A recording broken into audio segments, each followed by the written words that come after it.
Okay, Winter Blast has now been learnt. That brings it up to 3 of the 8 ice techniques. Still need, from battles, Water Blitz, Aqua Magic, Giga Freeze, and Ice Statue.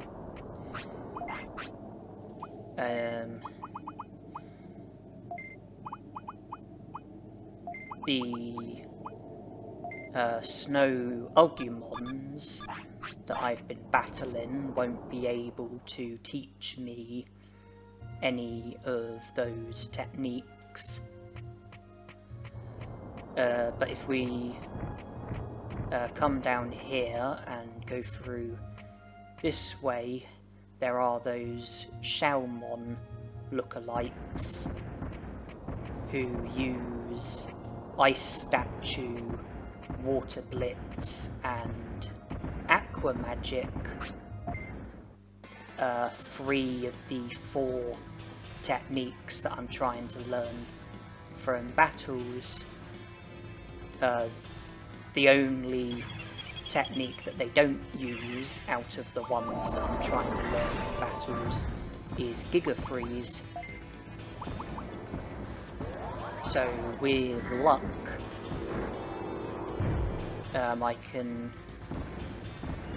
get myself into a position where Giga Freeze is the only technique left to be learnt from battling before I've left the Misty Trees.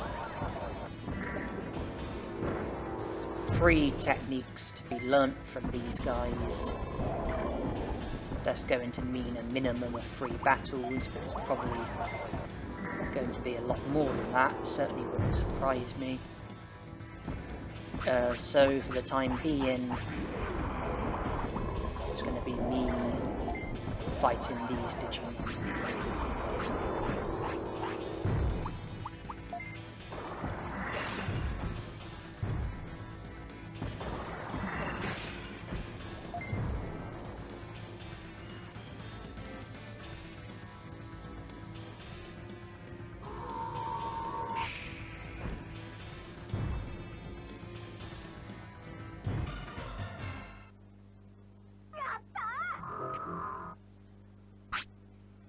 Nothing learnt, but you know the drill.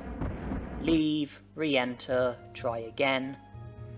I've got the rest of the daytime period to be battling these Digimon and trying to learn the 3 techniques that can be learnt from them.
Ooh, ice statue.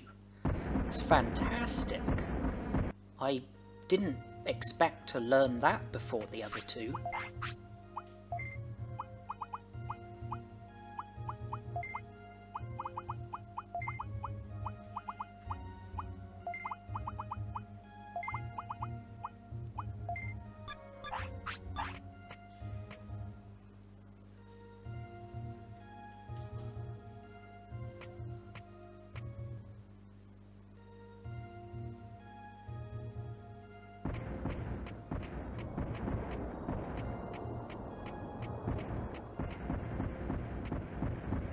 Well, out of the techniques that I can learn from these Digimon, I've already learned the one that I was statistically least likely to learn.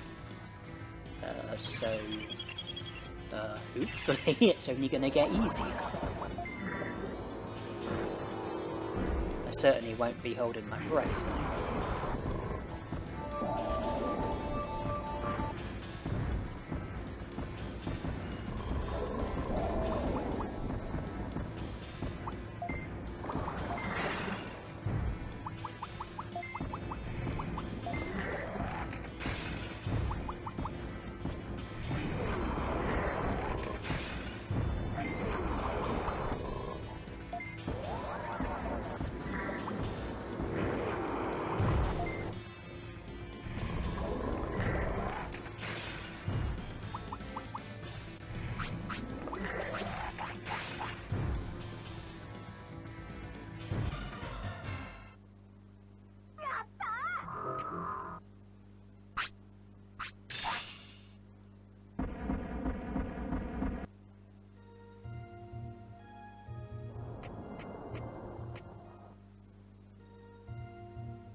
Aqua magic.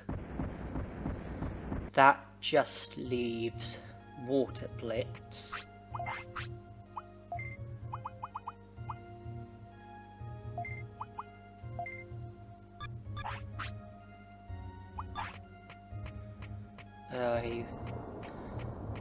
We'll have to take Machinedramon to the toilet. I said that I was hoping that I would learn Ice Statue, Aqua Magic and Water Blitz before leaving the Misty Trees. Technically I have failed at that because I am going to be leaving the Misty Trees here to enter the Gecko Swamp where the toilet is.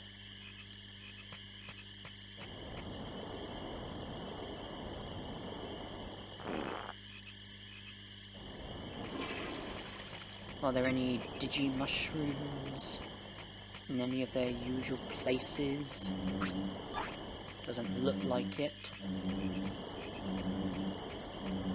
Back to the Misty Trees we go.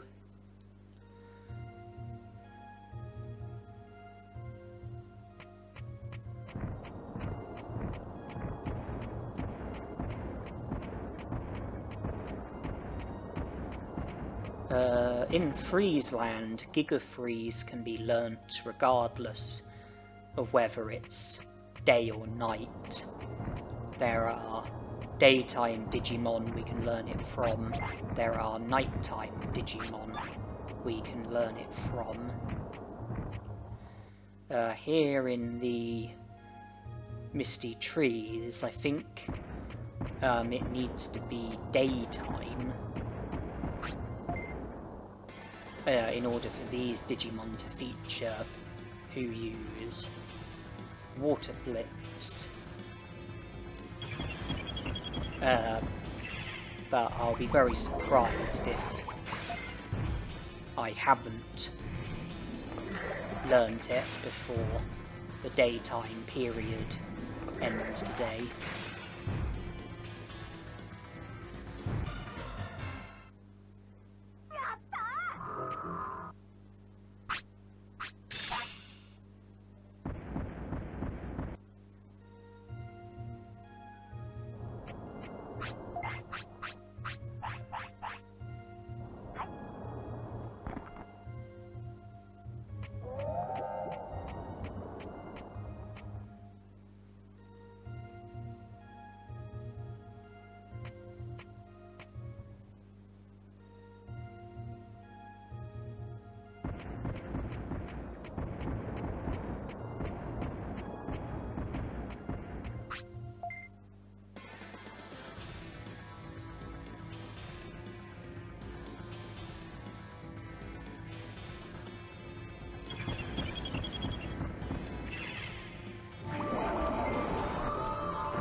And that's us done in the Misty Trees. We've got Water Blitz, bringing it up to 6 of 8 ice techniques. Teardrop came naturally, and then we learnt Winter Blast, Ice Needle, Ice Statue, Water Blitz, and Aqua Magic. The only remaining ice technique to be learnt from battle is Giga Freeze.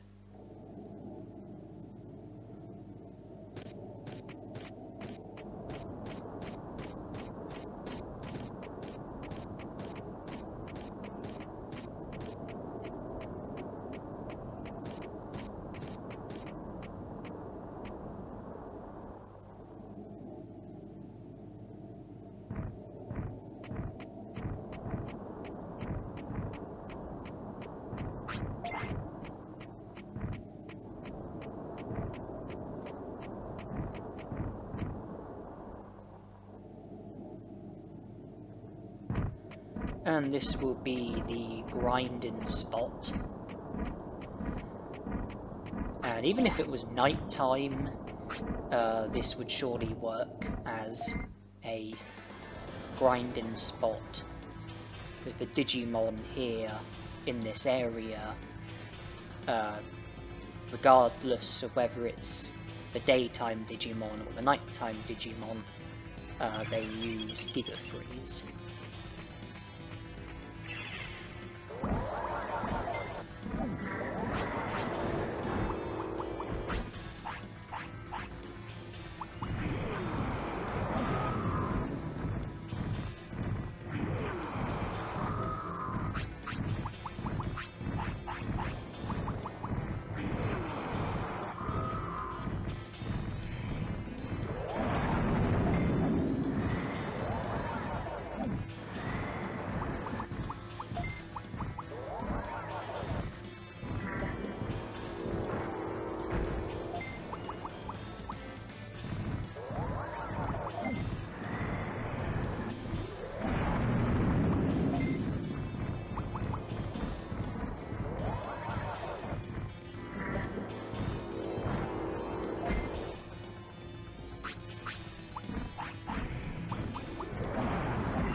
Giga Freeze learnt.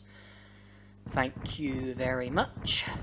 This is the point where we return to the city, but we don't want Machinedramon to fade away just yet.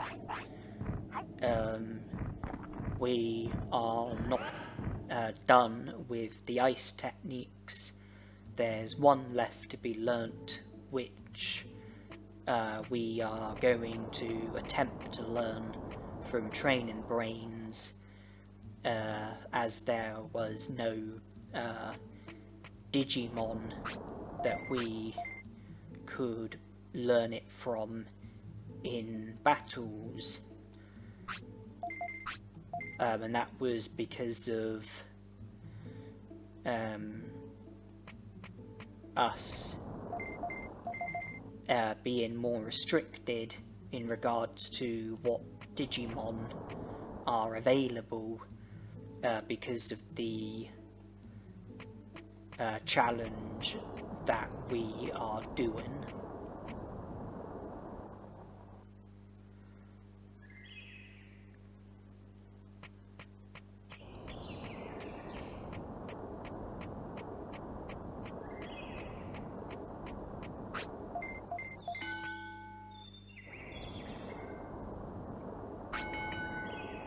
Brains goes up by 9. That's not much at all. If you were to do the butterfly brain training, then the ideal amount of brains would be 450. If your brains is 450 or more, and you do the butterfly brain training, the butterfly would put your brains down by 9, which is equal to the amount that your brains goes up by if you train with Machinedramon with things the way they currently are.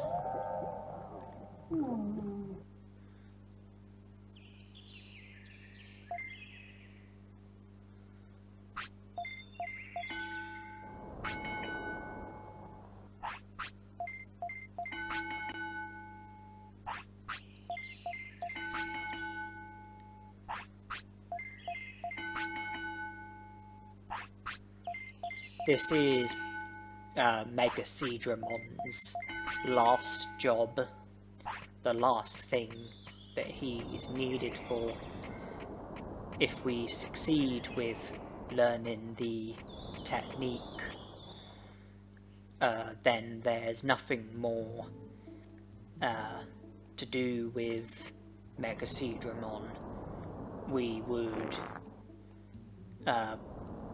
simply pass the time until he fades away, so that we can move on to the next life cycle. And I know that I've picked the pink egg a lot, and when I've had Tainomon as my in-training Digimon, I've Digivolved to Palmon pretty much every time, apart from the possible exception of Kunamon. I think I've Digivolved to Kunamon once or twice.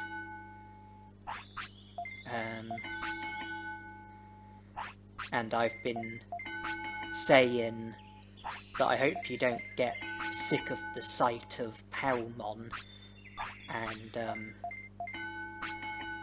if there's anyone who's hoping to see Betamon, then I hope you don't mind my decision to Digivolve to Palmon every time. Well, in the next lifespan, I'm going to be aiming to naturally digivolve from a baby Digimon all the way up to a champion Digimon. I'm not going to be digivolving to Kunamon, and I'm not going to be digivolving to Palmon either. I just thought I would say that now, because there's been many opportunities to digivolve to Betamon, and none of them have been taken, because I've digivolved to alternative rookie Digimon, and it's been Palmon most of the time, if you exclude the special Digivolution, where you can go from an in-training Digimon to Kunamon, then it's been Palmon every time. And you know, I've said to you viewers, or I hope you don't get fed up of it being Palmon every time. Sorry for if there are any Betamon lovers, but I just wanted to say here and now that in the next lifespan, the aim is not to digivolve to Palmon, and not to digivolve to Kunamon either. We shouldn't get too ahead of ourselves though. We still have Machinedramon as our current Digimon, and we still have an ongoing mission.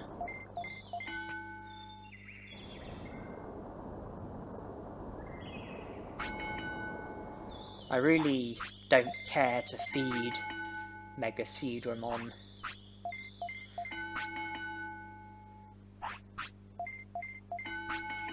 I do want to take him to the toilet instead of having him mess on the floor, and I don't particularly want to be seeing the sweat bubble,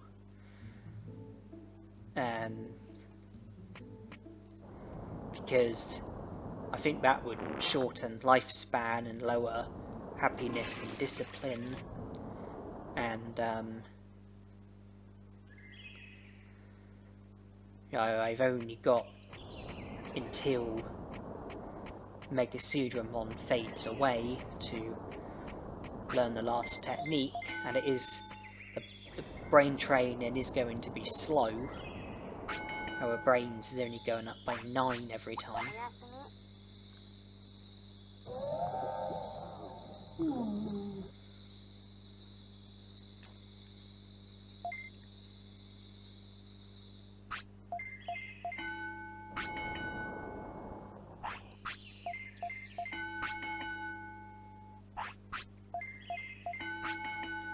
I'm not sure if we might have been able to learn a technique when our brains reached 800.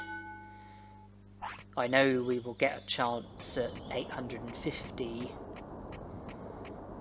and from a previous lifespan, I know that you can learn a technique when your brains reaches 900, and the same is true with 950 and 999. 850, 900, 950, 999, we've got 4 chances left to learn the last ice technique.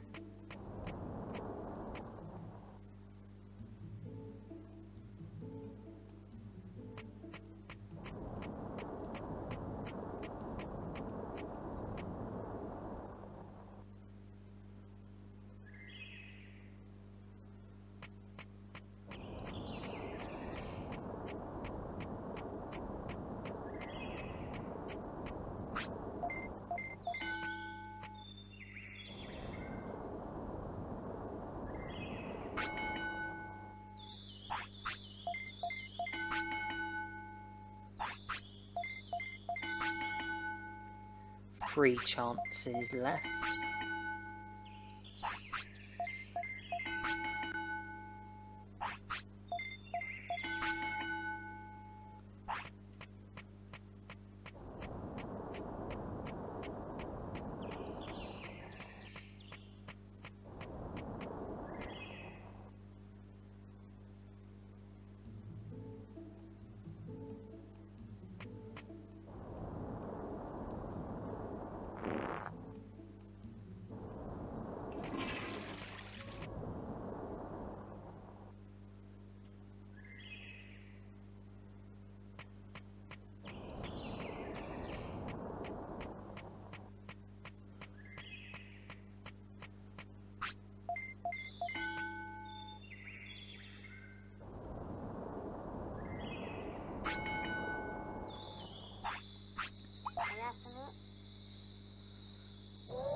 Our brain is about to reach 900. That would be a chance. And we've got there. There would have been 2 more chances, but we don't need them.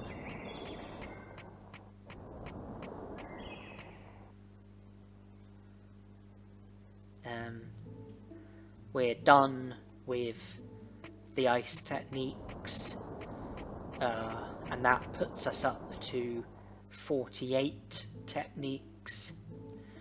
All that we are missing is the 8 machine techniques. If we can learn those as well, then we will be presented with the medal for learning every technique.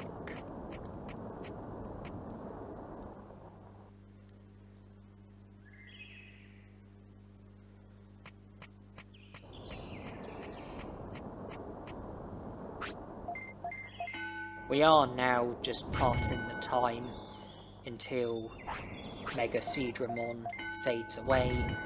He's not required for anything else.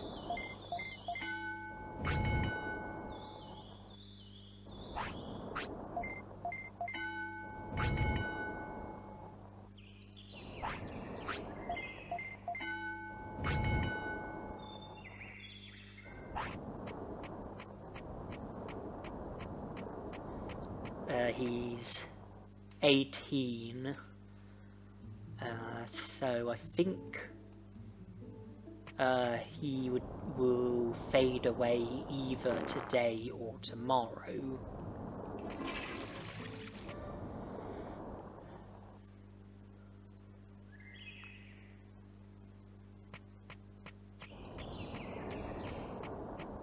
His lifespan might have been shortened a bit by us not feeding him.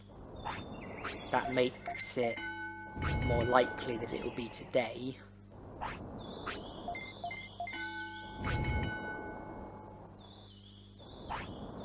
The sweat bubble, that's not going to help the lifespan.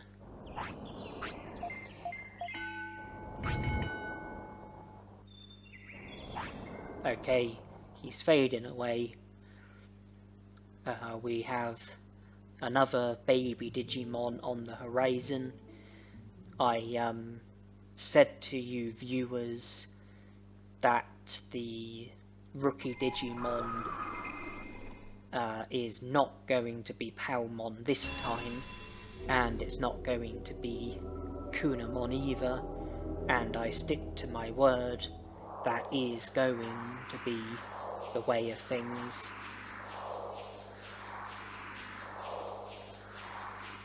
Reason being, we're picking the green egg!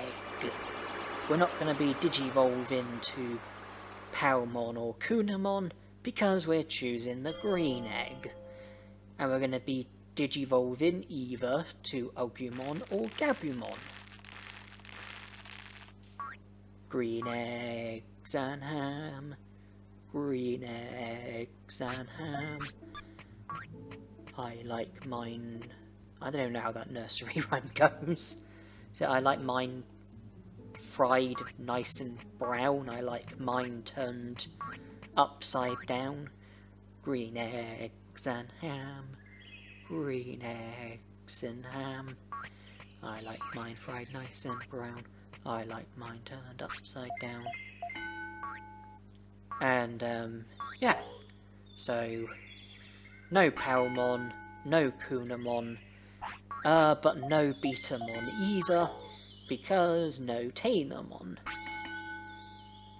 It's going to be Bottomon, Coramon, and then either Agumon or Gabumon.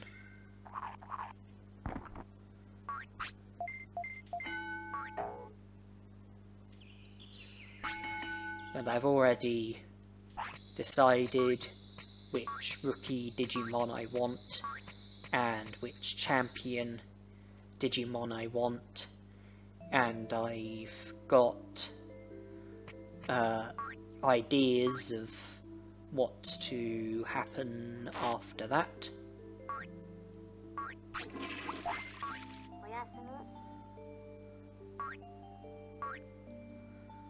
One step at a time, Coramon is going to be the next Digimon.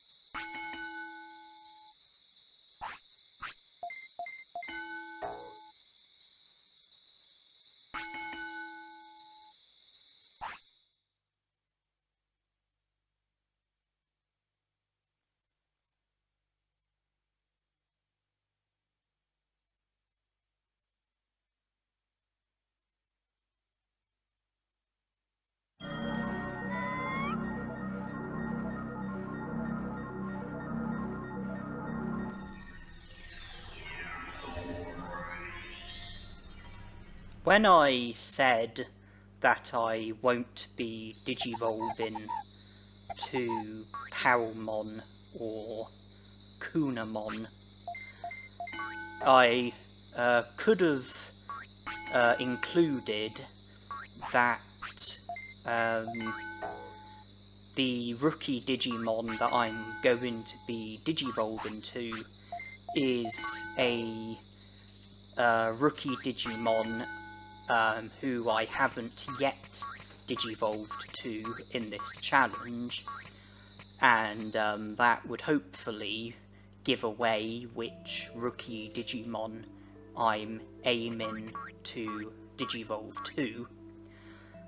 Including Kunamon, there are only 3 rookie Digimon that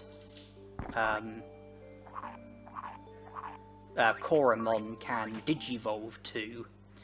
Agumon, Gabumon and Kunamon. I've already said I won't be Digivolving to Kunamon, and I've also said that the rookie Digimon that I'm going to be Digivolving to is a Digimon I haven't yet Digivolved to. I've already had both Agumon and Kunamon as my rookie Digimon in this challenge, and by the process of elimination that can only leave Gabumon. From consulting a Digivolution guide, the same Digivolution guide that I have relied on very heavily throughout this challenge, if attack is your best stat, then you will Digivolve to Agumon, apparently, whereas if defense, speed or brains are your best stat, then you will Digivolve to Gabumon. And I interpreted that as long as your attack is inferior to one of the other 3 stats, defense, speed, or brains, then Gabumon should be your Digimon. And you can see that defense is what I am currently training. So Gabumon is the rookie Digimon that I am aiming to Digivolve to.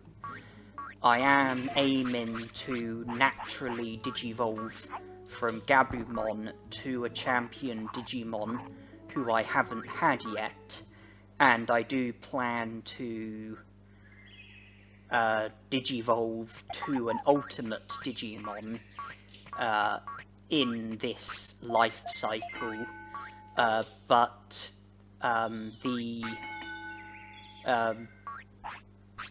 if I am successful, then the champion Digimon that I will have as my Digimon when Digivolving to an ultimate is not going to be the same champion Digimon that Gabumon is going to be Digivolving into.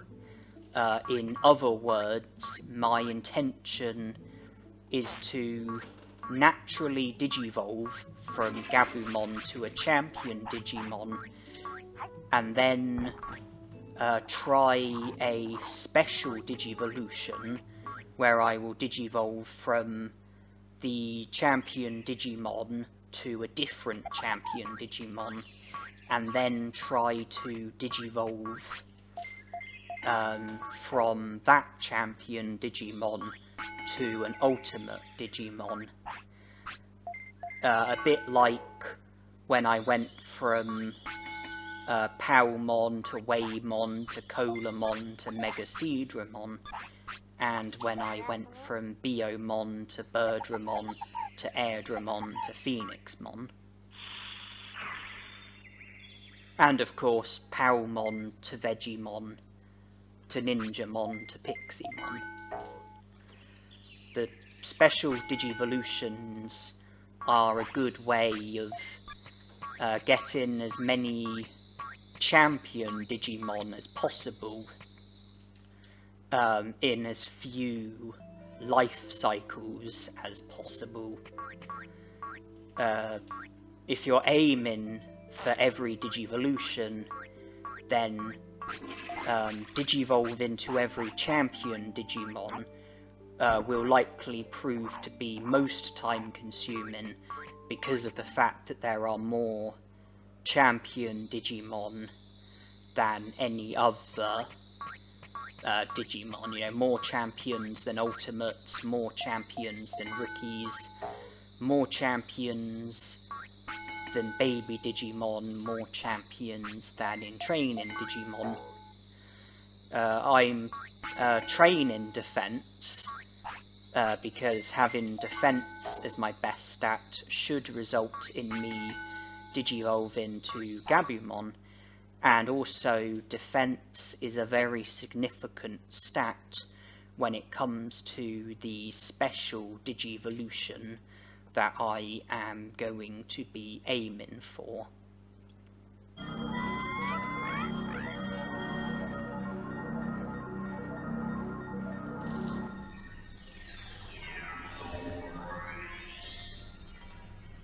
Gabumon is my Digimon, and I'm going to get up the Digivolution guide just so that I can go through the possible Digivolutions.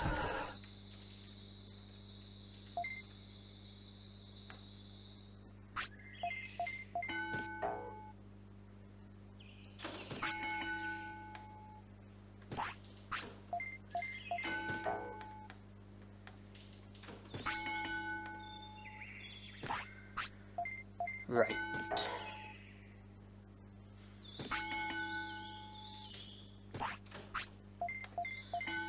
The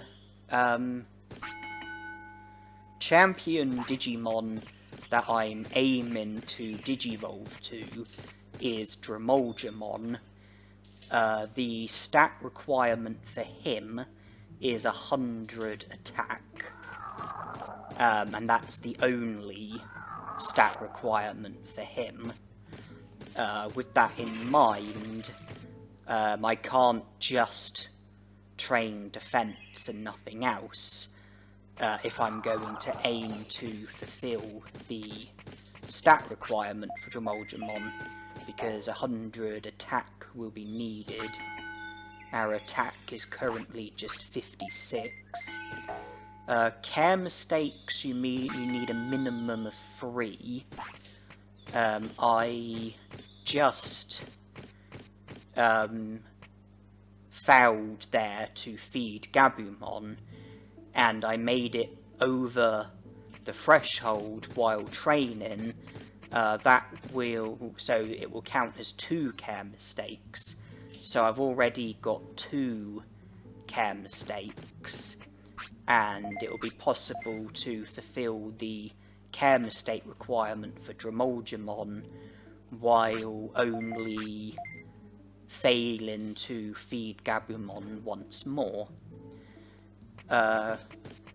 Bonus condition, minimum of 28 techniques, we can tick that box. Weight requirement, not so easy, 35 to 45. Care mistakes is 1. Bonus condition is another. We will need either the weight or the stats, and the stats will be a lot easier. I just have to get attack up to 100.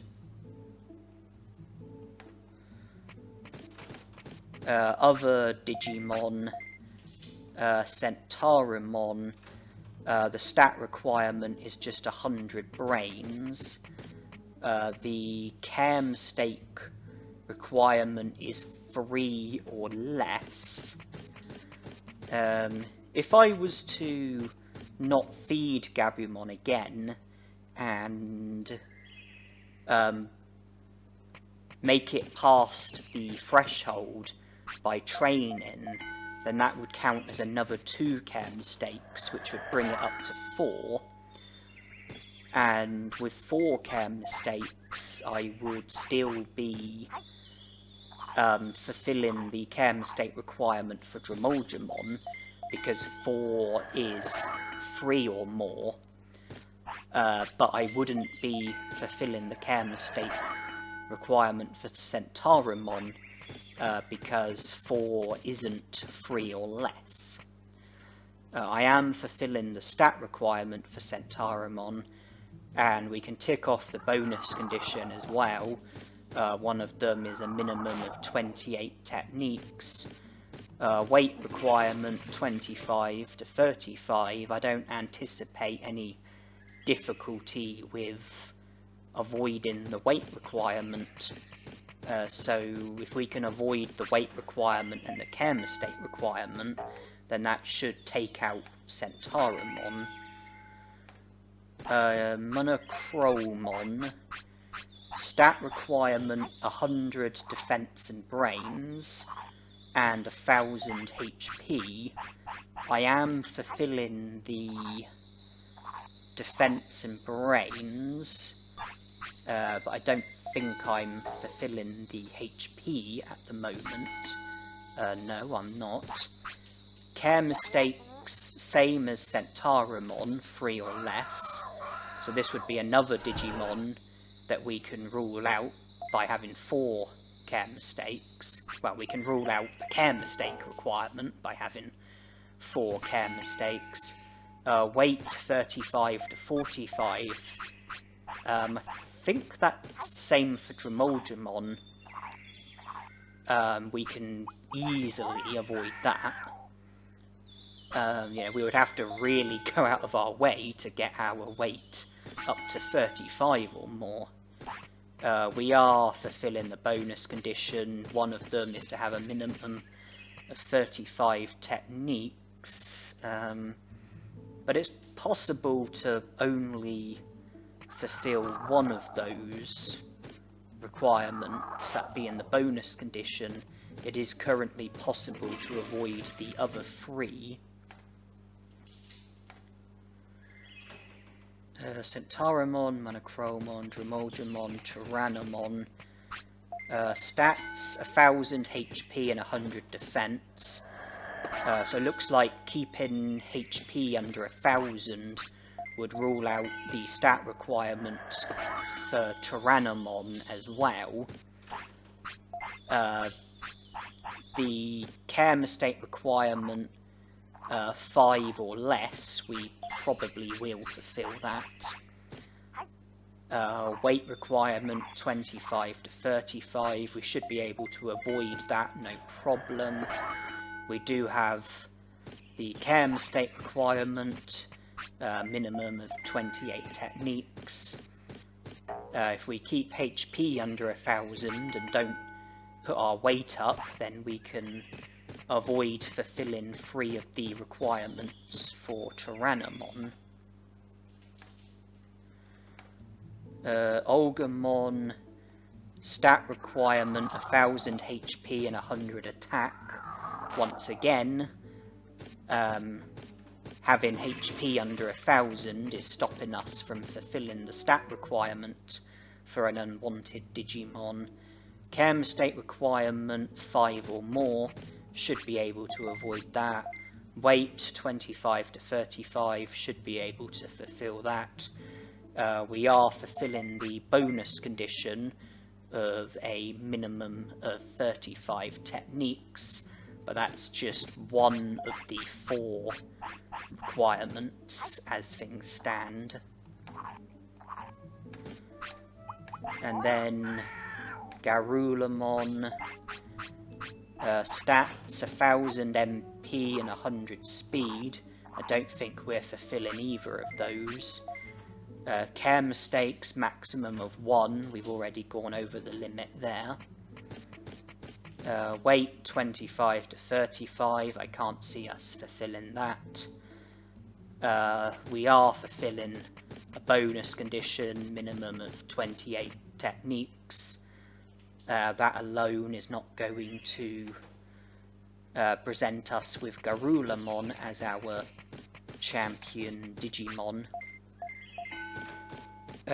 So, all in all, it's currently looking pretty good as far as Digivolving to Dromodramon is concerned.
Do I still only have 2 care mistakes?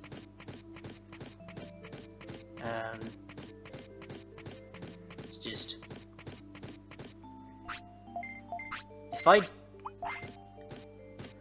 If I am only at 2 care mistakes,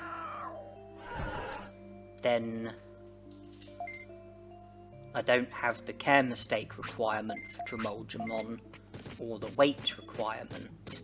I just have stats and the bonus condition.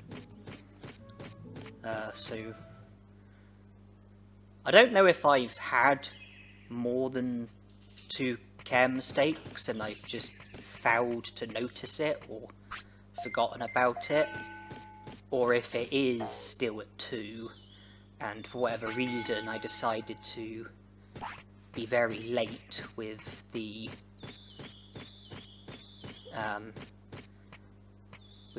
care mistake requirement.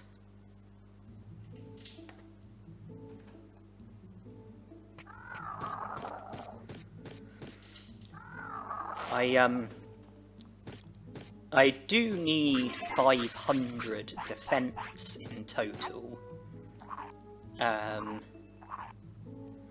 Not for Digivolving to Digimon, but for the special Digivolution that I will be trying to fulfill.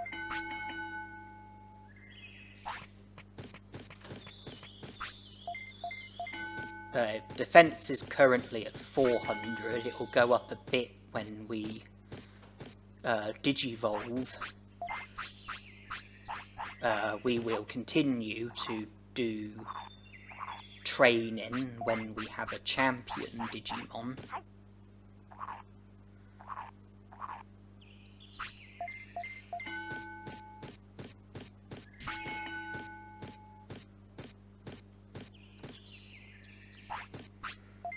Training MP will help with defense. Training defense will help with defense.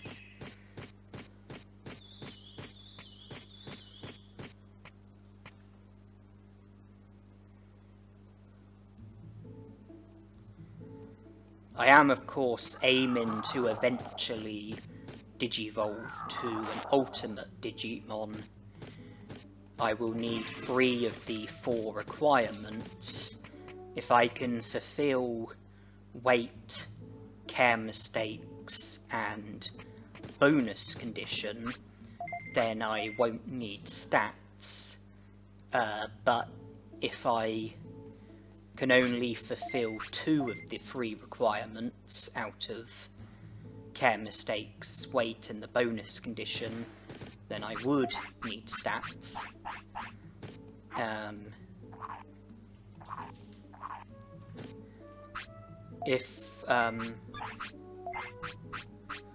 If I can only fulfill 1 of the 3 conditions out of weight, care mistakes, and bonus condition, then we wouldn't be able to Digivolve to the intended ultimate Digimon regardless of stats.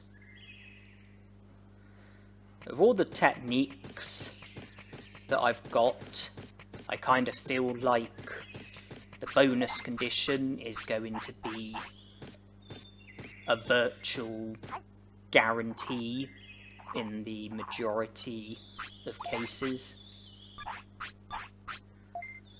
Our weight is 13. I don't think that's within the range of any of the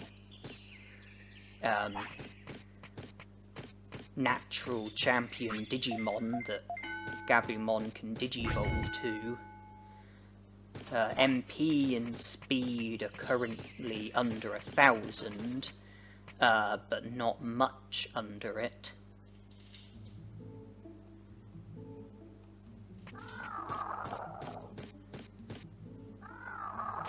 We have the stats for some of the champion Digimon, but not all of them. We probably have the bonus condition for every Digimon. Care mistakes is a bit like stats. We have it for the requirement for some Digimon, but not all Digimon.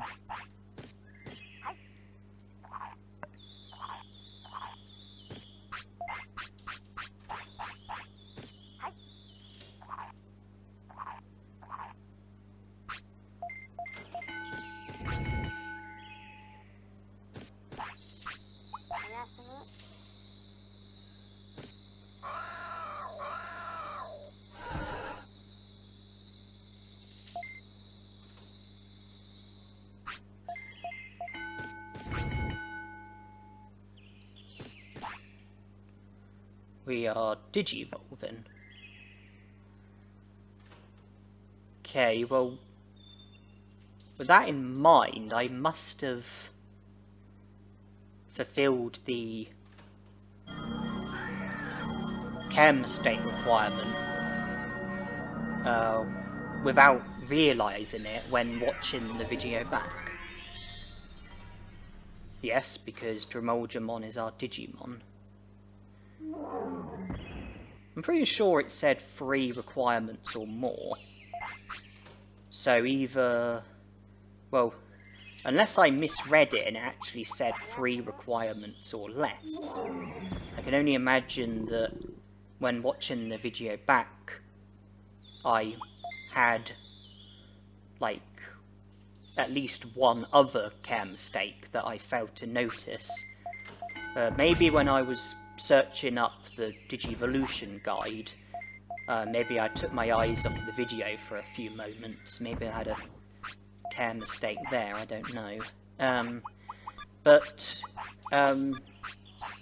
Well, the ultimate Digimon that we are eventually aiming to Digivolve to is Metal Greymon. Dromolgemon can Digivolve to him, so too can the champion Digimon that I want to Digivolve from Dromolgemon into. That champion Digimon is Monochromon, and it's a special Digivolution. The requirement, you have to have Dromolgemon as your Digimon, you have to sleep with maximum discipline and a minimum of 500 defense, and there's a 30% chance of you Digivolving to Monochromon if you do that. Monochromon can Digivolve to Metal Greymon, as can Dromolgemon. And if I go back to the other bits of the Digivolution guide, Agumon, Dromolgemon,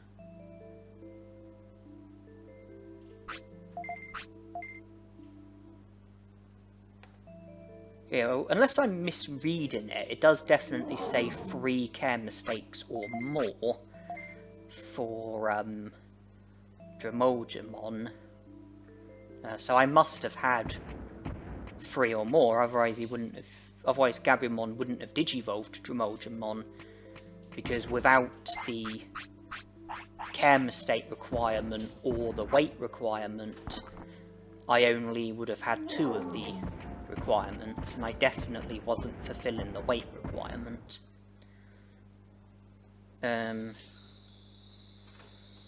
so Dromolgemon can only Digivolve to Metal Greymon. Monochromon can Digivolve to Metal Greymon, but also Metal Mummemon. The requirements for Metal Greymon, and just looking at it, it immediately looks like stats won't be compulsory. It looks like the other 3 requirements are achievable. But just to go over it, stat requirement 4000 HP, 3000 MP, 500 attack and defense, 300 speed and brains. We will definitely have 500 defense because we need that just for Monochromon. Care mistake requirement, and remember, the care mistakes that we had as Agumon don't get passed on to Dromolgemon. You know, once we Digivolved to Dromolgemon, the care mistake counter reset, and I believe it should currently be at 0. But the care mistake requirement for Metal Greymon is a maximum of 10. We are currently at 0, I believe.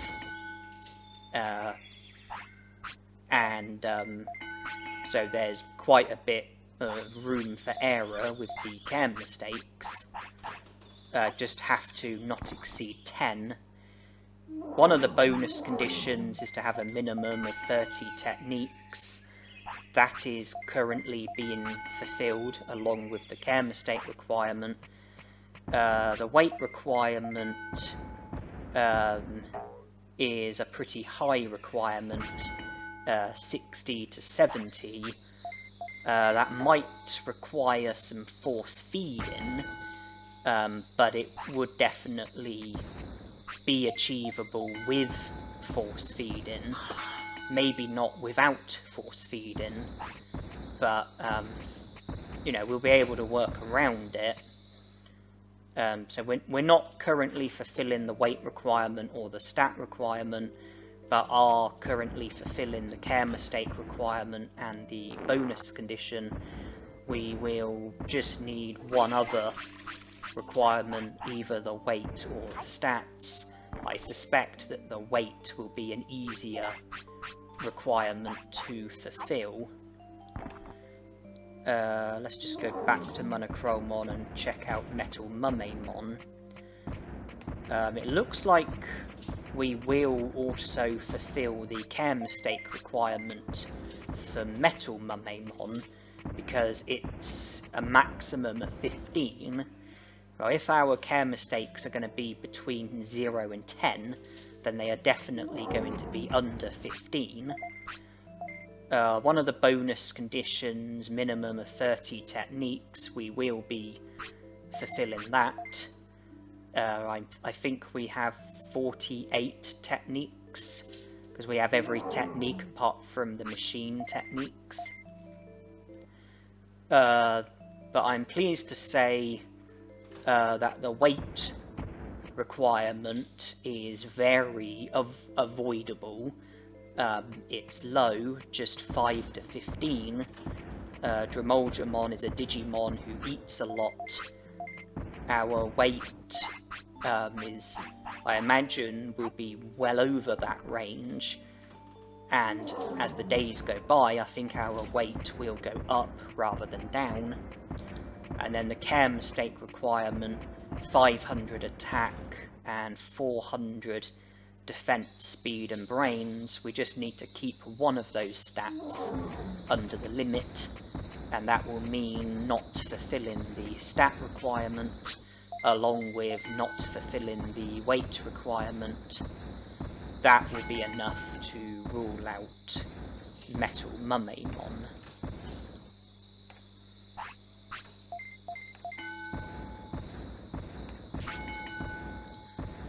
I do need to talk about machine techniques, though.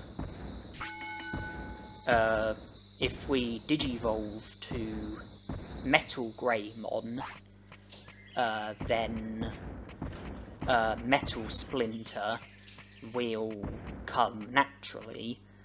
That will be one of the 8 machine techniques. But there is a problem that I did encounter. And this is a problem that I have encountered previously as well. On a previous occasion, well, you'll know that I've done numerous overpowered runs for this game, and on a previous occasion, I was sort of training as like preparations for an overpowered run. I was trying to put an overpowered run together, and it was an overpowered run that wasn't successful because I wasn't able to get the techniques that I wanted to have. It was an overpowered run where I had a Digimon who had Machine, as their first nature, and I tried learning the machine techniques from training brains, Metal Splinter came naturally, and that was the only machine technique that I had. And I tried learning the rest of the machine techniques, but I had absolutely no joy whatsoever. I was unable to learn a single machine technique, and I did encounter the same problem in this challenge, where it didn't seem to be possible to learn any machine techniques from training brains, and unfortunately for us, we aren't able to learn any machine techniques in this challenge from battles. Factorial Town is off limits, and that means that we can't learn Power Crane or Range Beam or Full Power from the Guardromons. The Underground Lab in Greylord's Mansion is off limits, so we can't learn Devolve Program from the Techamon or Full Power. We can't learn Full Power from the Mummemon in Mount Panorama because we would have to defeat him, and that would mean recruiting him. We can't learn or Range Beam or Full Power from Machinedramon in Mount Infinity or Back Dimension because we don't have access to either of those places. And we can also rule out learning Delete Program or DG Dimension from Guromon, or DG Dimension from Megadramon, or Pulse Laser from Metal Mummemon. Guromon and Metal Mummemon being located at the Factorial Town, Megadramon being located at Mount Infinity. We have access to neither of those places. Learning a technique from Metal Mummemon would mean having to defeat him and therefore recruit him, and we don't even have access to Factorial Town or Mount Infinity, and I was really puzzled by why I couldn't seem to learn machine techniques by training brains. When I was trying to prepare for the overpowered run and I didn't have any joy, I wondered if maybe there was some sort of requirement, like something that you had to do beforehand in order to be able to learn machine techniques by training brains. And one part of me thought maybe you have to learn all of the other techniques first. Maybe you have to max out on the other 6 natures before you're able to learn machine techniques from brain training, and that's why I left machine until last. But it didn't make any difference. And I didn't know what to do. When I was, playing, you're currently watching me training brains with Dramoldramon. You will see, other Digimon, other Digivolutions. At the moment I don't have a machine Digimon, not in the video that you're watching, but when I was playing live, and I didn't have any joy with learning machine techniques. I didn't know what the problem was. I'm sure I have recollections of successfully learning machine techniques from training brains, you know, when playing the game, like many years ago. And there's someone on YouTube who seems to know the game's mechanics extremely well. Their knowledge on like the programming seems to be extremely good. They've uploaded a lot of videos for this game to do with like bugs and glitches, and they've like made a lot of discoveries. And I did comment on one of their videos, and I mentioned the problem to them, and they responded and gave me a link which took me to a site which had a lot of information on learning techniques. It was like a guide on learning techniques where you could search for Digimon and then be shown all of the techniques that they can learn and the probability of learning those techniques. So, you know, you could search for Digimon, search for techniques, and it pretty much told you everything that you needed to know. And from looking at the site that I was linked to, I came to realise that for some reason, if you've got a Digimon who has machine as their first nature, they are unable to learn Power Crane from training brains, despite the fact that they are able to learn Power Crane from battles, and they are able to learn every other machine technique from training brains or from battles. And it looked like that if you were to try to learn the machine techniques from training brains, the game seems to be set so that you have to learn Power Crane before being able to learn any other technique. It's like there's an order where Power Crane is first and then there's another technique next. And if you don't have Power Crane and you try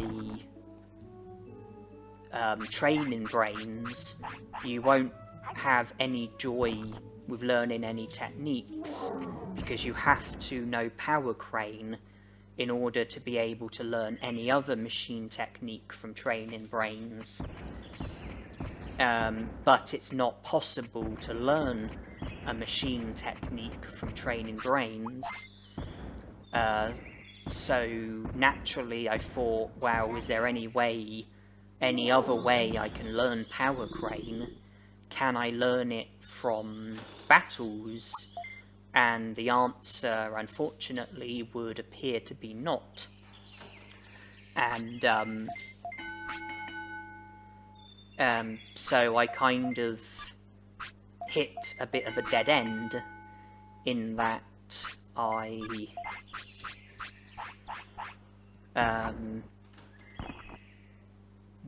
wasn't able to make any progress with machine techniques.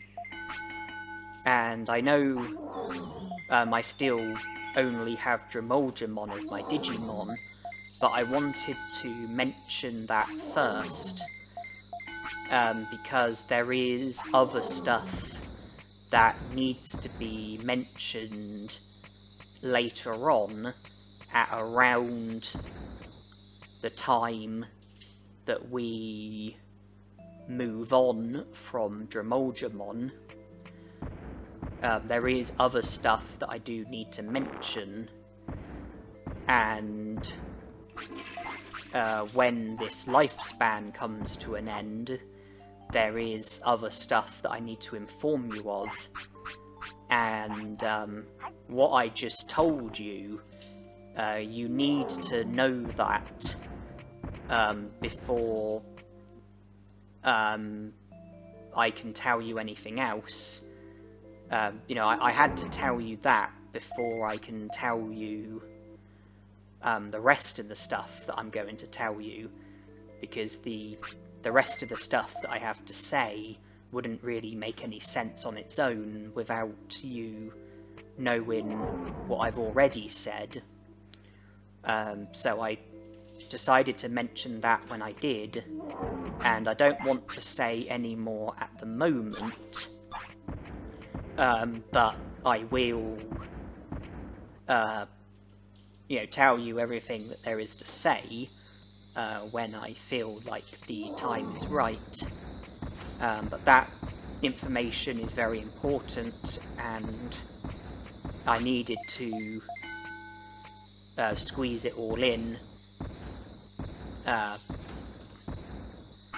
you know, sooner rather than later. Focusing on the present, I've got Digimon as my Digimon. I need to have a champion Digimon for a minimum of 6 days before there will be any opportunity to Digivolve to an ultimate Digimon. I don't want to Digivolve straight from Digimon to Metal Greymon, because I want to Digivolve to Monochromon first, and then to Metal Greymon. I'm fulfilling the care mistake requirement and the bonus condition, but not the stats or the weight. And for as long as I've got Digimon as my Digimon, I don't want to fulfill a third requirement, because I don't want to Digivolve to Metal Greymon until Digivolving to Monochromon first.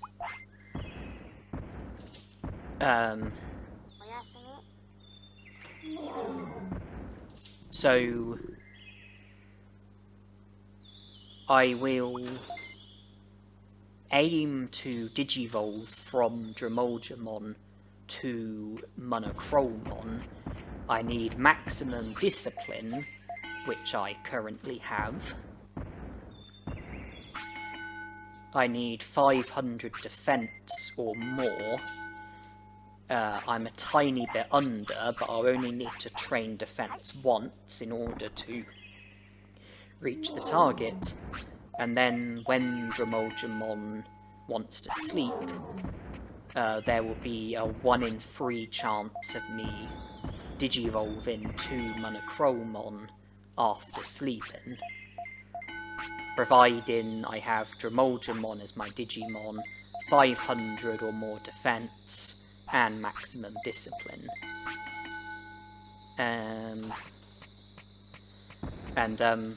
When I feel like I would like to try and Digivolve to Monochromon, I will have to wait until Digimon wants to sleep. I will save in Gigimon's house. I will let Digimon sleep, but won't save at the same time. That way, if the Digivolution is unsuccessful, I can reload and try again. You know, reload, sleep again, but only sleep, don't save as well. And I can just keep retrying until I'm successful. If I was to sleep and save and be unsuccessful, then I would have to then wait until Digivolving wants to sleep again before being able to have another try at the special Digivolution from Digivolving to Machinedramon. If I do successfully Digivolve to Machinedramon, that will be when I will want to fulfill a third requirement for Machinedramon, because I will then want to Digivolve to Machinedramon. The weight requirement is 60 to 70. Digivolvemon's not too far away from it, but if I Digivolve to Machinedramon, then the weight that I will have after the Digivolution will be fixed. So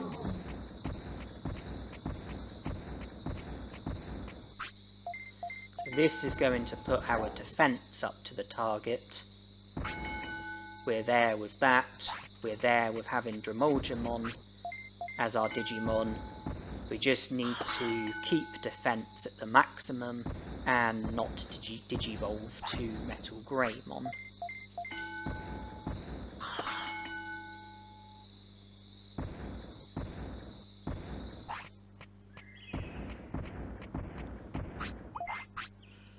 Digivolving is 11. When he wakes up, he will still be 11. As far as time is concerned, I don't think there's any requirement for the Digivolution from Digivolving to Machinedramon. I don't think you need to have Digivolving for a certain amount of time in order for the Digivolution to be possible. We just need to have a champion Digimon for a minimum of 6 days before it can Digivolve to an ultimate.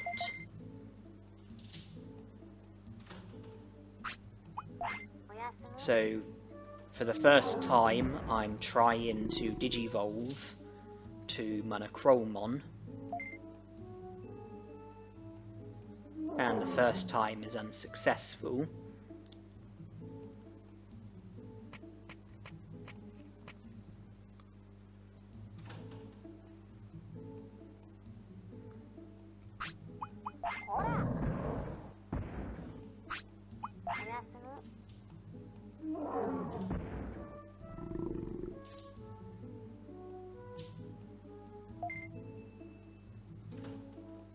We are Digivolving.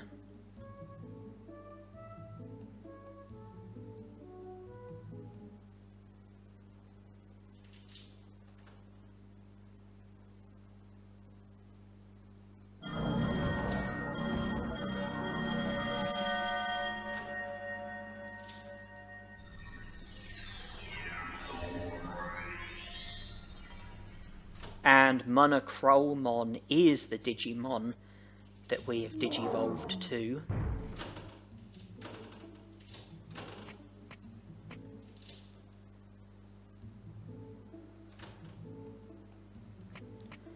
I decide to make the progress safe by saving, because that did actually take a larger number of attempts than I would have liked. Our Digimon is 11, but close to 12. I think there's a reasonable chance that we have had a champion Digimon for the required amount of time in order for it to be possible to Digivolve to an ultimate Digimon, except we would also need to fulfill 3 of the 4 requirements, and we are only fulfilling 2, care mistakes and bonus condition, and I didn't want to talk to Koromon.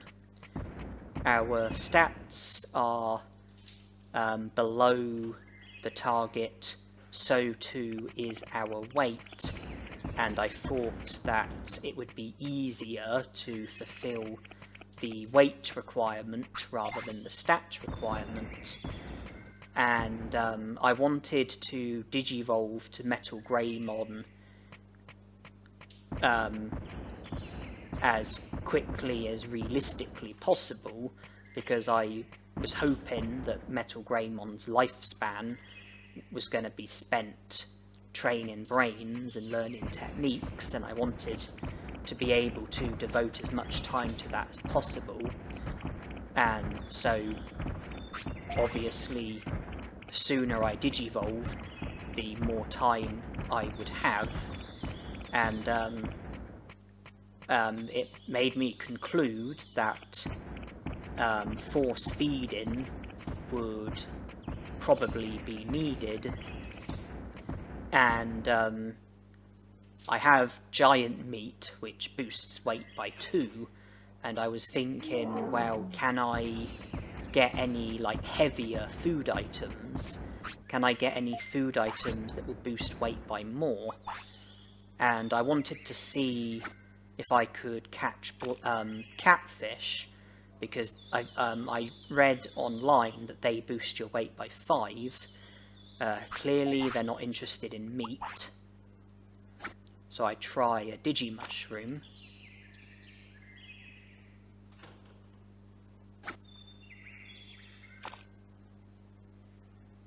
And I get the same response. I then try with a giant meat. They're not interested in that either. That just leaves a black trout.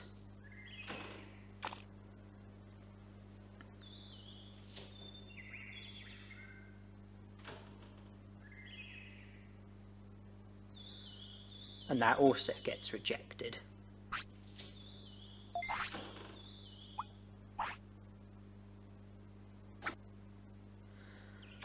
I then think, well, maybe a Digianchovy might work as bait. So I caught one using a meat, threw it down to where the catfish are, no joy. Then I thought, okay, well, I might as well use the Digianchovy to catch a black trout, because black trouts can catch Digi-Sea Basses, and Digi-Sea Basses boost your weight by 4, which is almost as good as a catfish. And I then continue to catch black trouts for a little bit.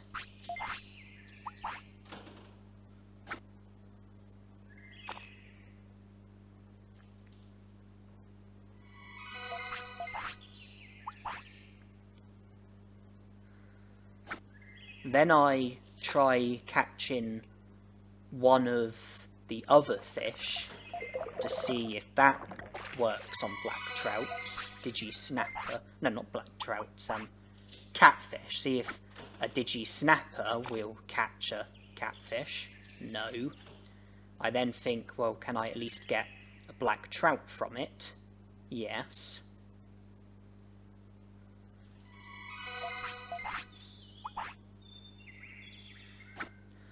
And I was aware there was one other type of fish, and they are not impressed by meat.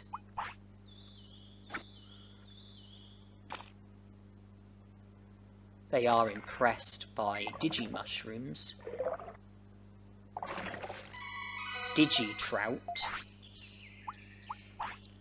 I try that on the catfish. No joy again. But the black trout took it.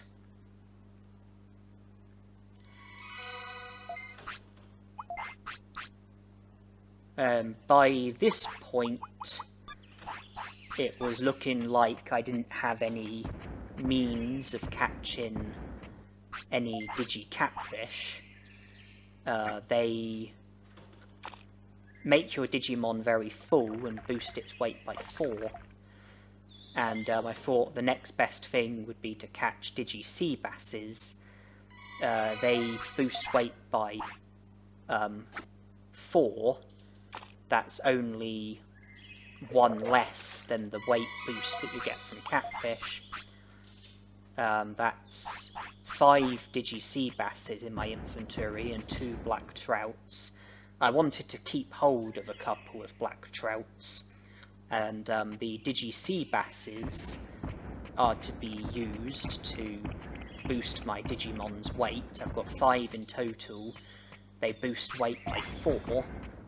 That's 20 from the 5 of them. They also, you know, fill up your Digimon, completely recover HP and MP, increase your Digimon's lifespan by 3 hours, and can make your Digimon sick. Catfish, I think, just fill up your Digimon and put its weight up by 5. Digi-Sea Basses are almost as good with the weight increase. And they also have a few other benefits, plus the downfall of possibly making your Digimon sick.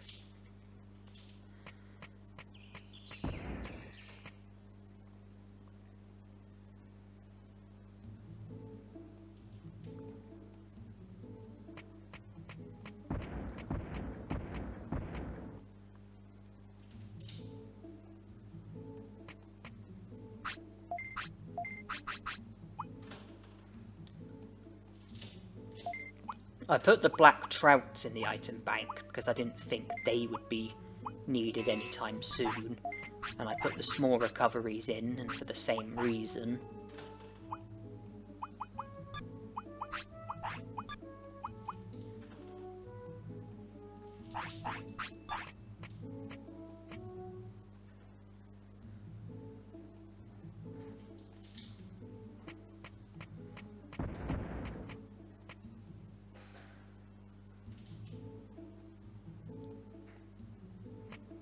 I then decide to save before going any further.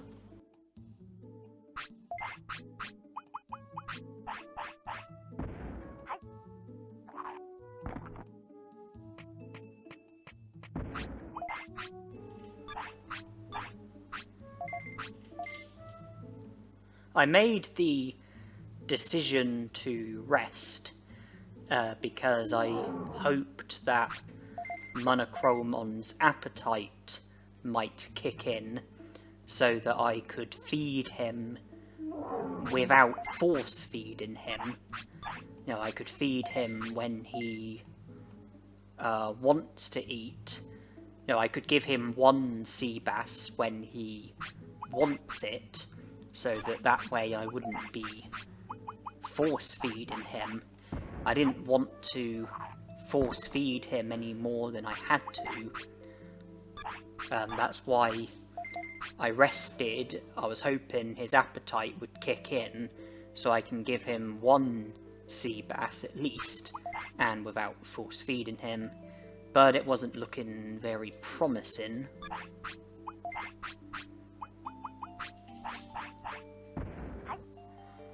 Sleeping would decrease our weight. Letting Monochromon use the toilet would decrease our weight.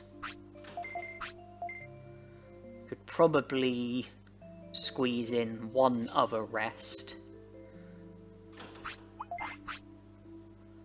And he does want to eat, so we can give him this last sea bass without force feeding him. And that put his weight up to 60, which is within the range of 60 to 70.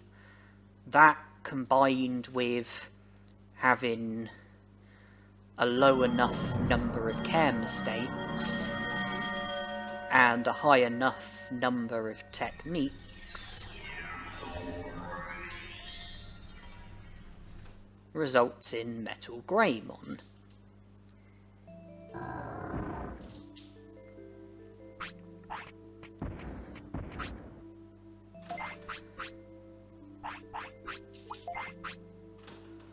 Brains 460, by this point, I was hoping to learn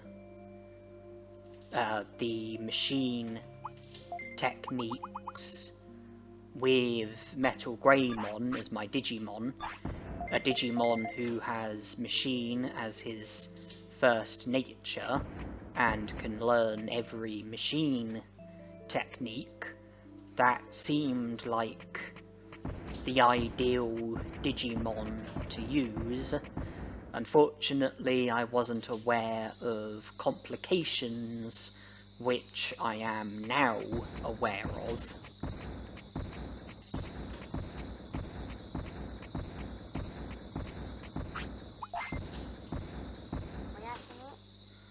So I chose to sleep by the training board,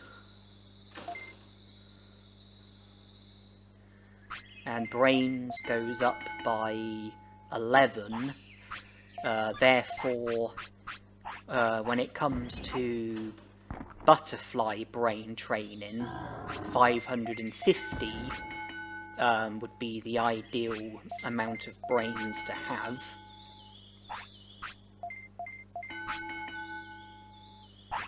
I got the enable technique no problem. The complication with the machine techniques doesn't affect the commands in any sort of way.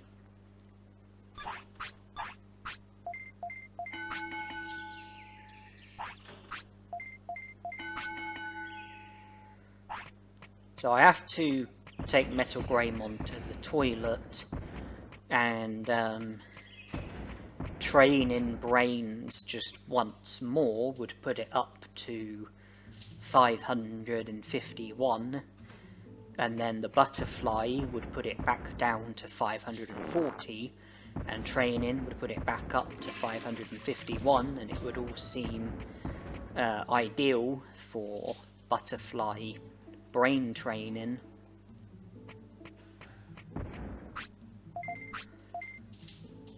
And I suspected that I would need to rest in order to avoid seeing the sweat bubble.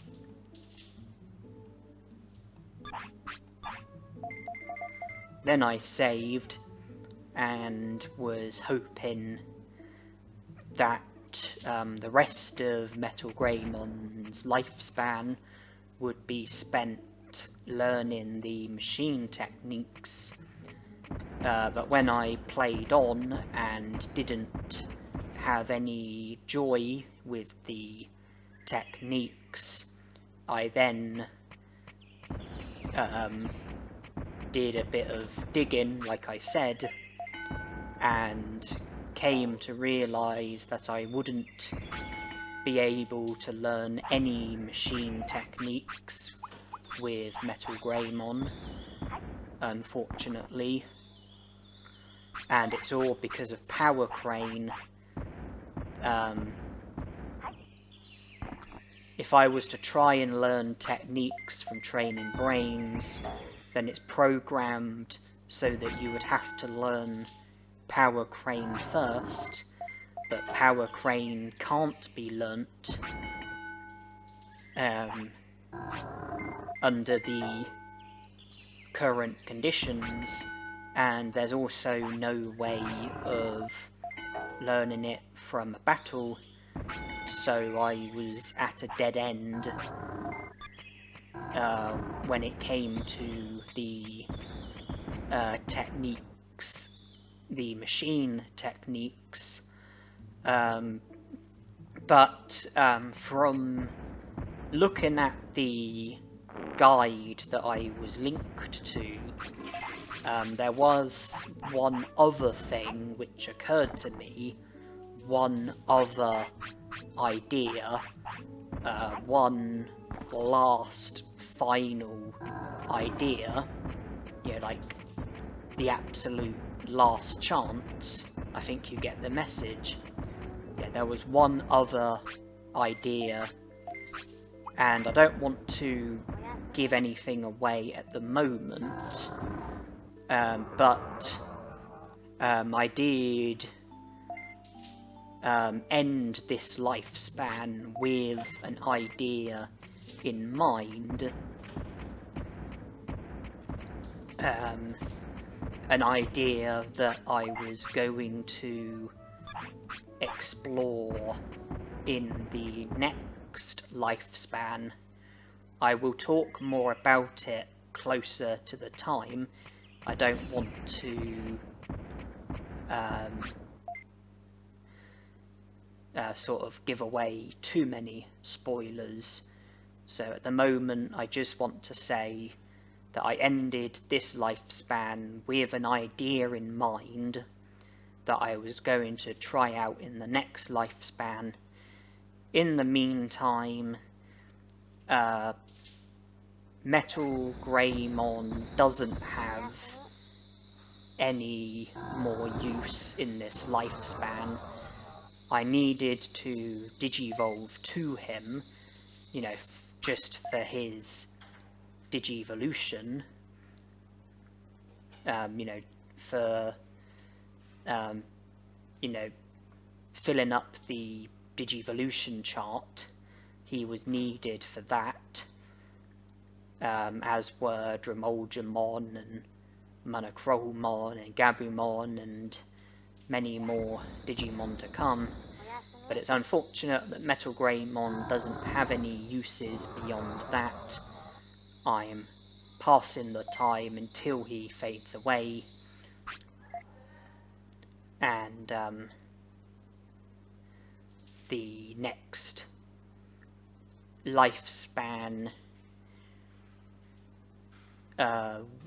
is going to have quite a big role to say in whether or not it will be possible to learn the machine techniques, and ultimately whether or not it will be possible to get the medal for learning every technique.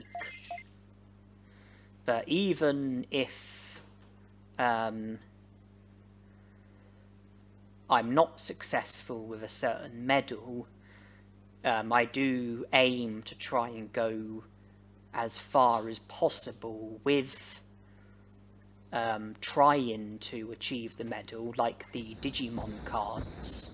I knew I couldn't get the medal for having every Digimon card because I knew I wouldn't be able to get the Machinedramon card, but I still made the effort to get every single other card.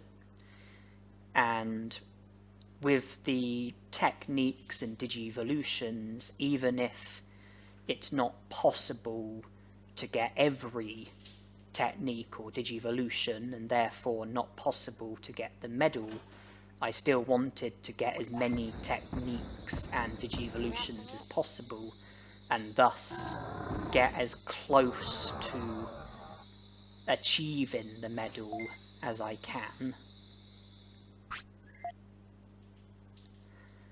But with the techniques, there's two possibilities. One of them is that I will learn more techniques. The other possibility is that I won't learn any more techniques.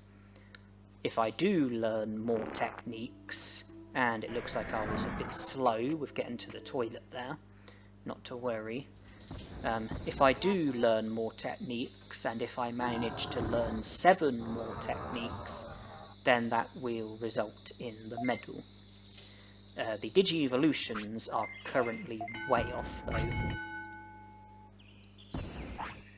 And that's the end of Metal Greymon.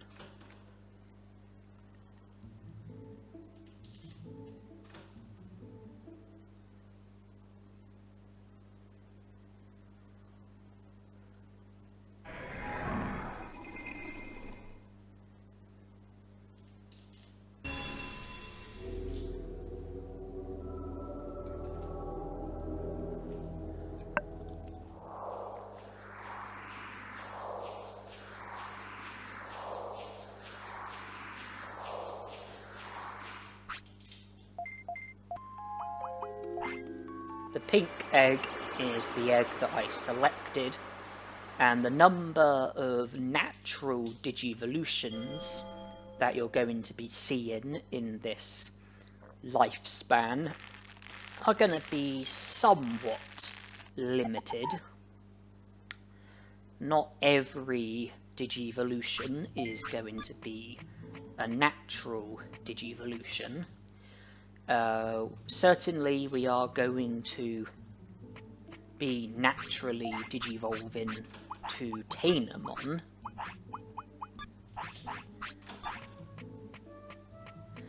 But after that point, the Digivolutions might become less natural.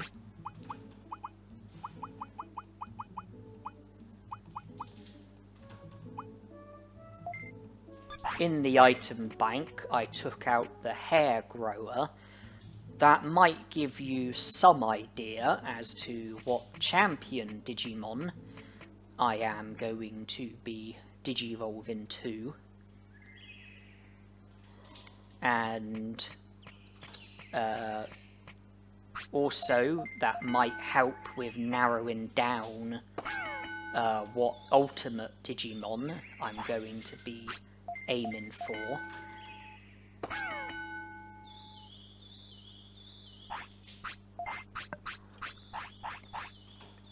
Hair Grower isn't going to work on a baby Digimon or an in-training Digimon. It's only going to work on a rookie Digimon.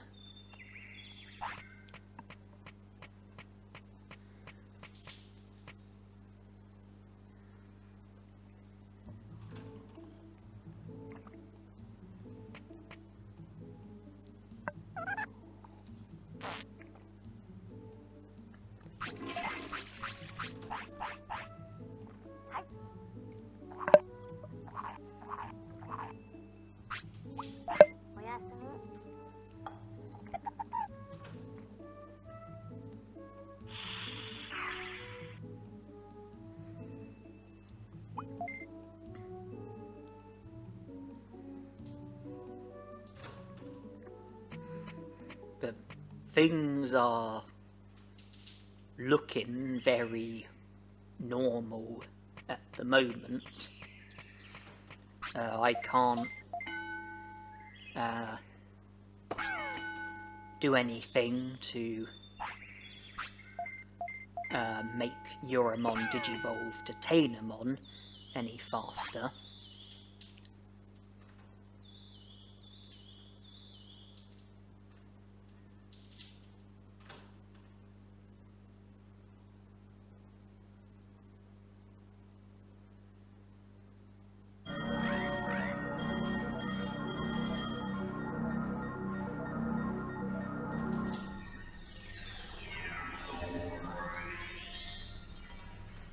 My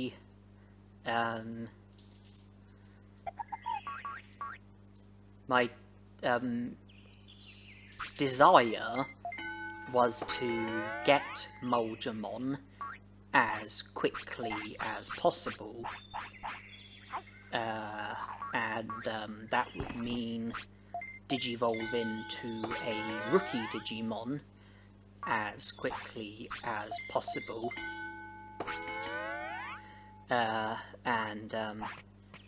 So you might be able to predict what I'm about to say next.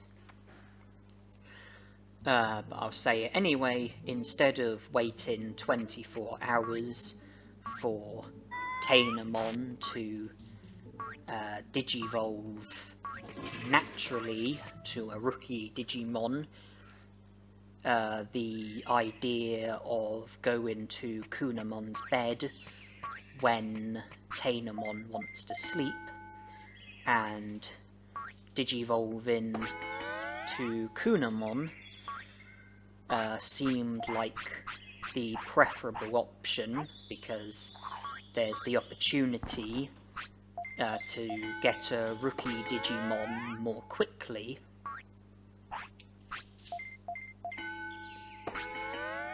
What I'm saying is that I'm not going to be naturally Digivolving from Tainomon to a rookie Digimon. The aim is to Digivolve to Kunamon. And even if it doesn't work on the first try, by saving here and reloading if necessary, I can ensure that Tainomon will digivolve to Kunamon, even if it takes multiple attempts.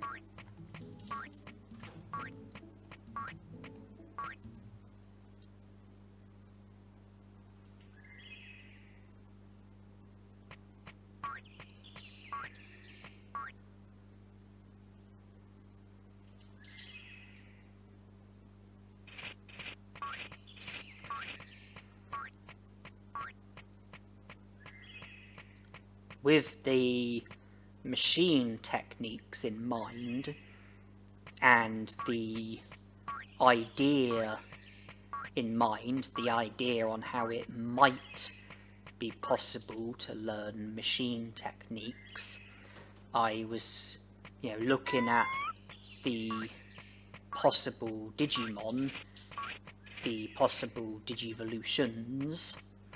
I had an ultimate Digimon in mind, and one of the champion Digimon that can Digivolve to this ultimate Digimon is the champion Digimon Machinedramon, and with the hair grower I would be able to Digivolve from rookie to...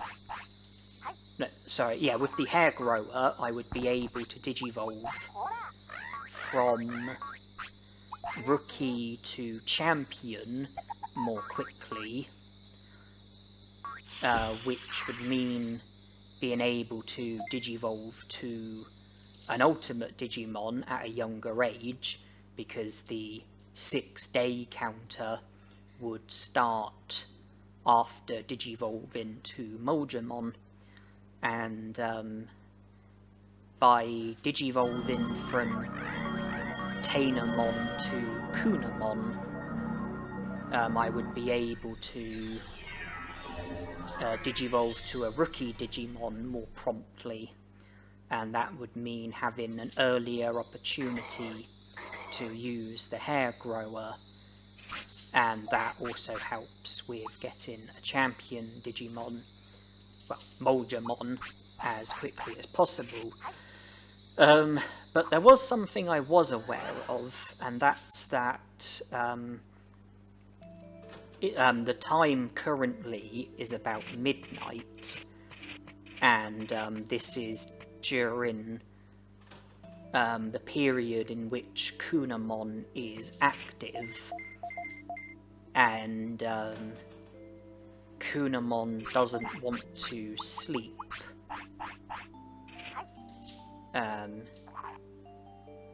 until I'm not sure when,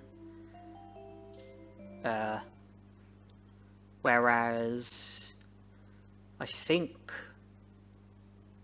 we are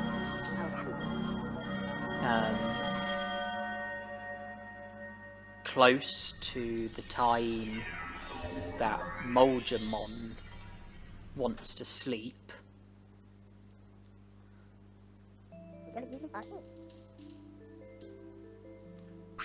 Yeah, there you see. And we will see when he sleeps until...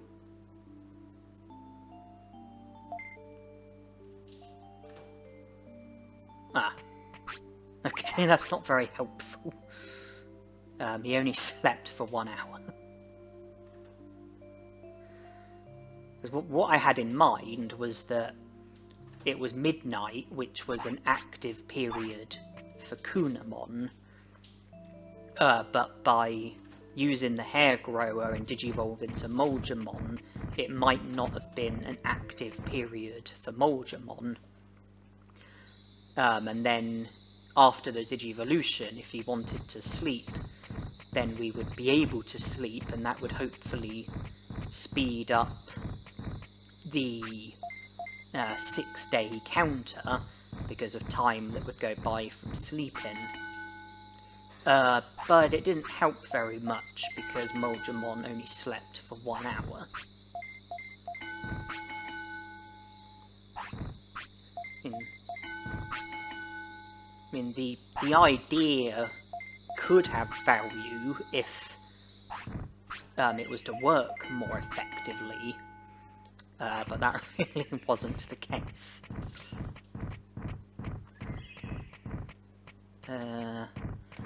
Right, Digivolution Guide.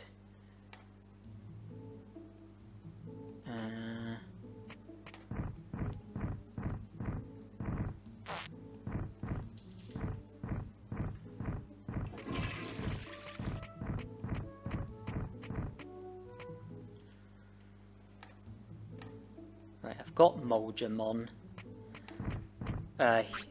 He can Digivolve to Skullgreymon or Mummemon. We've already had Skullgreymon, so immediately it would make more sense to Digivolve to Mummemon, and that is the Digimon that I'm aiming for. And if I get the requirements up, the stat requirements for Mummemon are 400 attack, 300 defense and speed, and 400 brains. The care mistake requirement, you need a minimum of 15 care mistakes. The weight requirement is 0 to 10, and one of the bonus conditions is to have a minimum of 25 techniques. We've got the bonus condition in the bag, and then out of stats, care mistakes, and weight, we need 2 of those, either stats and care mistakes, or stats and weight, or care mistakes and weight.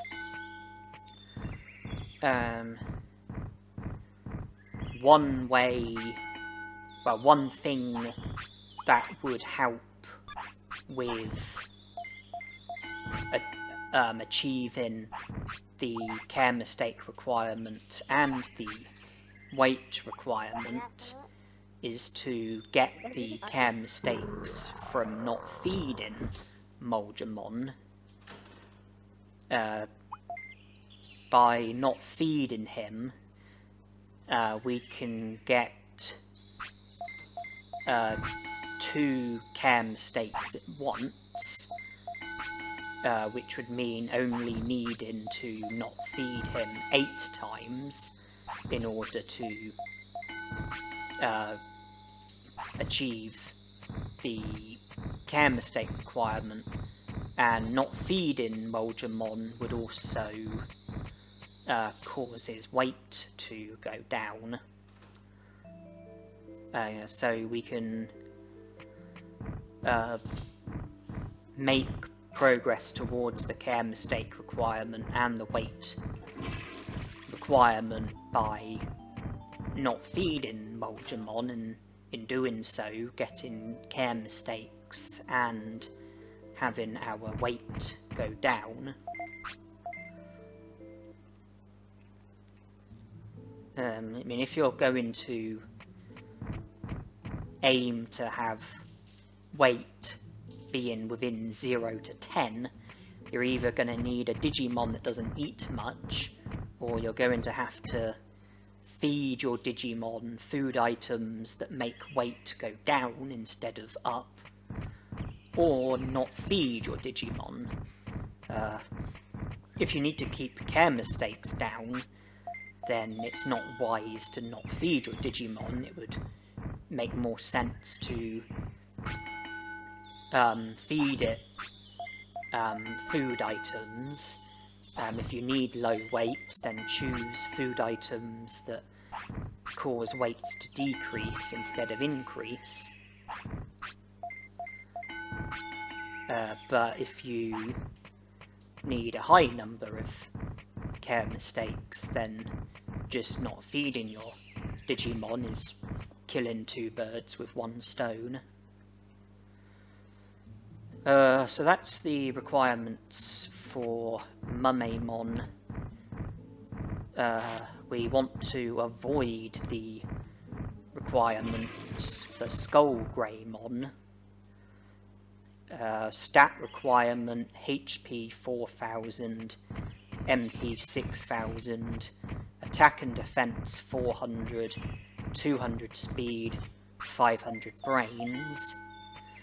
If we're going to fulfill the care mistake requirement for Machinedramon, then we are also going to fulfill the care mistake requirement for Skullgreymon. Skullgreymon, you need a minimum of 10 care mistakes. Machinedramon, you need a minimum of 15. One of the bonus conditions, minimum of 45 techniques, that is being fulfilled, but the weight requirement is 25 to 35. I predict that we should be able to avoid the stat requirement and weight requirement for Skullgreymon. We won't avoid the bonus condition or the care mistake requirement, but we're not going to Digivolve with just 2 requirements fulfilled. If we can fulfill 3 of the requirements for Machinedramon while not fulfilling 3 of the requirements for Skullgreymon, then Machinedramon will be our Digimon, bearing in mind that we do have to have Moldramon for a minimum of 6 days before Digivolutions are going to be a possibility.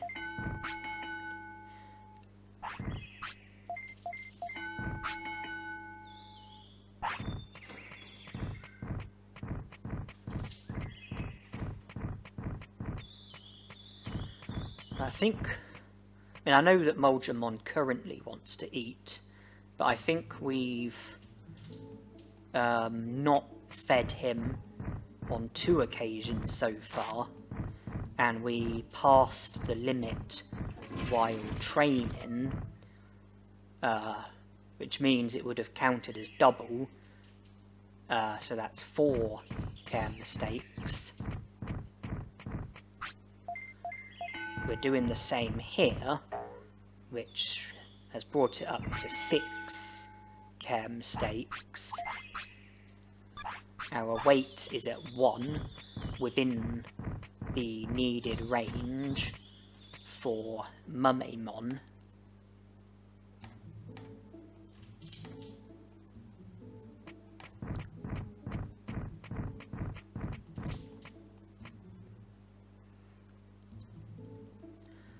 Looks like yet another scenario where stats are going to be irrelevant, but brains was a stat that I did want to have at a high amount because of the idea that I had. If my idea was to be, in order to be able to try the idea most effectively, I would probably need my brains to be 450 or 550.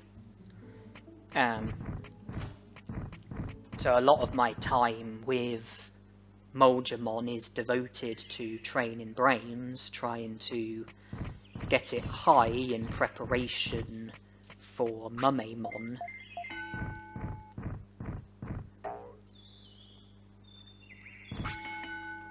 I anticipated that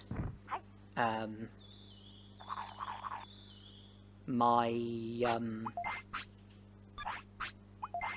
stats would increase when Digivolving from a champion Digimon to an ultimate Digimon. So I was accounting for a increase of the brain stat if the Digivolution was to be successful. So it was sort of on my mind that I might not want my brains to be too high, because a stat boost from a Digivolution might put my brains up so that they're a bit too high for my idea to work most effectively. And you saw that there was one time there when I did feed Mulgamon, and that was because my happiness and discipline weren't looking that great. And I fed him happy mushrooms to boost his happiness, and it enabled me to get a bit of scolding in there as well. I've still got one happy mushroom which can be used in the same way.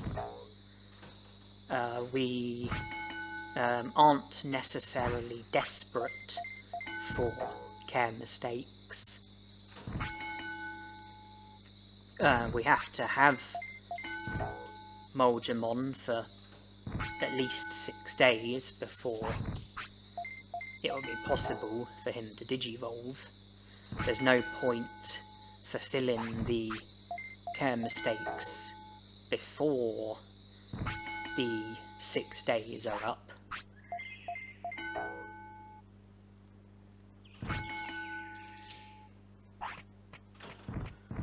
I started with Yoramon,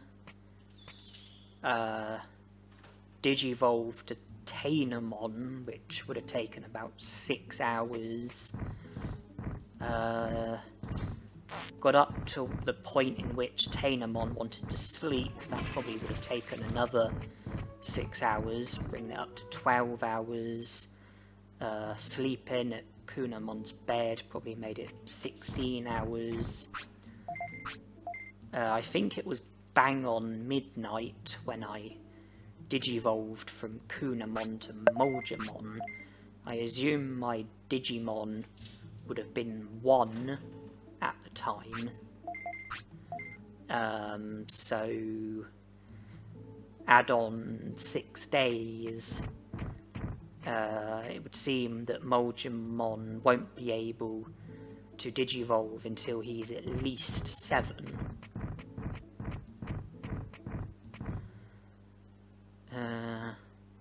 And when I digivolved from Waymon to Colamon, something was demonstrated, that being that the counter doesn't necessarily work as simply as we might assume. With that in mind,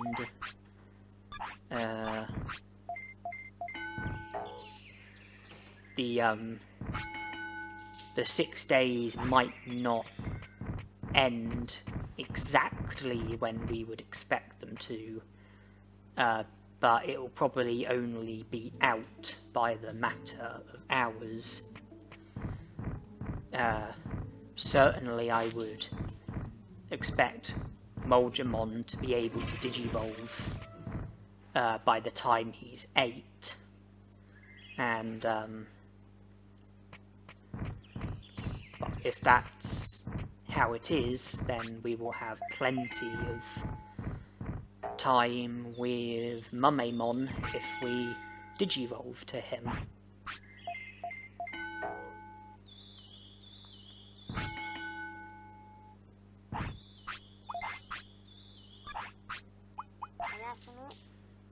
Right, so we will wake up at the age of 5. We're going to wake up at 1 AM. That's a new day. I think we have 6 care mistakes, but getting care mistakes from not feeding Moldramon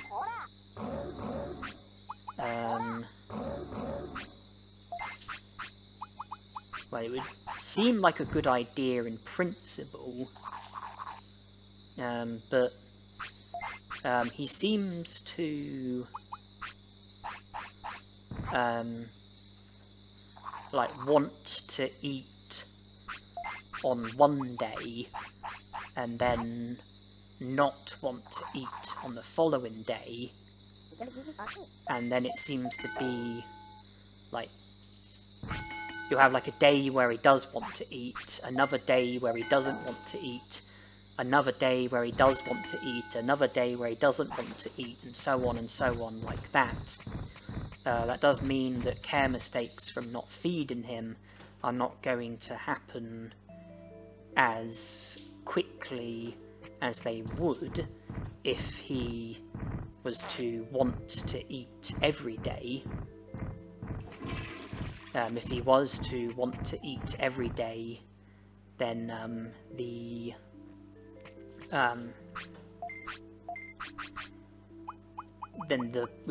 would be seeing the food bubble a lot more frequently, and that would be a lot more opportunities to avoid feeding him and get care mistakes.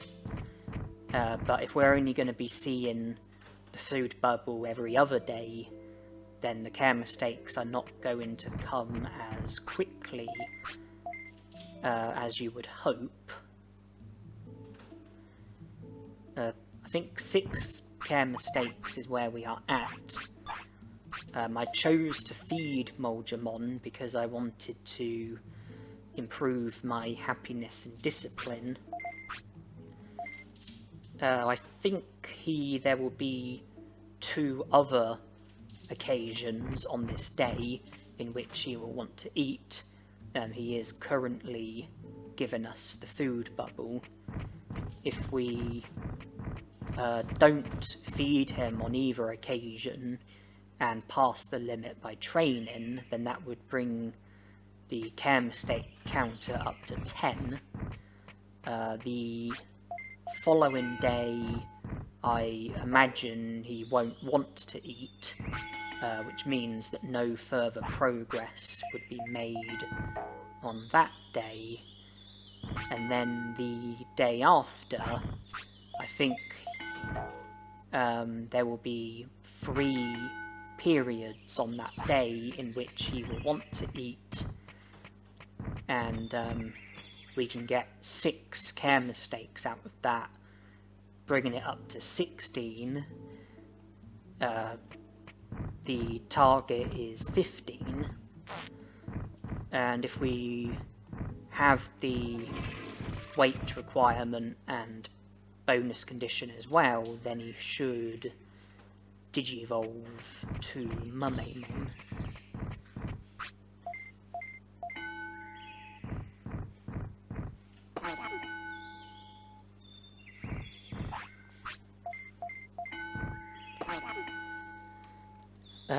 Well, I don't think there's too much more I can comment on in regards to us having Moldramon as our Digimon and aiming to Digivolve from Moldramon to Mumemon. Instead, I think there is something that we can make more of a topic on, and that is what my plan is regarding the machine techniques. When I read the guide, it came across, well, obviously there was the issue with Power Crane, and it read as if there was zero chance of me learning Power Crane in this challenge under the restrictions that I'm limited to if I was to try with a Digimon who has machine as their first nature. It seemed that if I was to have a Digimon who has machine as their first nature, then there would categorically be no chance of me learning Power Crane, and therefore no chance of me learning any other machine technique. And this challenge comes with limitations, and it would seem that the limitations would stop us from being able to learn any machine techniques with a Digimon who has machine as their first nature. Then I thought, okay, well, what about Digimon who do have machine as a nature, but not their first nature? And the guide that I was following did read as if it might be possible to learn Power Crane by training brains with a Digimon who has machine as their second or third nature. And if Power Crane was to be learnt, then that would mean that it would be possible to learn all of the other machine techniques with a Digimon who has machine as their first nature. The only sort of major obstacle that we were faced with in this challenge was Power Crane, and I thought that with a Digimon who has machine as a second nature or third nature, maybe it might be possible to learn Power Crane with that Digimon, providing that Power Crane is a technique that they can use and learn, and maybe we might be able to learn a few other techniques from them as well, just to give us like a head start. But the most important thing would be to learn Power Crane, and because that would take away any hurdle that's stopping us from being able to learn the machine techniques with a Digimon who has machine as their first nature. The ultimate Digimon who have machine as their first nature can all learn every machine technique. I know there's a bit of a complication with learning Power Crane, particularly from training brains. They can learn Power Crane from battles.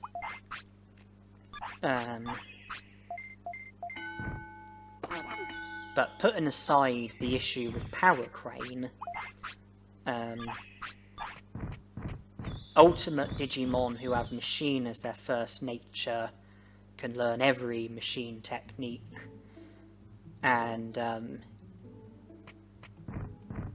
Mumemon is a Digimon who can use Power Crane as well as other machine techniques. Mumemon has Battle as his first nature, and Machine is either his second nature or third nature.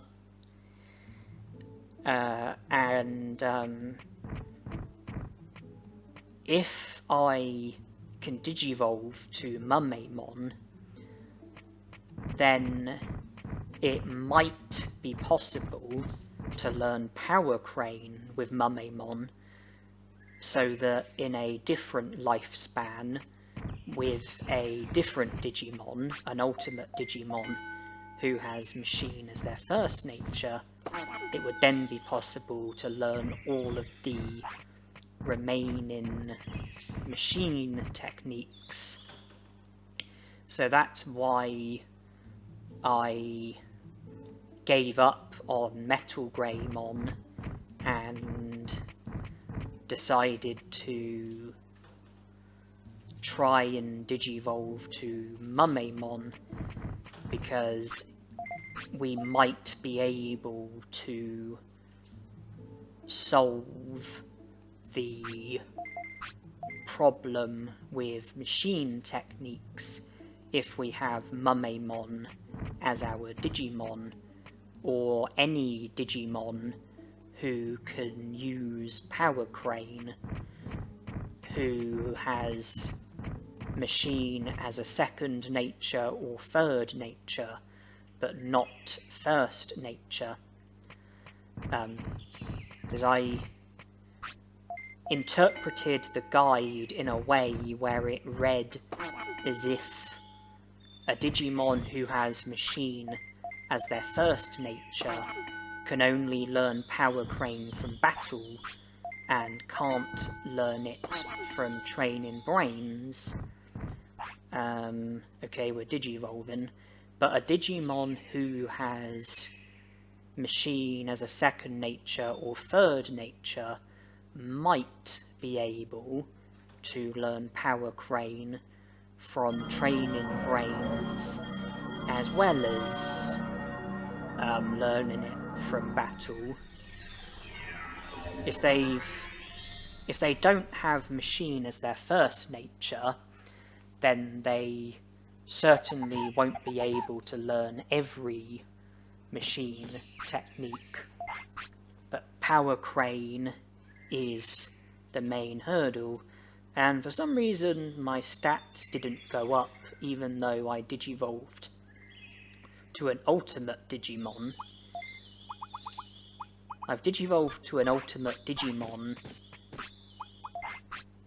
but I don't think my tamer level went up, and my stats didn't go up either.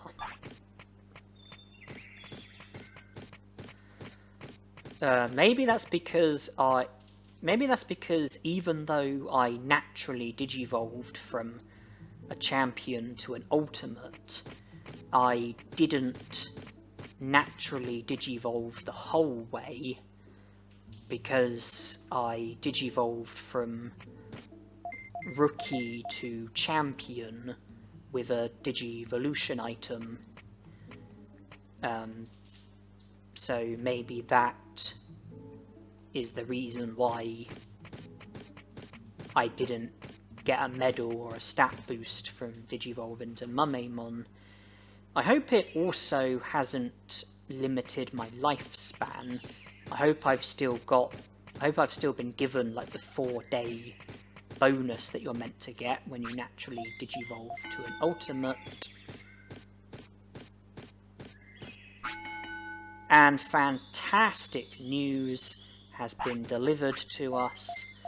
We have successfully managed to learn Power Crane. That was the only hurdle that was stopping us from being able to learn the machine techniques with Metal Greymon or any Digimon who has machine as their first nature. With Power Crane learnt, it should now be possible to learn the remaining machine techniques, which would also mean learning the remaining techniques in general. There are some other machine techniques that we can learn with Machinedramon as our Digimon.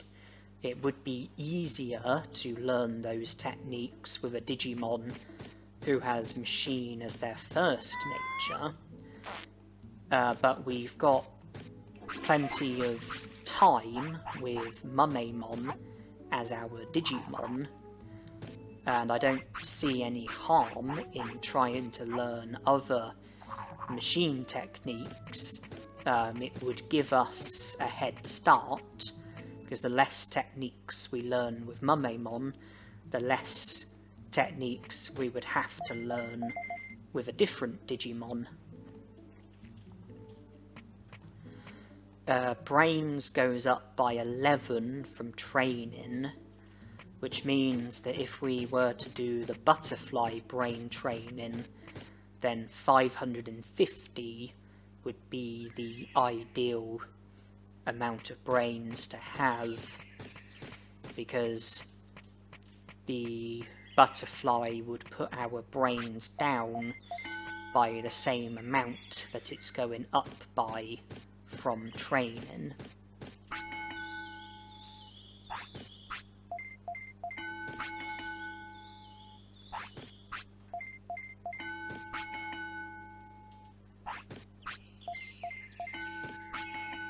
Nothing learnt there.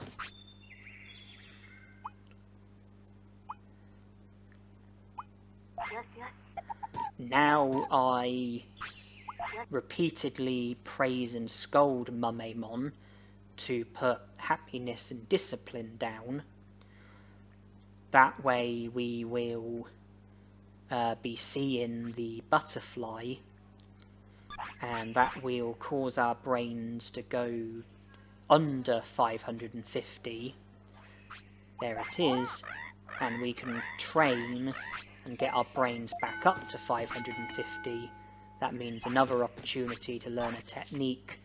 Didn't work there, but with the butterfly we can put our brains back down again and keep training again and keep getting opportunities to learn machine techniques. I want to ideally learn all of the machine techniques that Machinedramon can learn. If I was to be successful with that, then afterwards I would just aim to pass the time until Machinedramon fades away. That would mean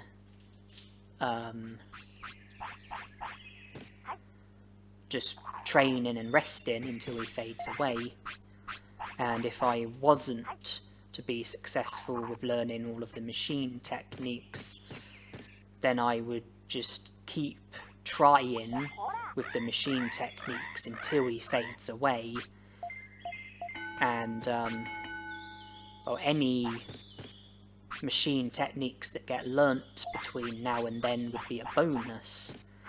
And in the next lifespan, or a later lifespan, it would be possible, hopefully, to learn the other machine techniques with a Digimon who has machine as their first nature.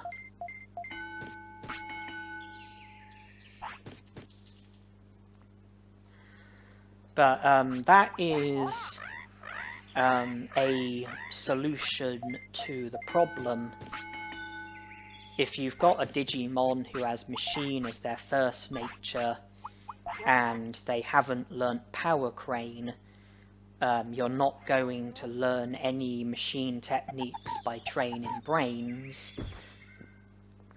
You would have to either learn all of the machine techniques from battles, or simply learn Power Crane from battles, and then learn the other machine techniques by training brains, Or in this case, if you don't want to have battles or are unable to for whatever reason, then you need a Digimon who has machine as their second nature or third nature.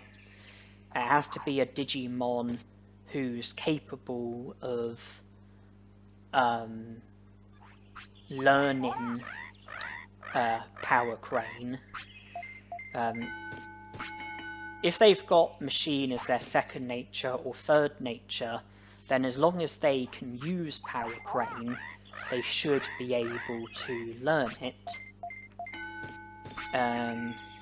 So by having a Digimon, a Digimon who has machine as a nature but not their first nature, so second nature or third nature, and a Digimon who can use Power Crane, if you learn Power Crane by training brains, which you should be able to do, then the remaining machine techniques can be learnt from learnt by training brains with a Digimon who has machine as their first nature. If I had digivolved to Mumemon before Metal Greymon, then I suspect that I could have learnt Power Crane, and then with Metal Greymon it should then have been possible to learn the other machine techniques. And that was pretty much the plan that I had. See if I could learn Power Crane with a different Digimon, in this instance Mumemon, and hope for success in a later lifespan.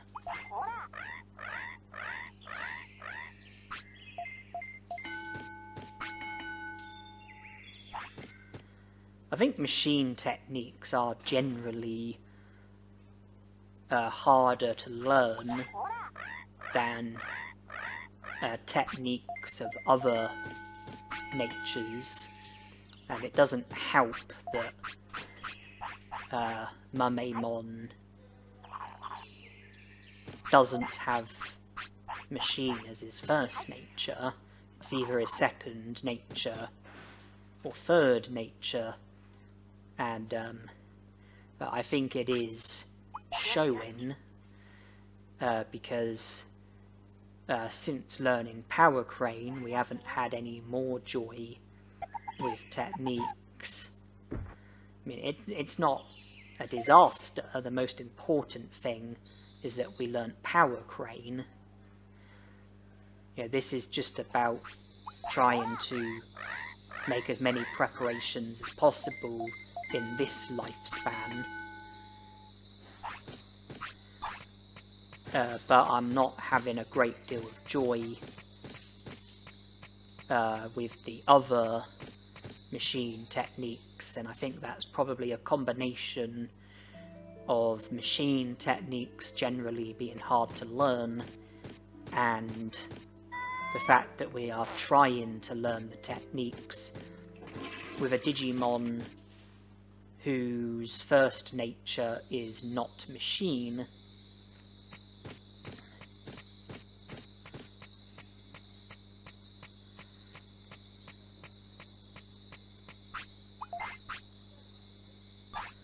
I am trying to, speed the video up best I can, cut out the boring bits, or if I can't cut out the boring bits, then at least make the boring bits go by faster, shorten the boring bits, the insignificant bits, and just try and focus on the bits that are most significant.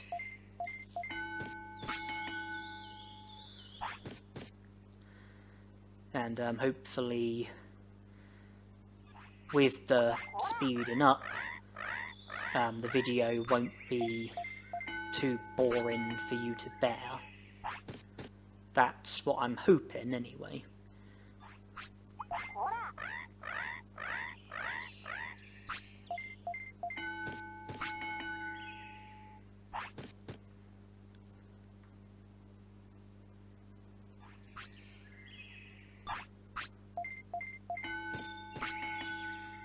Well, we're training in a way where every time we train, we've got the chance to learn a machine technique. Because before we train, our brains is under 550. After we train, our brains is 550 or more.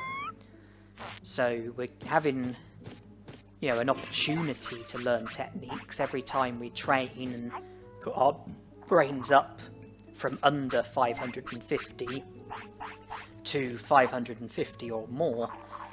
There is the opportunity to learn a technique. I think I'm not doing a very good job at making it look possible, or certainly I'm not doing a very good job at making it look easy. I suppose it's not easy, but it is possible, so please don't think differently. It is definitely possible, it's just either difficult or I'm just not demonstrating it very well. With this much bad luck, I'm more inclined to think that Machine is Mumemon's third nature. Oh, there's Devolve program. Well, that's another technique off the list. We do now have 3 machine techniques. What's left? Full power, pulse laser, delete program, or range beam, DG dimension. Mumemon can't learn all of those techniques. There are Digimon who can.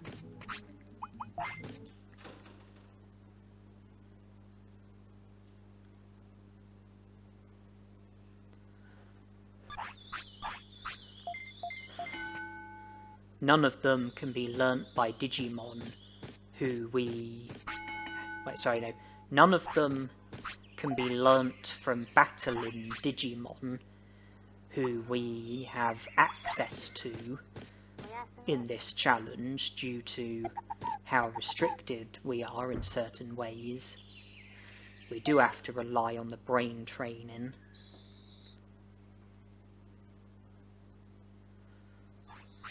But at least we are making progress, even if it is very slow.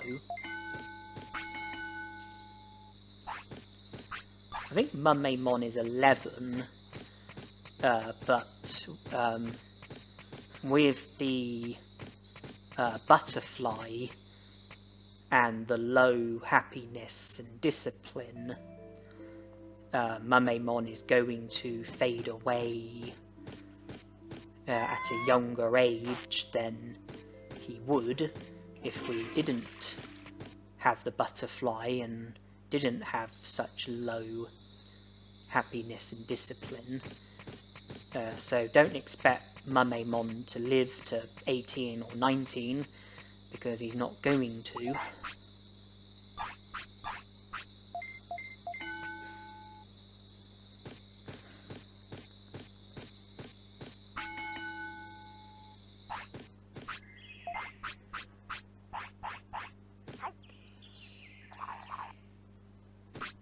I do have to feed Mumemon and take him to the toilet and, let him sleep, because when there's a bubble of some sort, it usually makes the butterfly go away. And I then have to make the bubble go away in order for the butterfly to come back. And the fastest way to make the bubbles go away is to give your Digimon what your Digimon wants. So if it's food, feed it. If it's the toilet, take it to the toilet. If it's sleep, let it sleep. If it's a sweat bubble, then rest. If it's injury or sickness, then give it medicine.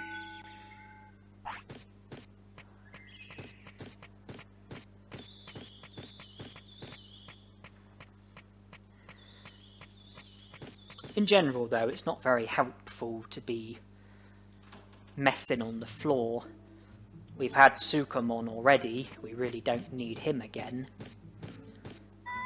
We don't need our tamer level going down from messing on the floor. We don't need our happiness and discipline going down.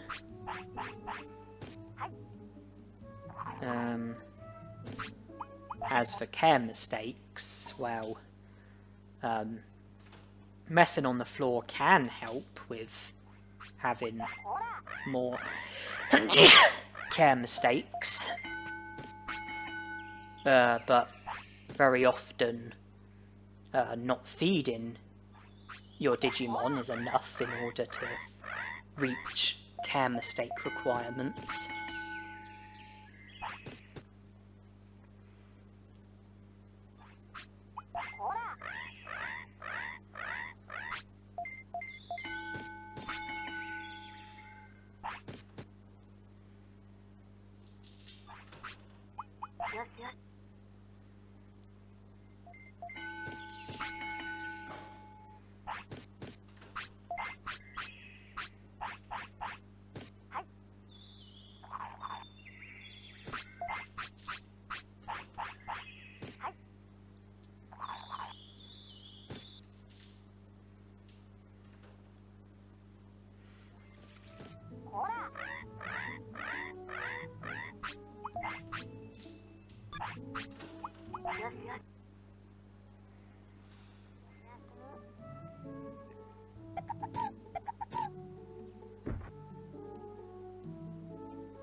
There's pulse laser as well.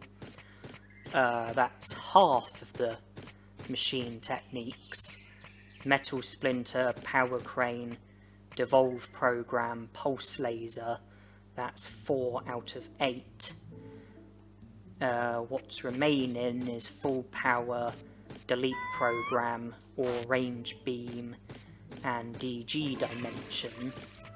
Off the top of my head, I know Machinedramon can learn full power, because the Machinedramon that you battle at Mount Panorama uses full power, and from checking the list, there's only one technique, machine technique, that hasn't been learnt yet, which Machinedramon can learn, and that can only be full power.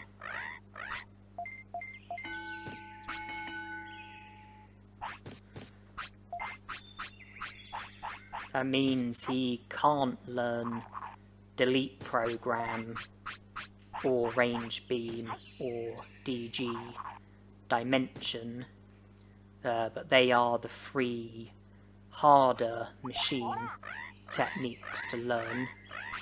Certainly all range beam and DG dimension are the 2 hardest. I think delete program is the next hardest. If if Mumemon does have machine as his third nature, then even if he was capable of using or range beam or DG dimension, I don't think he would be able to learn them, because I don't think... Okay, we're fading away. I don't think those machine techniques can be learnt by a Digimon who has machine as their third nature. But we didn't get another we didn't manage to learn full power in Mumemon's lifespan. So we enter the next lifespan requiring 4 machine techniques.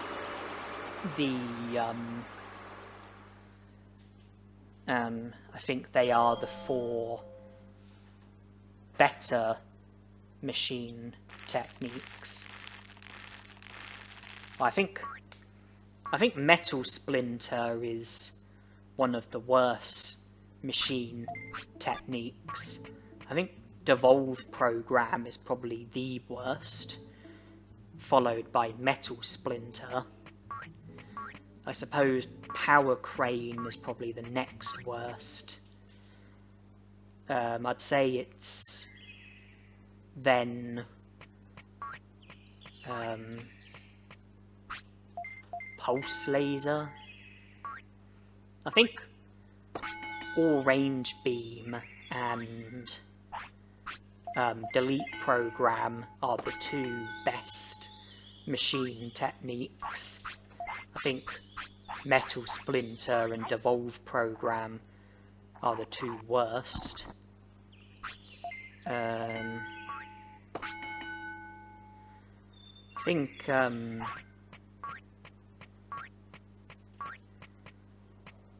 DG Dimension would be good if it wasn't so slow and easy to interrupt.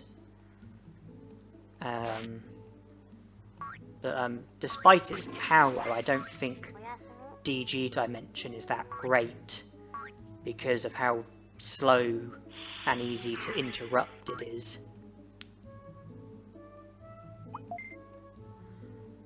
It's hard to compare full power to the other machine techniques because full power is non-offensive. If we just focus on the offensive machine techniques, then best to worst. I think best is a tough one between All Range Beam and Delete Program. I think that's probably followed by Pulse Laser.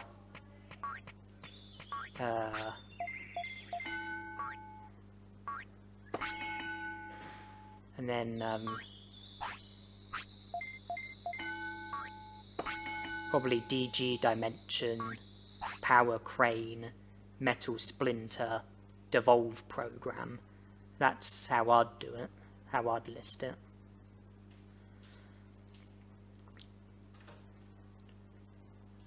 Focusing on our current lifespan, Mumemon faded away. I chose the green egg. I chose the green egg, so Bottomon was my baby Digimon who digivolved to Koromon. You're not going to be seeing Kunamon in this lifespan, and you're not going to be seeing Gabumon either. My aim is to digivolve to Agumon. That means that my attack needs to be superior to defense, speed, and brains. But there is a a complication, that being the champion Digimon that I'm aiming for, because as well as needing attack to be superior to the other stats at the time of Digivolution from in-training Digimon to rookie Digimon, there are some stats that should probably be kept down, because I'm going to need to have certain stats that are over certain thresholds to help with Digivolving to the champion Digimon that I'm aiming for, and also have certain stats under certain thresholds to help with avoiding champion Digimon that I don't want to Digivolve to. So it might not be wise to just train attack and nothing but attack, because even though you would Digivolve to Agumon, you might then realise that you needed to keep attack under 100 in order to avoid unwanted champion Digimon. But then, figure of speech, let's say you need 100 defense in order to be able to Digivolve to the champion Digimon that you're aiming for.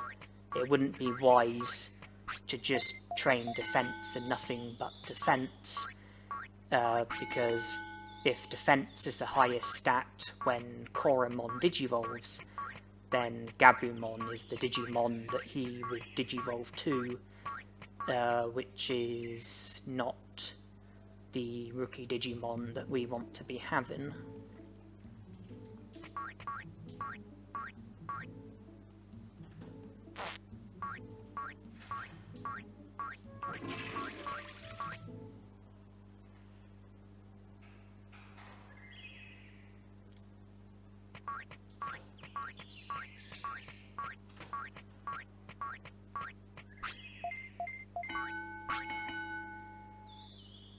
You've probably noticed that I trained attack first and got it superior to the other stats, and it is currently superior, and my aim is to keep it superior, but instead of focusing solely on attack, I have trained other stats as well, and I'm trying to get them so that they are sort of almost as high as attack, but still keeping them at a lower amount than attack.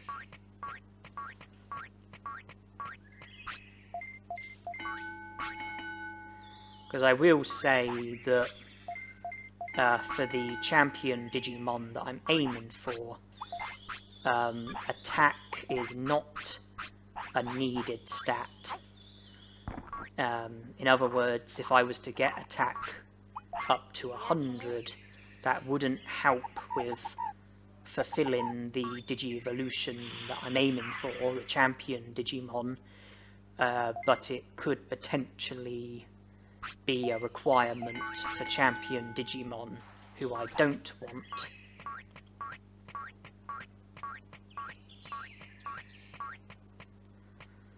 Which means that I want attack to be superior but under 100, and I want it to still be under 100 when I Digivolve to Agumon.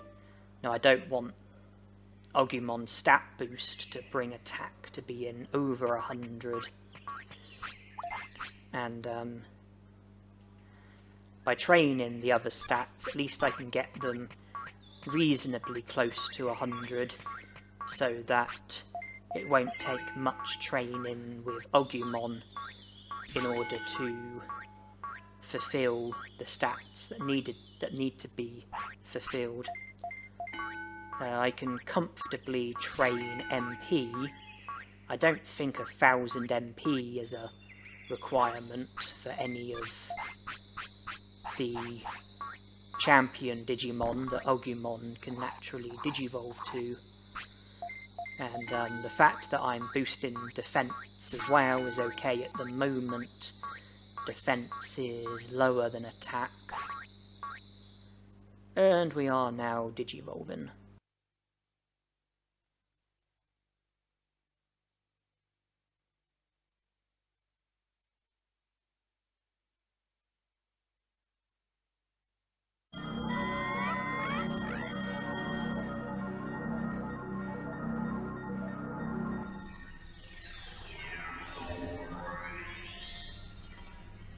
Not surprisingly, Agumon is the Digimon that we have Digivolved to.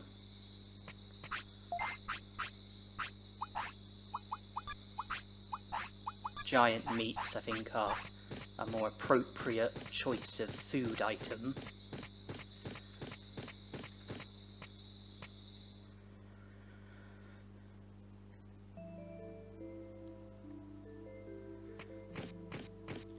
I think, let's see, okay, well, currently all of my stats are under the thresholds.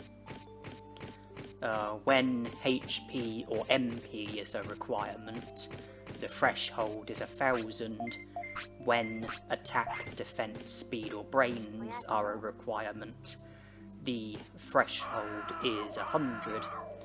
The only stat requirement that I have is 100 brains, and that might have given away that the champion Digimon that I'm aiming to Digivolve to is Centauramon. And the reason why I'm drawn to him is because he is a champion Digimon who I've not had yet, who can naturally Digivolve to 2 different Ultimate Digimon, who both have Machine as their first nature, and are both Digimon who I haven't yet Digivolved to. So all in all, I'm making progress in different areas, progress with techniques and Digivolutions. Not to forget that time is always going by as well, and that means that I'm getting closer to the 10-year medal, the medal that you get once 10 years have passed. If I get up the Digivolution guide, Centauramon, who I'm aiming for, I don't know if it's even necessary to look at the bonus condition. I think I might be fulfilling... I think I might always be fulfilling every bonus condition because of the number of techniques that I've got. I will look at it nonetheless, but Centauramon, as I said, the stat requirement is 100 brains. Care mistake requirement is a maximum of 3. The weight requirement is 25 to 35. One of the bonus conditions is to have a minimum of 28 techniques. I did have 48. Metal Splinter would have made it 49. Power Crane would have made it 50. Devolve Program would have made it 51. Pulse Laser would have made it 52. I only lack DG Dimension or Range Beam, Delete Program and Full Power. Subtract that from the 56 techniques that there are in total, then I'm at 52. I'm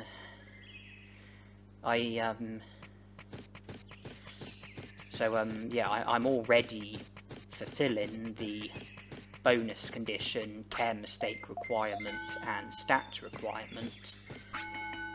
3 requirements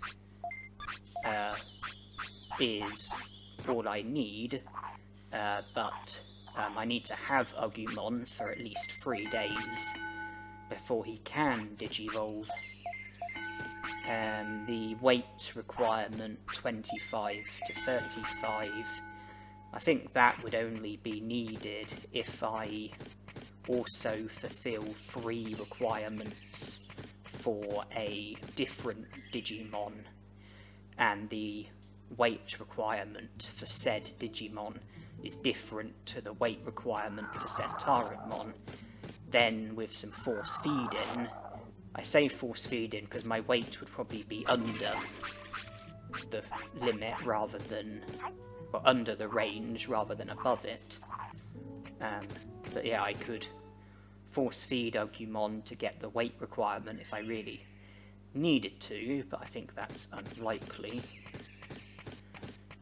Looking at the other Digimon, Greymon, stat requirement, you need 100 attack, defense, speed and brains. The care mistake requirement, maximum of 1. Weight requirement, same as Centaurimon, 25 to 35. One of the bonus conditions is a minimum of 35 techniques.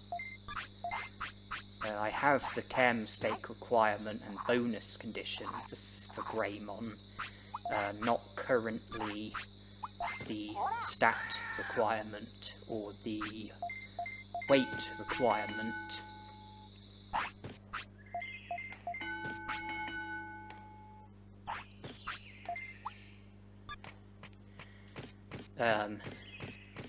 Might be a good idea to avoid the weight requirement for Centaurimon, because fulfilling the weight requirement for Centaurimon would also mean fulfilling the weight requirement for Greymon, and that plus the care mistakes and bonus condition would mean that I'd be fulfilling 3 requirements for Greymon, and we really don't want to be doing that.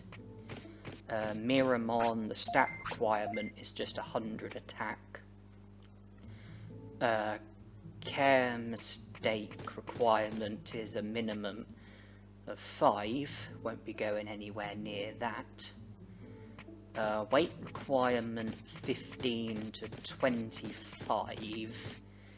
I think there's a good chance I am currently within that range.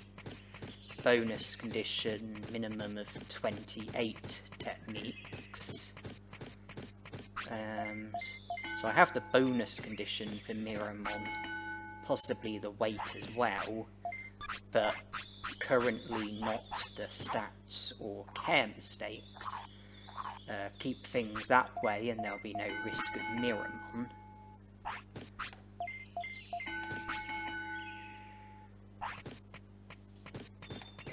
Birdramon. The stat requirement is just 100 speed.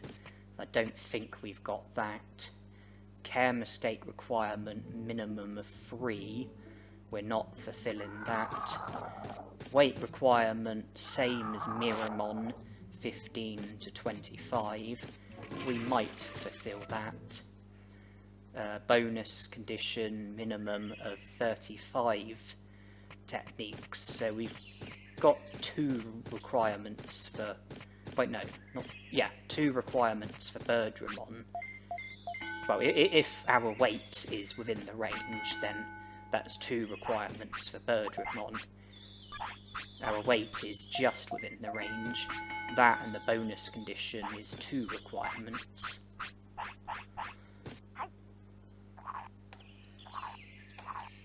Greymon, Miramon, Birdramon, Centauramon, Monochromon. Part of the stat requirement is 100 brains, which I've got, but also needed is 1000 HP and 100 defense. So we're not fulfilling the stat requirement for Monochromon, not at the moment anyway. Care mistake requirement, same as Centauramon, maximum of 3. So we will fulfill that, because fulfilling it for Centauramon will also mean fulfilling it for Monochromon. Weight 35 to 45, we're not going to get anywhere near that. And then one of the bonus conditions is a minimum of 35 techniques. So that would be care mistakes and bonus condition, but not stats or weight. So just 2 requirements for Monochromon. And then the other Digimon is Tyrannomon. Stats 1000 HP and 100 defense. I don't think I'm fulfilling either of those. No, I'm definitely not. It's just brains that's over the threshold. Care mistakes, maximum of 5. Am fulfilling that. And I will continue to fulfill that. Weight, I think, is the same as Centauramon and Greymon. 25 to 35. One of the bonus conditions is a minimum of 28 techniques.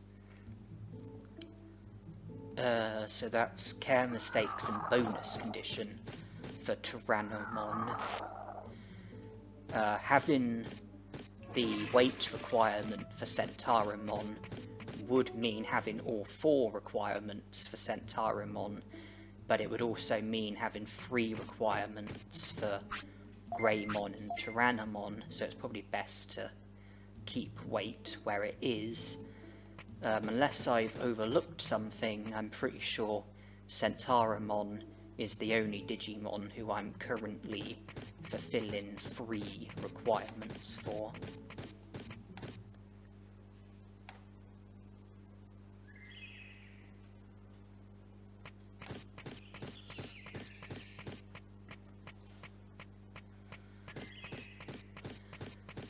I'm not going to look at Centauromon's ultimate Digivolutions just yet. We have Agumon as our Digimon. We are aiming to Digivolve to Centauramon, and that should be our current focus.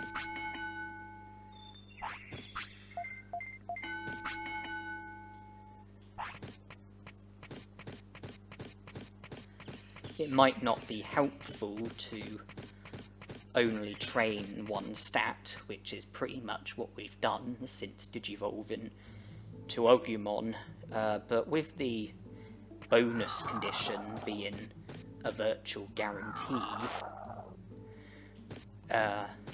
we only need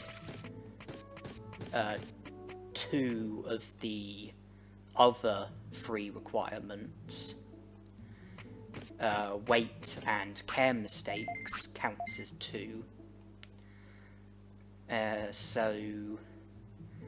Unless for whatever reason it would be really hard to fulfill the care mistake requirement or weight requirement, there wouldn't really be any need for stats.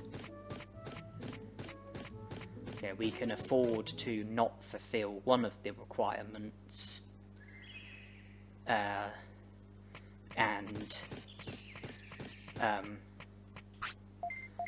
that requirement that we're not fulfilling could be stats, and it's fine as long as we've got the other 3 The bonus condition is pretty much a guarantee.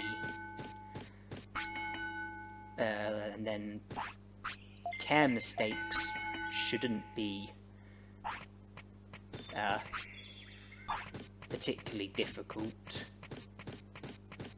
I mean, either you need to stay under a certain number of care mistakes, or you need to reach a certain number of care mistakes. Having the care mistakes would negatively impact your happiness and discipline and your lifespan. Probably not to a tremendous degree. Weight might require force feeding your Digimon, or feeding your Digimon heavy food items. It might also require you to feed your Digimon food items that lower your Digimon's weight instead of increasing it. But on the whole, we should be able to fulfill the care mistake requirement and the weight requirement. Combine that with the bonus condition and you've got a Digivolution. Makes stats irrelevant.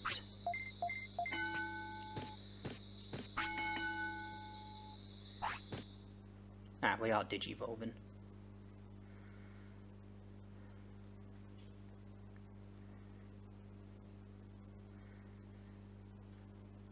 I think stats should only really be considered if there's an issue with, like a really big issue with the weight or the care mistakes.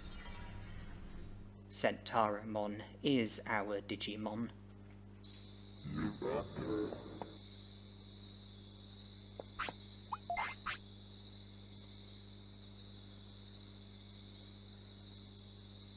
So just me, or are our stats not going up when we Digivolve? I mean, not that it's an enormous problem, not at the moment, you know, not with what we're currently trying to do, but it's strange nonetheless. Right, so with Centauramon as our Digimon, there are two ultimate Digimon up for grabs, Andromon and Guromon, and that would actually be a win-win situation.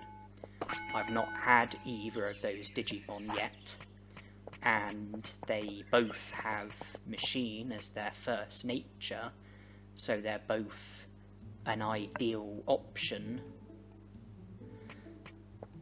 Nonetheless, I decided that I wanted to try and commit myself to Guromon.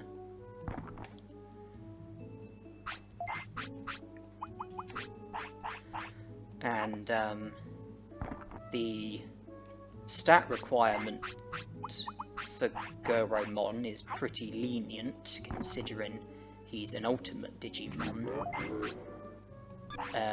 400 attack, 300 speed, 400 brains. I think we are pretty much there with the brains.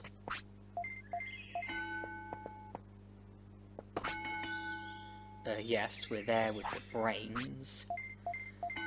By training our attack, we will also boost our speed at the same time. Centauramon won't be able to Digivolve until we've had him for a minimum of 6 days. That might be enough time to get the stats. Bonus condition, one of them is to have a minimum of 35 techniques, that box is ticked. Care mistake requirement is a minimum of 15, and the weight requirement is 0 to 10. Well, at the moment we are only fulfilling the bonus condition. The care mistakes could come from not feeding Centaurimon, and that would help with the weight as well. And that would be 3 requirements. There could be time for us to get the stat requirements, and then with that we would only need the care mistakes or the weight.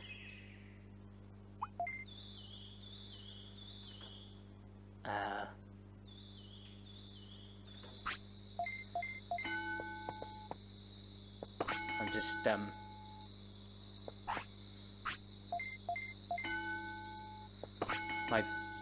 my brain has just gone a bit dead.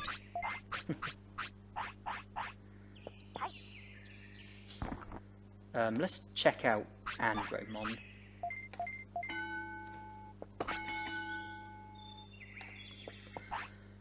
Stat requirement 2000 HP, 4000 MP, 200 attack, 400 defense, 200 speed, 400 brains. Well, for Andromon, there's a requirement for every stat. With Guromon, there was only a requirement for 3 of the stats.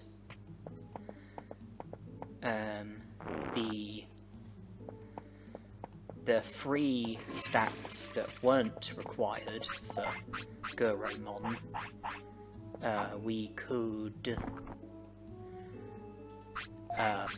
ignore at least one of those, so that we don't have the stat requirement for Andromon, but would still be able to fulfill the stat requirement for Guromon.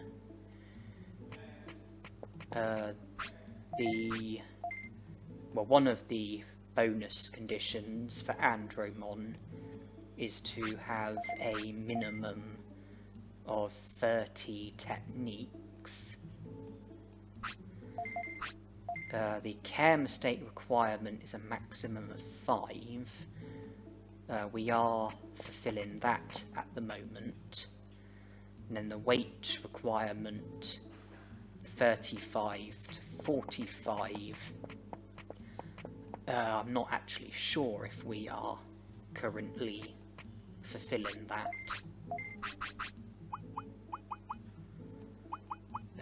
I sense that we might be under it. I feel that we probably aren't within the range at the moment, and that we're probably below it instead. But if we keep going the way that we are going, I think there's a big risk that we would get to within the range. And that would be a problem because we currently have the care mistakes and the bonus condition as well. We can avoid the stats, no problem.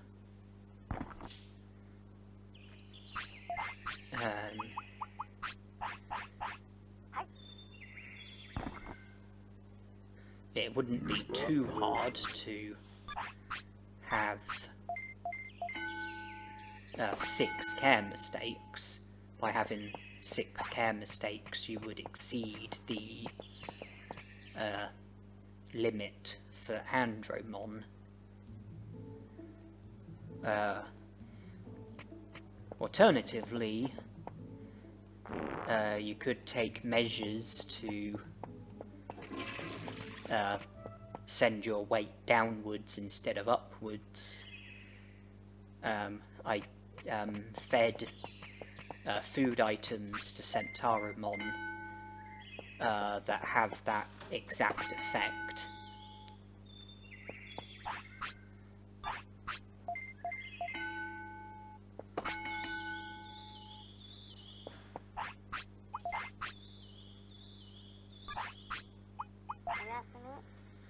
Okay, well, weight is under the range for Centaurimon, as are his stats.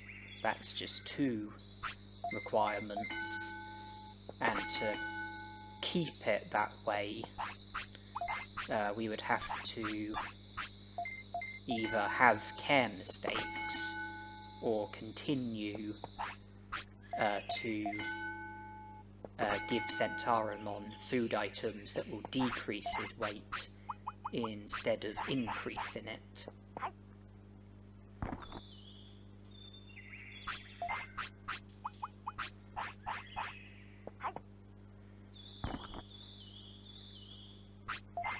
The only food items that I had on me which have that effect have now been used.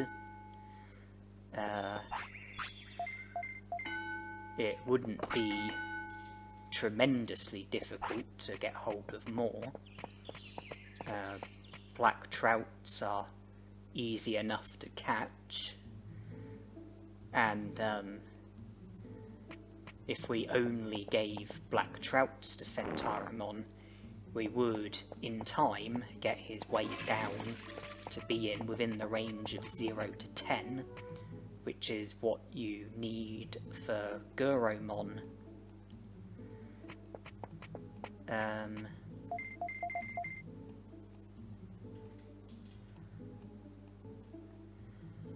Just thinking, we have the bonus condition for both ultimates.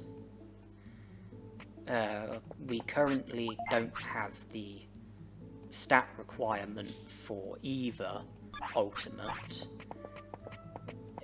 but it's looking like we might be able to get the stat requirement for Guromon. I don't think we currently have the weight requirement for either Digimon. We have the bonus condition requirement for Andromon, but not Guromon.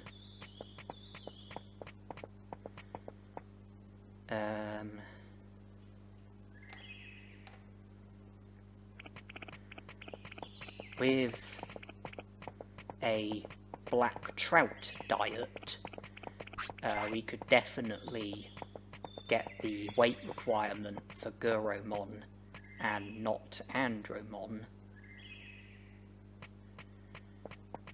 We're definitely going to have the bonus condition for both.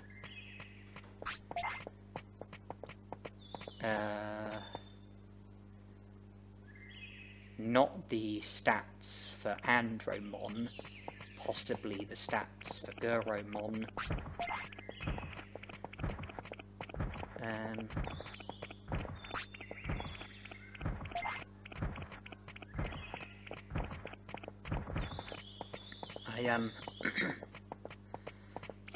I know that I could have care mistakes and by doing so help with Digivolving to Guromon while making it harder to Digivolve to Andromon, but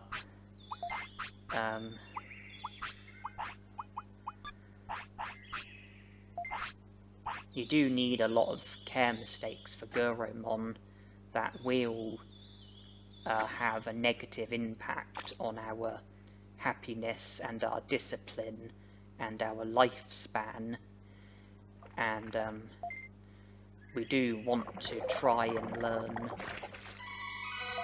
4 techniques while we have Guromon as our Digimon. And I think learning machine techniques is difficult. I think that we are,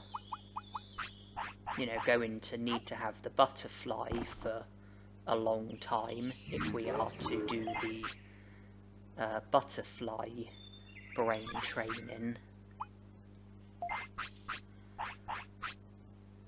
With the bonus condition and the weight that we can get from a black trout diet, if we can get the stats as well, which is certainly plausible, that should result in us digivolve into Guromon and not Andromon, because we would have the bonus condition for Guromon plus the weight and the stats. We would have the bonus condition for Andromon plus the care mistake requirement, but not the stats or the weight requirement.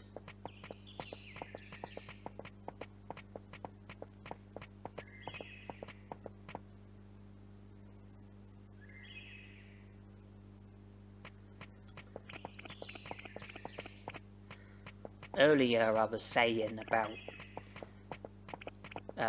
stats probably being irrelevant in most cases, but in this case there is an obvious benefit in avoiding care mistakes, that being that we should live for longer and have better happiness and discipline, and that will help, because we need as much time as possible with Guromon to try and learn machine techniques. I know it will take time to get the stats that are needed, but then we need to have Centauromon for at least 6 days before he can digivolve, and we might be able to get the stat requirement before the 6 days are even up, and in which case we're not going to hold ourselves up by getting the stats, because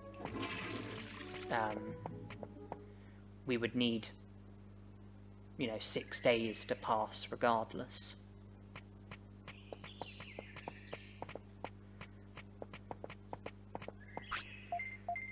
I seem to recall the stat requirement being 400 attack and brains and 300 speed. I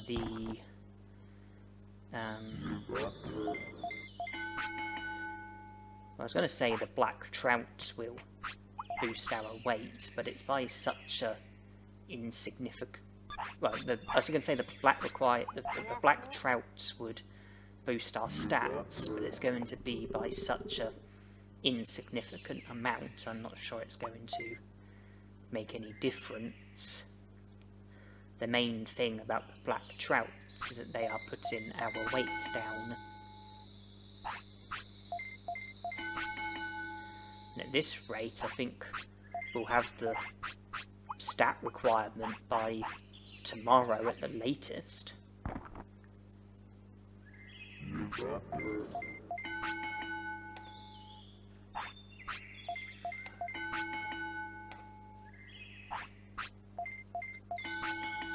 I just double checked the stat requirement. It is 400 attack and brains, 300 speed. We are there with the brains, virtually there with the attack. Got a bit of a way to go with the speed, and our weight is within the range of 0 to 10, which is what we need for Guromon, and it's well below the requirement for Andromon, which I think was 35 to 45.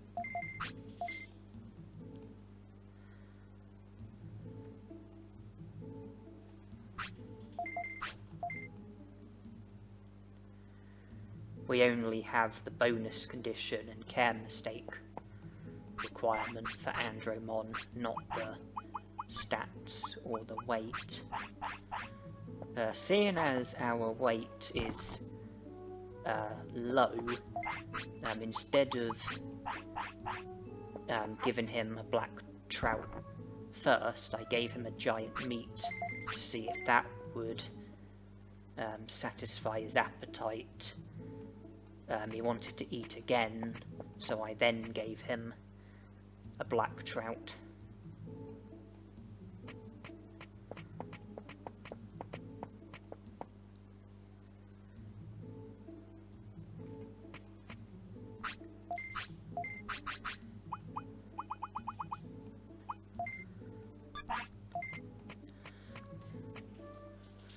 Well, at the moment we also only have 2 requirements for Guromon, the weight and the bonus condition, but keep things that way and get one of the other requirements,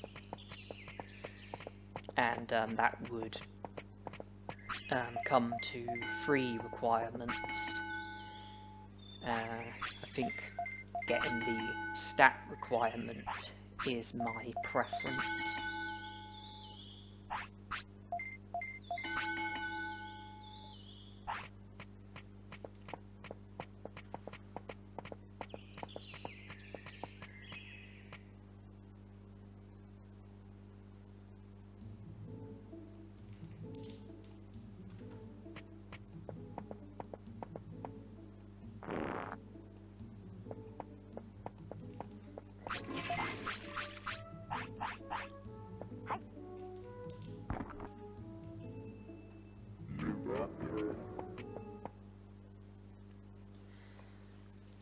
Black trouts are a useful resource. I don't want to use more than I have to. It is possible to sometimes give giant meats to Centauramon instead of black trouts and still keep our weight within the range of 0 to 10, or certainly have it within that range by the time that it's been long enough in order for Centauramon to digivolve. His weight was 5. It will go even lower from sleeping.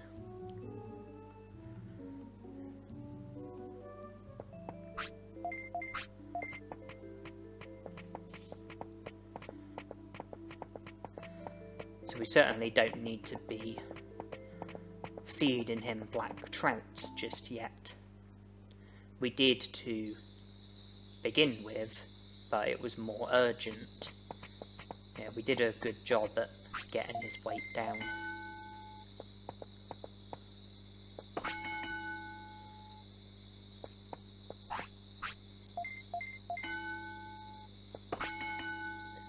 Attack is there.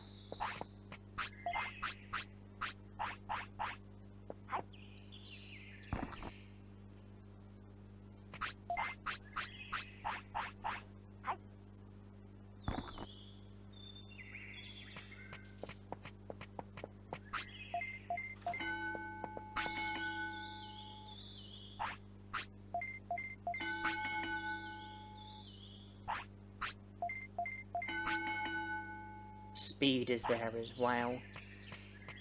We haven't digivolved, even though we've now got the stat requirement along with the weight requirement and bonus condition, and the only possible reason that that could be is that we haven't had Centauramon for 6 days yet. The counter hasn't reached 6 days. when it does reach 6 days, we will digivolve as long as we are still fulfilling 3 of the requirements.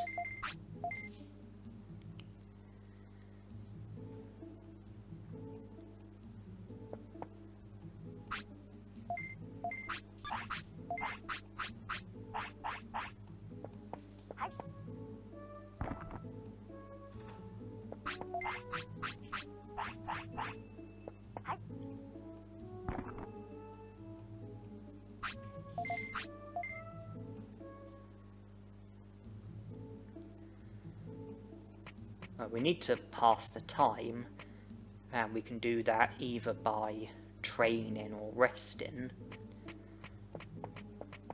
If we do train, then we need to make sure we don't get the stats that are needed for Andromon.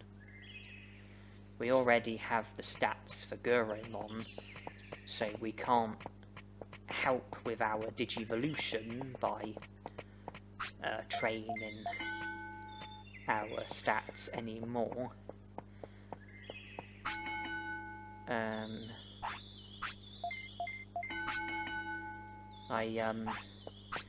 I don't know how much of a stat boost Guromon gets when training brains.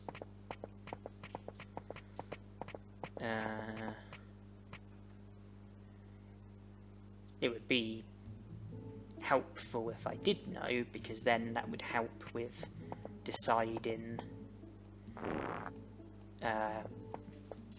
what our, like, where we should get our brain stat up to. Like, if I knew that his brains went up by 11 when he trained, then I would know that 550 would be the perfect amount of brains. But if his brains only goes up by 9, then 450 would be the perfect amount. Well, that's if we're going to try butterfly brain training.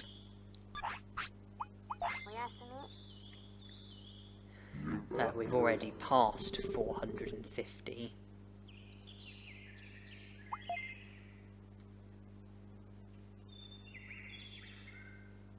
There's also the uncertainty of whether or not we are going to get a stat boost by digivolving to an ultimate Digimon.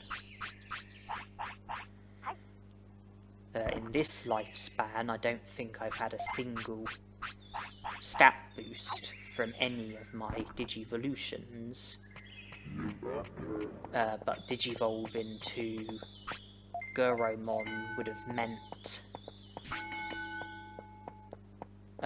going from baby Digimon all the way to ultimate Digimon with natural Digivolutions only.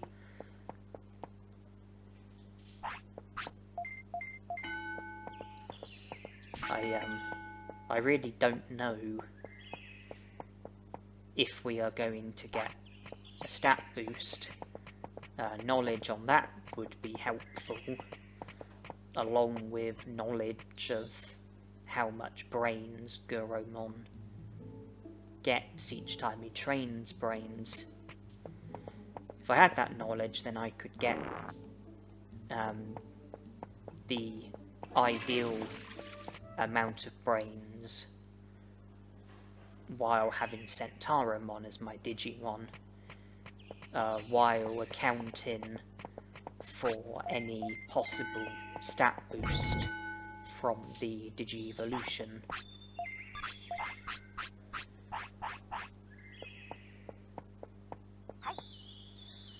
I really don't know, but 500 brains at the moment. If we don't get a stat boost, then it wouldn't be hard to... Well, if we don't get a stat boost, then brains will stick at 500. If it turns out that 550 would be the ideal amount of brains, then it wouldn't be hard to train our brains up to 550 if 450 would be the ideal amount. Then I would have to choose between using the butterfly to put my brains all the way down from 500 to 450, or going up, or just train up to 550 brains and try and make do best I can.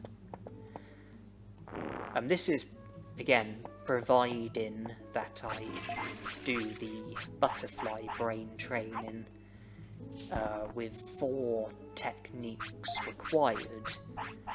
It would seem that butterfly brain training would make a lot of sense.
Her 6 hours still aren't up yet.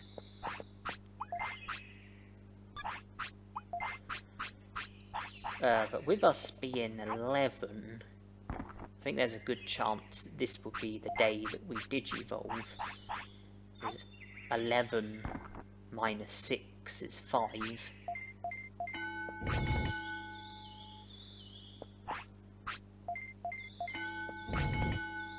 Usually you're 4 or 5 when you digivolve to a champion Digimon. So, depending on the time of day when your baby Digimon hatches from an egg, I find that you tend to digivolve to a rookie Digimon when you are 1 or 2. And then 3 days until you can digivolve to a natural champion. That would bring your age up until 4 or 5. And then 6 days until you can naturally digivolve to an ultimate. That brings the age up to 10 or 11. Ah, looks like we're digivolving. Okay, the counter has finally made it.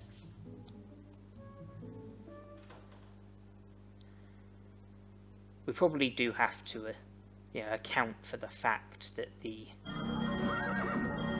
counter does seem to work in ways where it's not necessarily 100% accurate.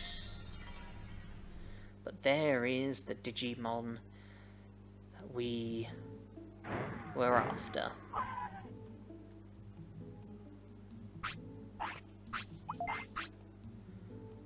And our stats have gone up, and we have exactly 550 brains. For the butterfly brain training to work, it would, well, to work most effectively, it would be ideal if Guromon's brains goes up by 11 each time he trains.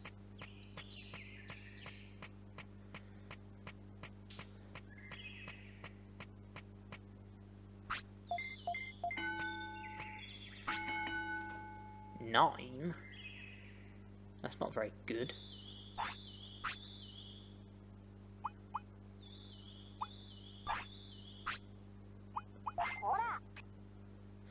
Well, let's see that butterfly anyway.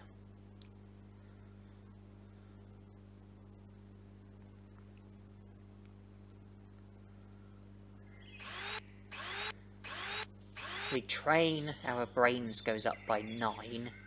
We see the butterfly, our brains goes down by 11. If we continue to have 550 as the like significant number,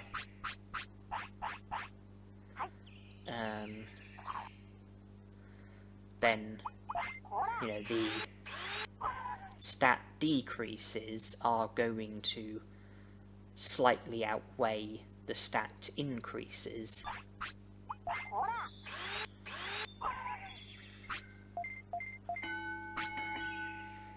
And if I continue to hover around 550 brains, then there will come times where I will have to train twice, and without seeing the butterfly in between,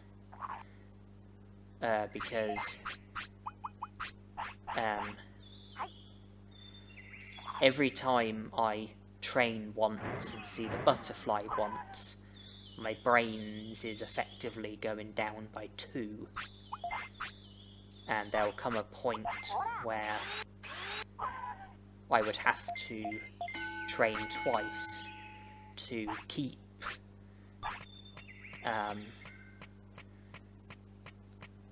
to like be able to keep brains within the range of 550.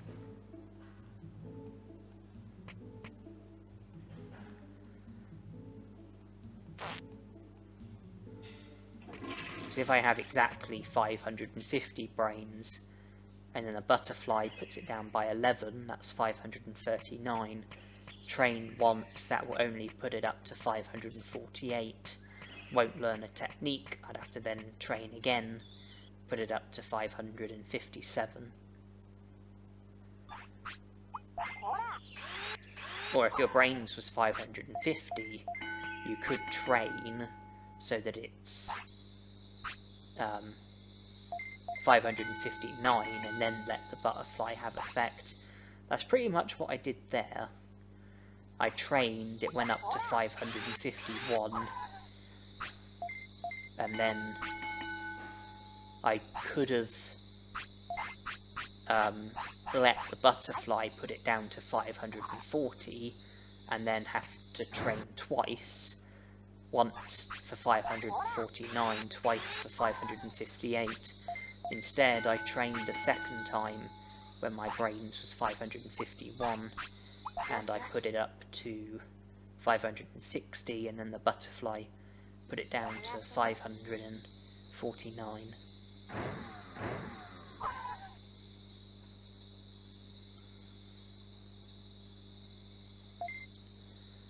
Well, the stat increase and stat decrease are not a tremendous mismatch. They're a bit of a mismatch.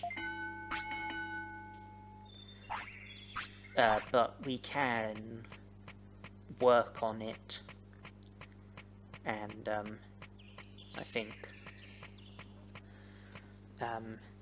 the way I'm doing it probably appeals to me more than getting the butterfly and trying to get my brains from 550 down to 450 so that I would then have the perfect amount of brains. But you know, your brains would have to go down by 100, and that's going to take a lot of your Digimon's lifespan away.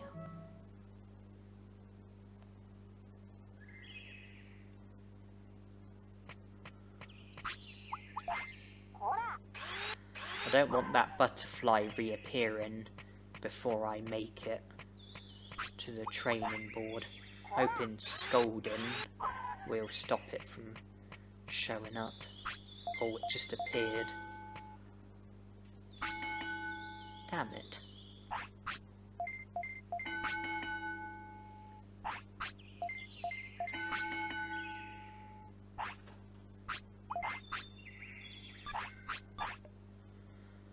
We've reached the age of 12 and still no progress with techniques. Oh, hold that thought, we just learnt full power.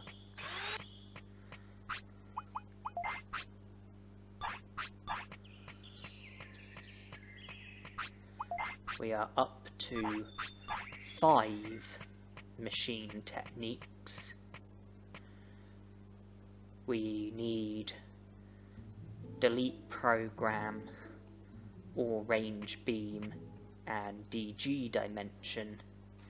Unfortunately for us, they are the 3 hardest machine techniques to learn.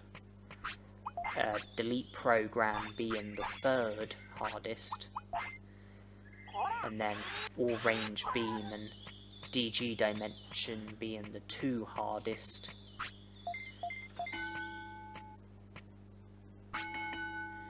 I suspect DG dimension is probably the hardest to learn because of its power, despite the fact that I much prefer all range beam because it's much faster, much harder to interrupt, and costs less MP as well.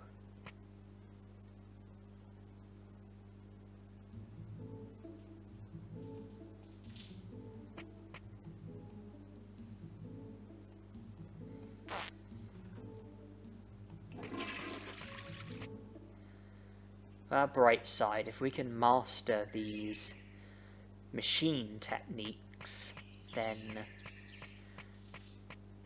we will have a medal and we'll never have to worry about techniques again, and that means we'll never have to worry about training brains again, or at least not like this, where you're doing it to try and learn techniques.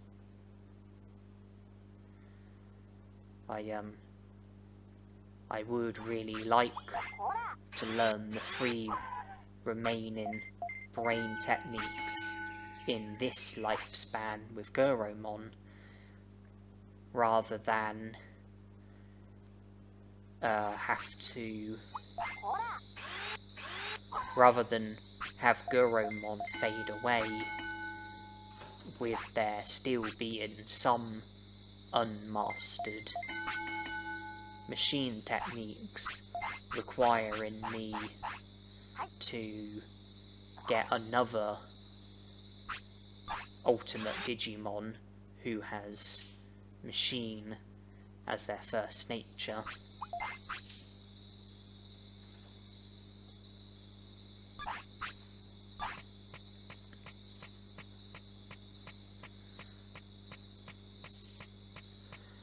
There are machine Digimon who I haven't had yet, who do have, you know, machine as their first nature. Andromon, Vadermon,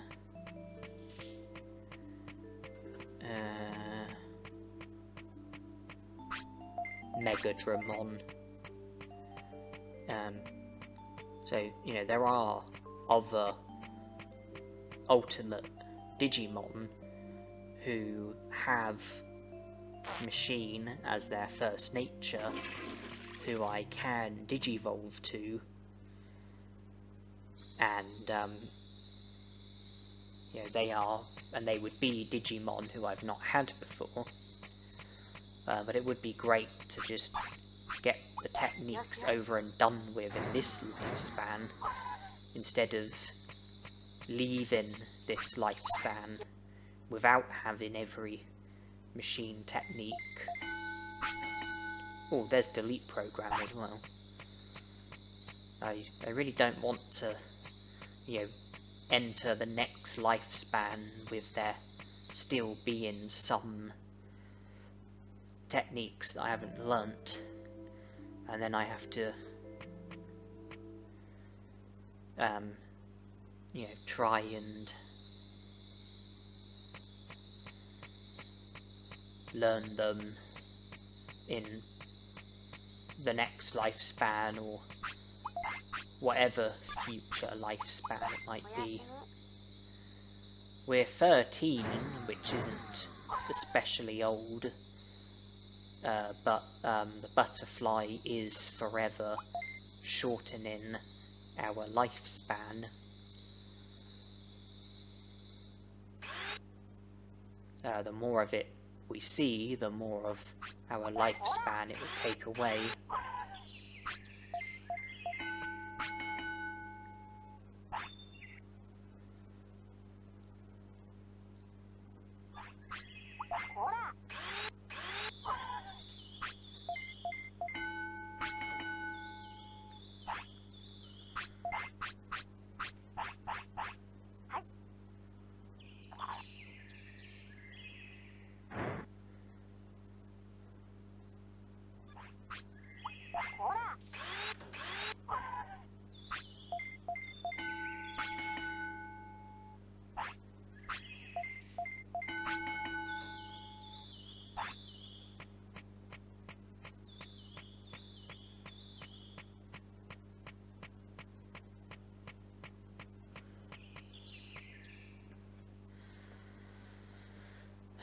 Just 2 techniques left, but they are the 2 hardest machine techniques to learn, and possibly the 2 hardest techniques overall to learn.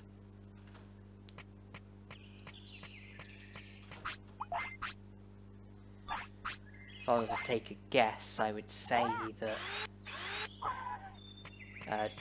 based on how we were as a tamer up until Digivolving to Guromon, and how we have been since Digivolving to Guromon, I reckon he'll probably fade away when he's about 15.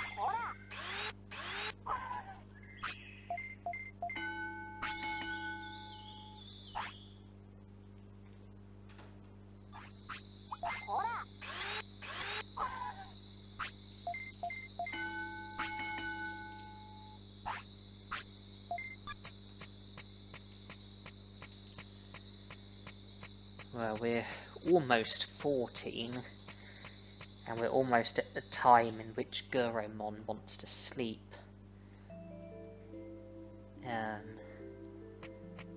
When we wake up, we're going to be, I think, we're going to be about 14 and a half. Time is running out.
Tomorrow is only 13 hours away, so I hope I'm wrong about us fading away when we're 15.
Yeah, things are starting to look more and more doubtful. Because we're still 2 techniques adrift, and I really can't imagine Guromon's got too much more life left inside of him.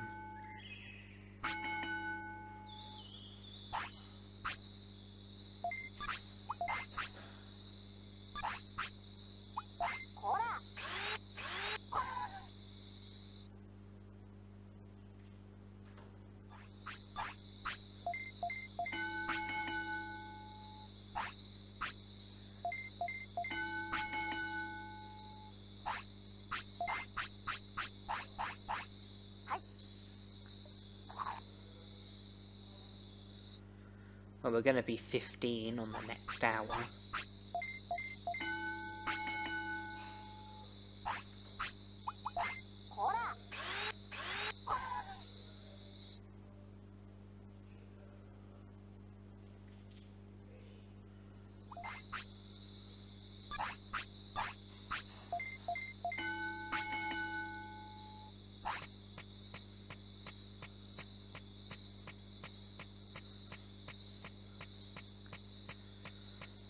We're using a Digimon who has machine as his first nature, and still it's this hard.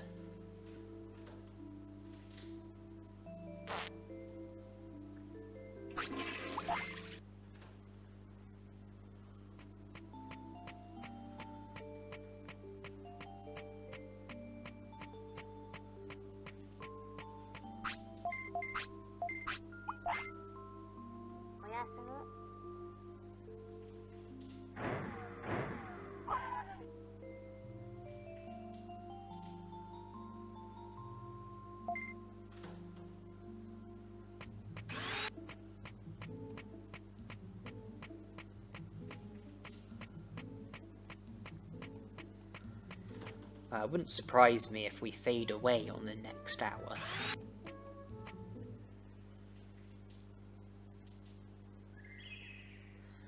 This is a big indication that machine techniques are indeed the hardest to learn.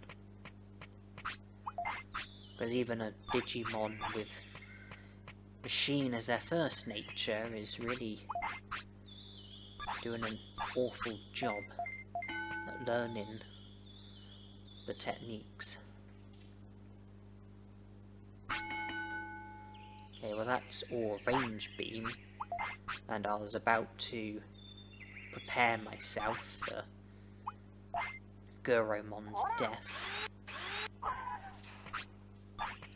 It didn't come, he is still alive.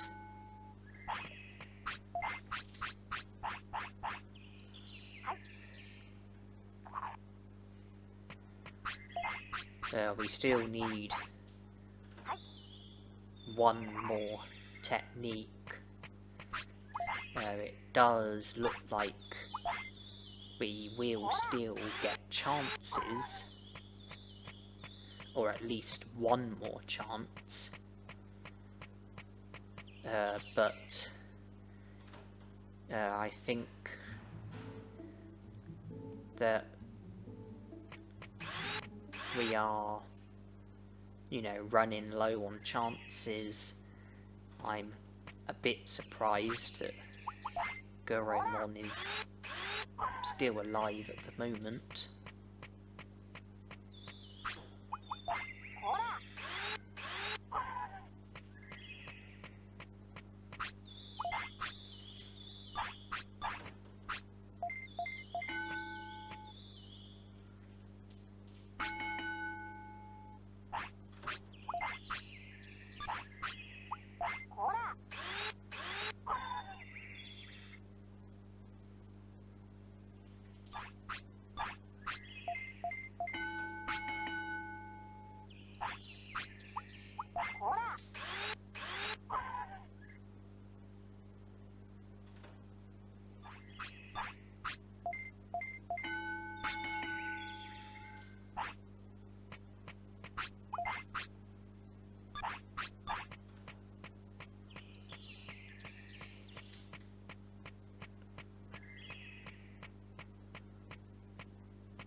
And that's DG dimension, and that's a medal.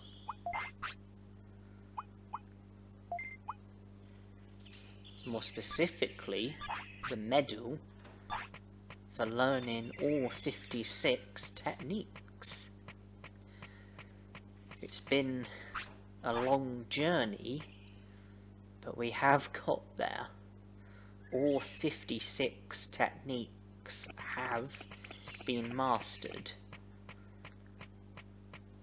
Every fire technique, every battle technique, every earth technique, air technique, ice technique, filth technique, machine technique, we have got there.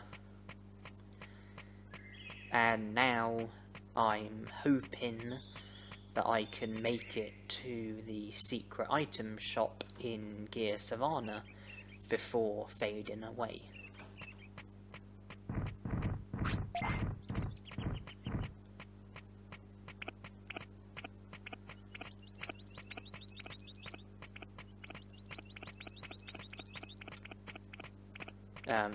It's fantastic that it was possible to learn all of the techniques under these conditions, and fantastic that we managed to succeed at it, even though it was a long journey, a long difficult journey where we had to use a lot of different Digimon, do a lot of brain training, get into a lot of battles, but we got there in the end. We got the medal, and we no longer have to worry about trying to learn techniques, no longer need to have any battles in pursuit of techniques, no longer need to train our brains in pursuit of techniques. And hopefully the butterfly is a thing of the past as well.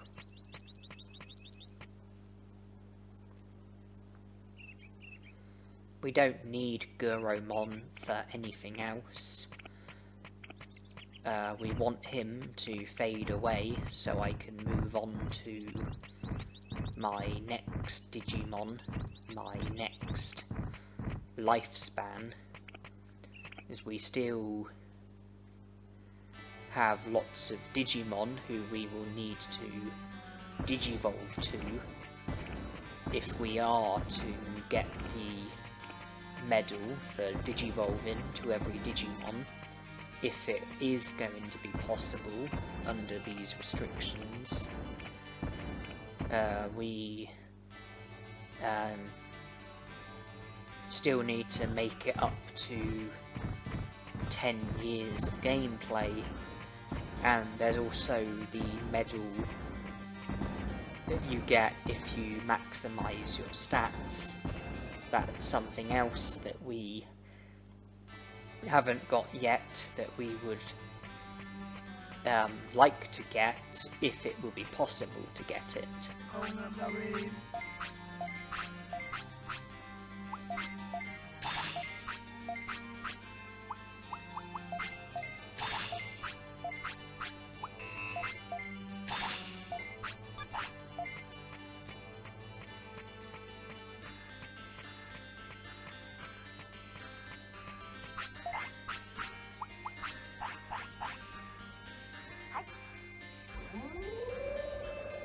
Predictable.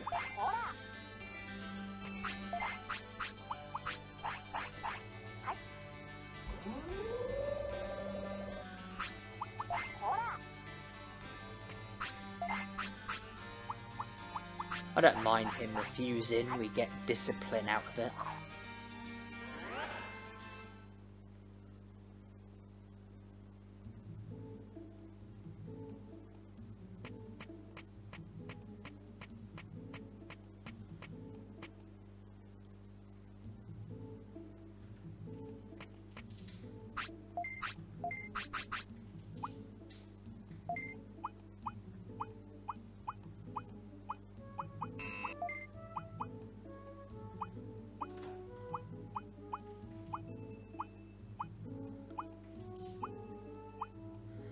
I think the black trouts are in the right place. I think the happy mushroom is in the right place.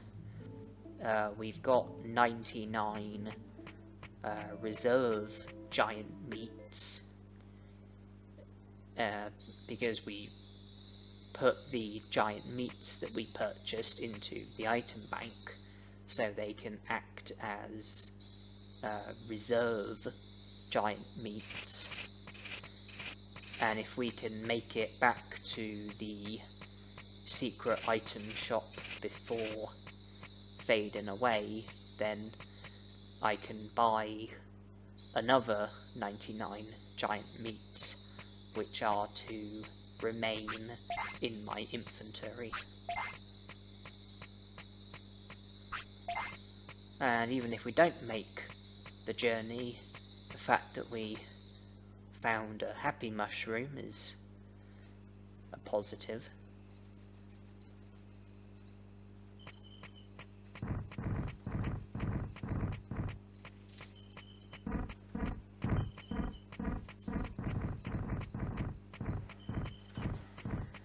I suppose here onwards, I was going to say that I suppose here onwards we don't need to have particularly long lifespans, because we don't need to learn techniques. I mean, we need Digivolutions, but once we Digivolve to a Digimon, we no longer need it for anything. But if we are to get the medal for maximising our stats, then we are going to have a bit of an issue there.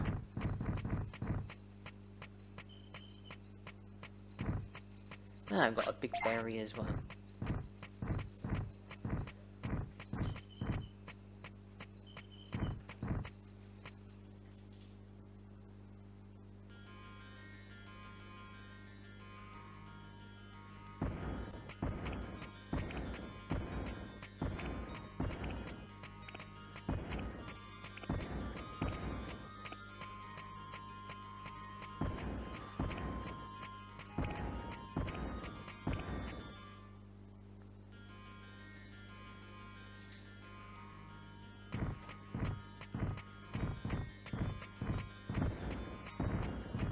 Maximising stats is definitely something to keep in mind, but if we are going to Digivolve all the way through to an ultimate Digimon just for the sake of learning the Digivolutions, then all that would be left to do is to wait for the ultimate Digimon to fade away.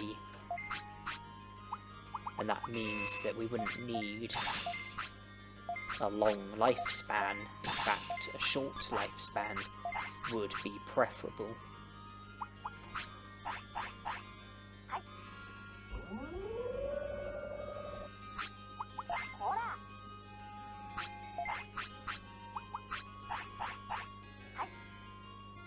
If we make it up to the point in which Agumon wants to sleep, now if we are still alive by that point, okay, we are, because he's given us a sleep bubble. If we do sleep, then surely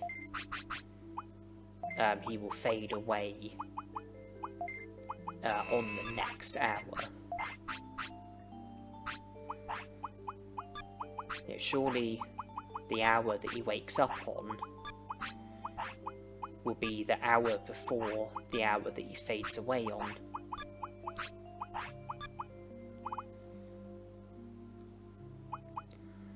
Surely he'll sleep, wake up, and then fade away on the next hour.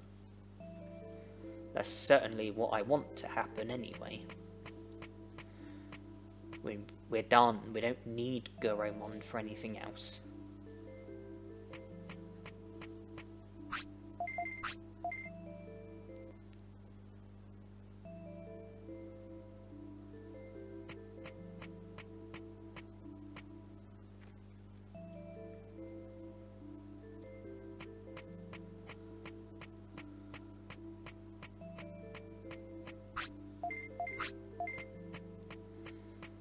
Well, considering how old Guromon is, I mean, I suppose it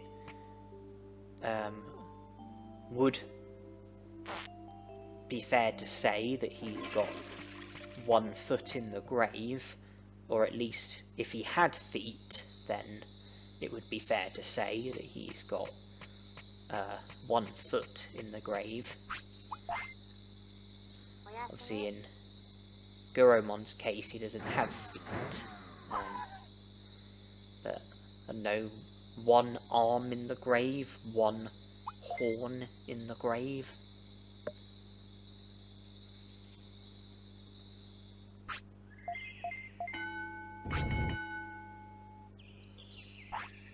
And there it is. He's kicked the bucket, which is very impressive, considering he doesn't have any feet to kick the bucket with.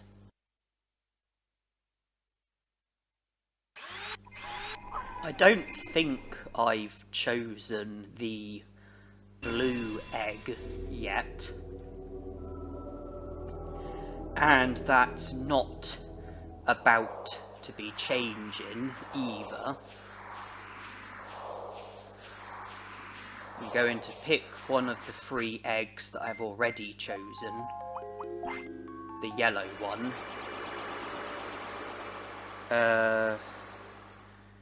With the pink egg, I've digivolved to Palmon before, but not Betamon.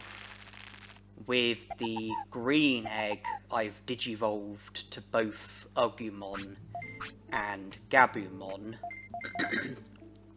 Regardless of eggs, I've digivolved to Kunamon.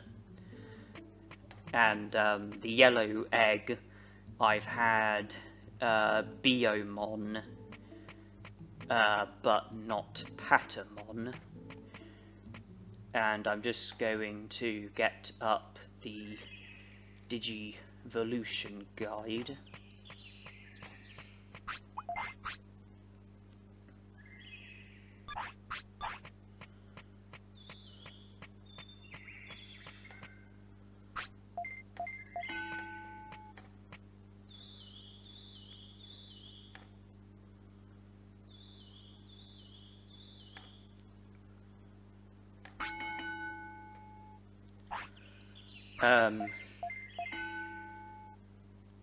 Obviously, Poyomon is going to digivolve to Tokamon. I'm not going to be digivolving to Kunamon in this lifespan. That just leaves Patamon and Biomon. According to the Digivolution guide, having attack or brains as your best stat will result in you digivolving to Patamon. As for Biomon, apparently having defense or speed as your best stat will mean digivolving to Biomon. I'm not so sure about HP or MP. I don't know if they have any influence. The guide reads as if superior HP equals Patamon and superior MP equals Biomon, but I'm not too sure about that. This is the point where we digivolve to Tokamon. Brains is the stat that I've been training so far. That might imply that Patamon is the rookie Digimon that I'm aiming for, and it would be correct to imply that he is the Digimon that I want to have, the rookie Digimon that I want to have. I'm sure I will be needing Biomon again at some point because of the champion Digimon that she can Digivolve to, who I haven't already had. And same with probably every other rookie Digimon. But Patamon is a rookie I've not had before. There are champion Digimon that he can Digivolve to, who I've not had before. And there are ultimate Digimon who I could get from the champion Digimon who are available through Patamon, ultimate Digimon who I also haven't had yet. With no techniques left to learn, it is pretty much all about Digivolutions and Digivolutions only. I haven't forgotten about the medal that you get if you maximise all of your stats. That's something that is on the back of my mind.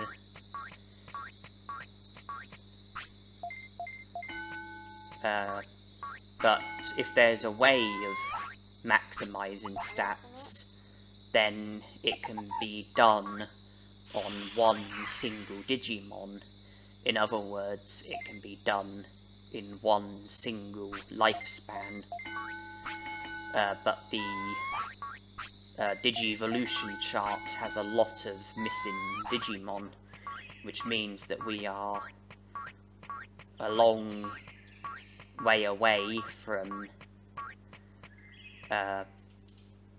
having every Digimon, Digivolve into every Digimon. That's something that requires a lot of work, and that's what I'm working on at the moment.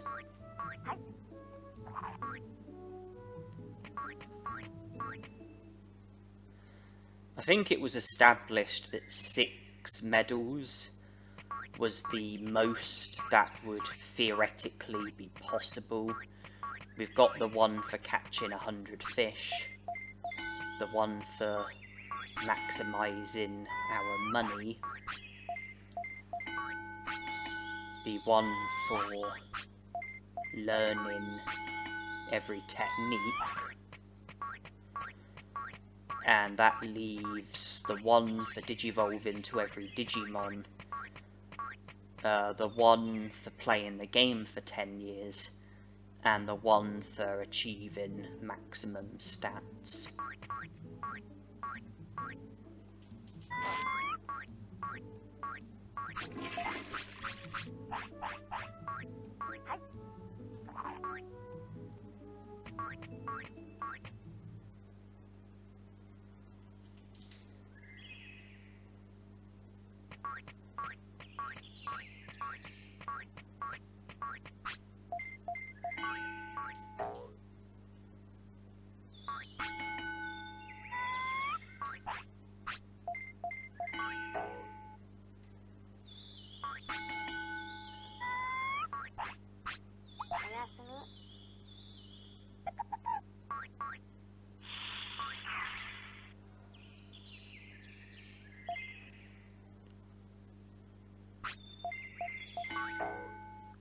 But if, in a lifespan, I'm just aiming to Digivolve all the way through to an ultimate Digimon, and then not do anything else, just Digivolve to Digimon who I've not had before, so I can tick them off the list and make progress towards trying to get the medal for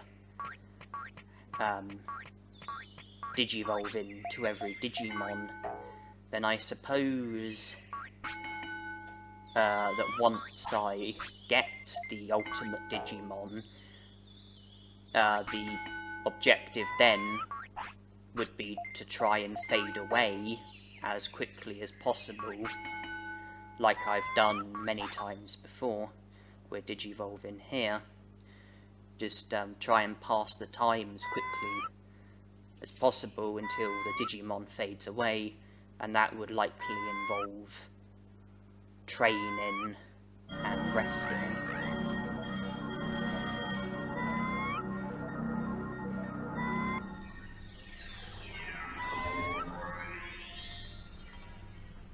Patamon it is.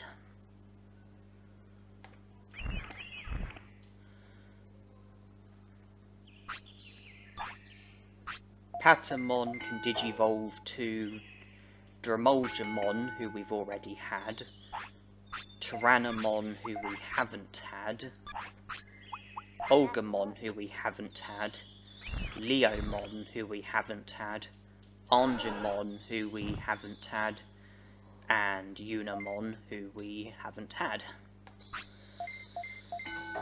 In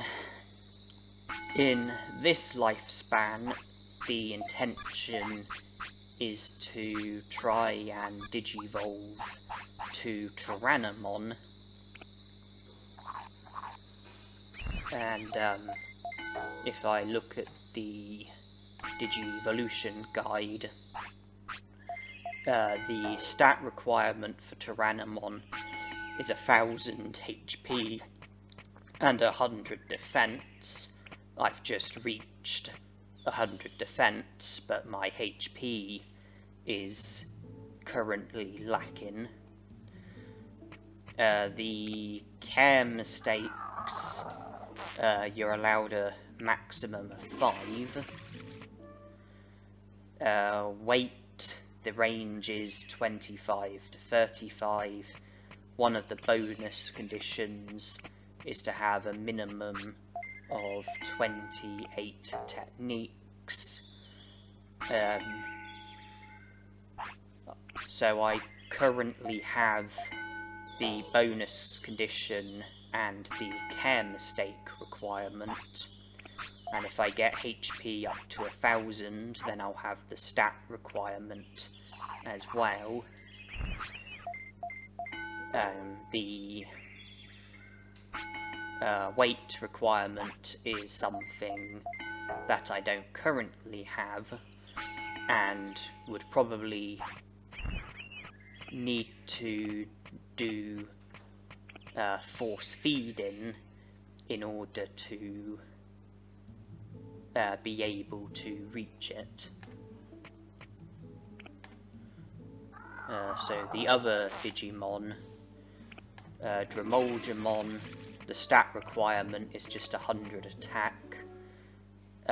Care mistakes, you need a minimum of 3. The weight requirement is 35 to 45.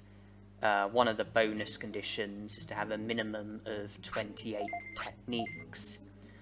As things stand, I only have the bonus condition. My weight shouldn't get anywhere close to 35 to 45. I don't see any trouble with keeping care mistakes under 3. Well,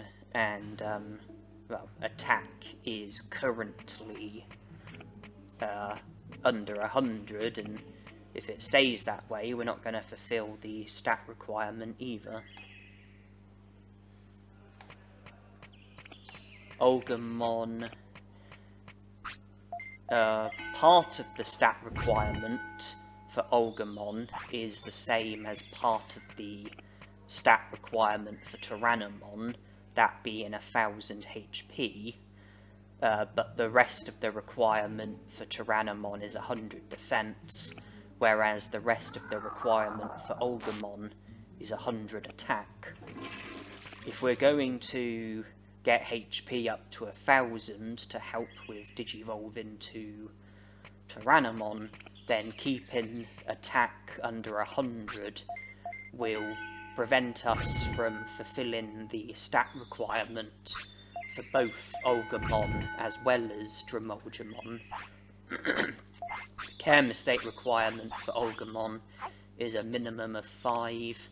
Weight requirement for Agumon I think is the same as that for Tyrannomon, 25 to 35. One of the bonus conditions is to have a minimum of 35 techniques. Agumon is a Digimon who I'm only fulfilling one of the requirements for as we speak.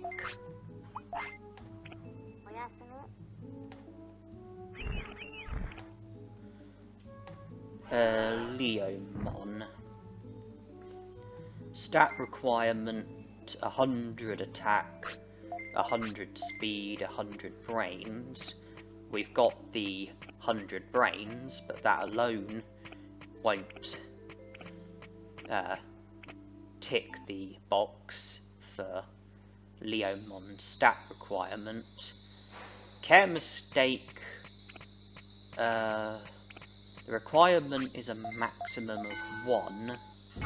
I think I am currently fulfilling that. The weight requirement is 15 to 25. I think well, once Patamon goes to the toilet, I think I'll be just under that range, but there is a risk of me being within that range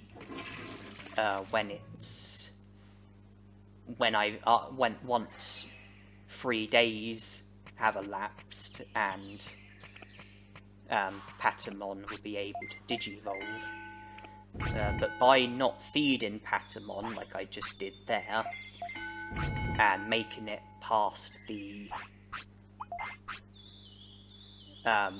limit by training, that's counted as 2 care mistakes, meaning we no longer are fulfilling the care mistake requirement for Leomon.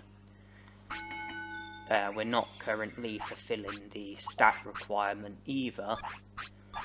The bonus condition and the weight won't be enough by themselves, so we don't need to worry about avoiding the weight range of 15 to 25.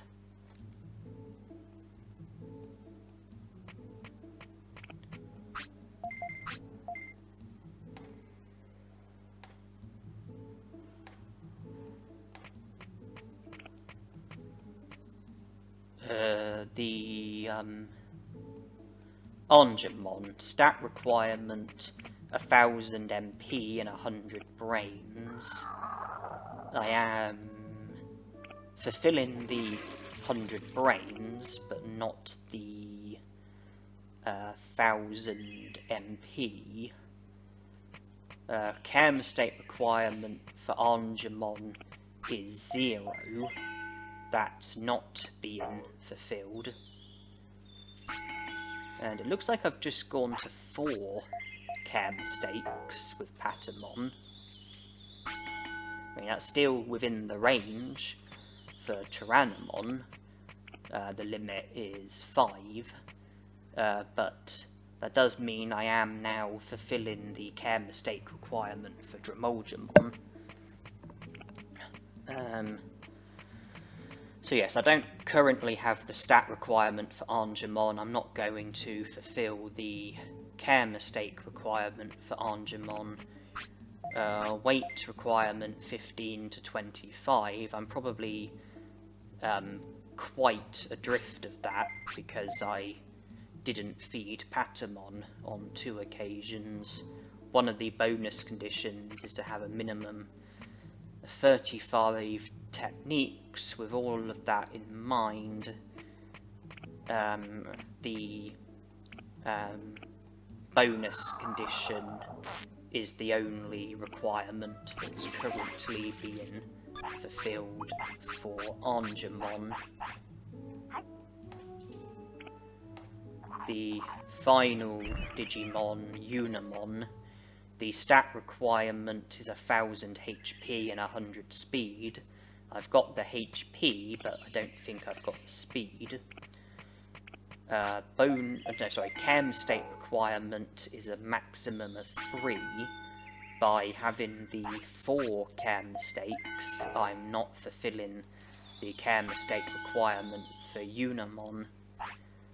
The weight requirement is 25 to 35, we won't come close to that. One of the bonus conditions is a minimum of 35 techniques. The only requirement that we are fulfilling for Unimon is the bonus condition. Even if we were to train our speed and fulfill the stat requirement, that's still only going to be 2 of the requirements. I would just like to look at Digivolving again, because we did have the bonus condition for him, and we now have the care mistake requirement as well, but the weight requirement is 35 to 45, the stat requirement is 100 attack.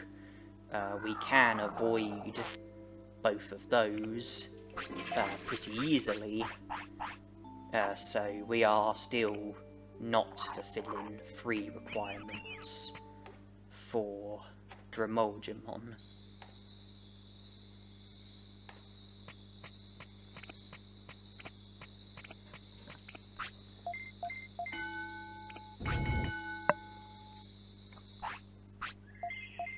No harm in training HP, but probably be a good idea to be a good idea to keep attack under 100, so don't train HP until attack gets to 100, because that might lead to problems.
Going back to the topic of the Digi-Eggs, if we only focus on the rookie Digimon and not any other Digimon, then we are now done with the yellow egg as well as the green egg, but we're only half done with the pink egg, and we are not at all done with the blue egg. But we're probably going to need rookie Digimon multiple times in order to fulfill the Digivolutions for champion Digimon.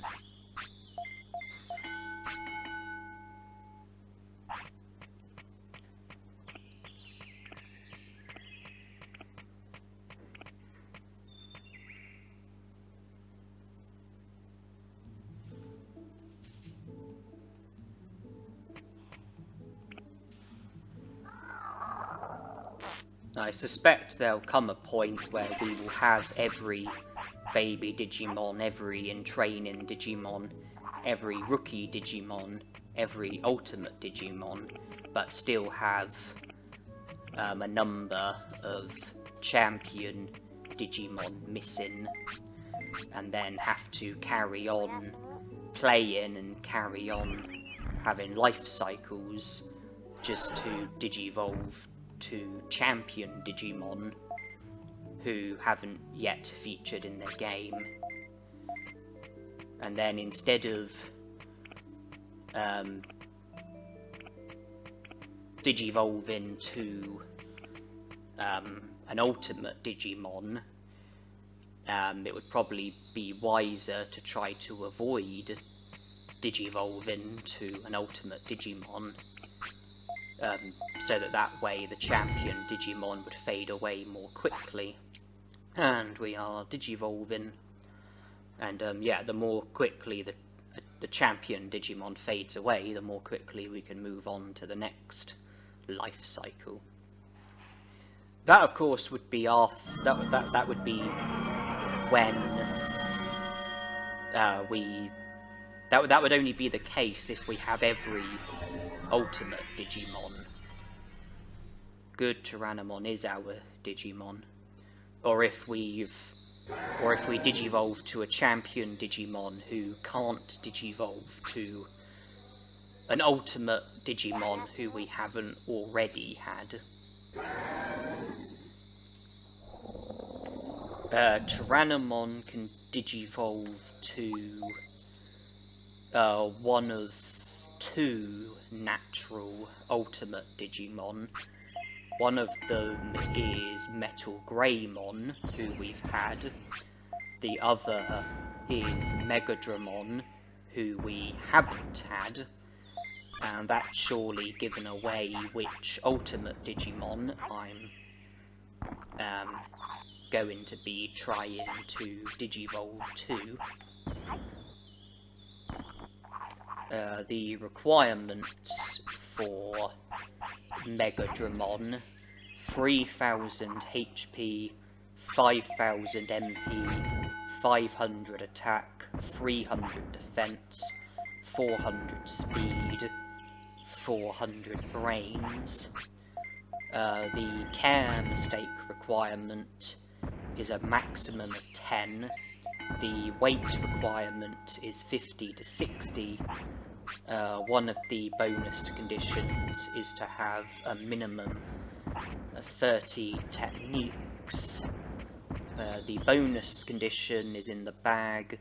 The care mistake requirement is currently being fulfilled. Our weight is below the range of 50 to 60, but Tyrannomon is a Digimon who does eat a lot. And with that in mind, I think that there is a good chance of us, in time, being able to get our weight up to being within the range of 50 to 60. That, along with the care mistake requirement and the bonus condition, is 3 of the 4 requirements, thus making stats irrelevant. As for Metal Greymon, the stat requirement is 4000 HP, 3000 MP, 500 attack, 500 defense, 300 speed, 300 brains. The care mistake requirement is the same as Megadramon, a maximum of 10. Which means that fulfilling the stat requirement for Megadramon will also mean fulfilling the stat requirement for Metal Greymon. One of the bonus conditions is a minimum of 30 techniques. So we've got, well, currently both the bonus condition and the care mistake requirement for both Megadramon and Metal Greymon, but not the stat requirement for either Digimon. One thing that separates Metal Greymon and Megadramon is the weight requirement. For Metal Greymon it's 60 to 70, for Megadramon it was 50 to 60. If our weight is exactly 60, then that would mean fulfilling the weight requirement for both Metal Greymon and Megadramon. But if it's just one less, at 59, then we will have the weight requirement just for Megadramon and not Metal Greymon, and in which case we would have 3 of the requirements for Megadramon, but just 2 for Metal Greymon. Our weight doesn't need to be as high as 59, just 50 would be enough. But we definitely want to keep our weight under 60. And once it's been 6 days of having Tyrannomon as our Digimon, we want our weight to be between 50 and 60.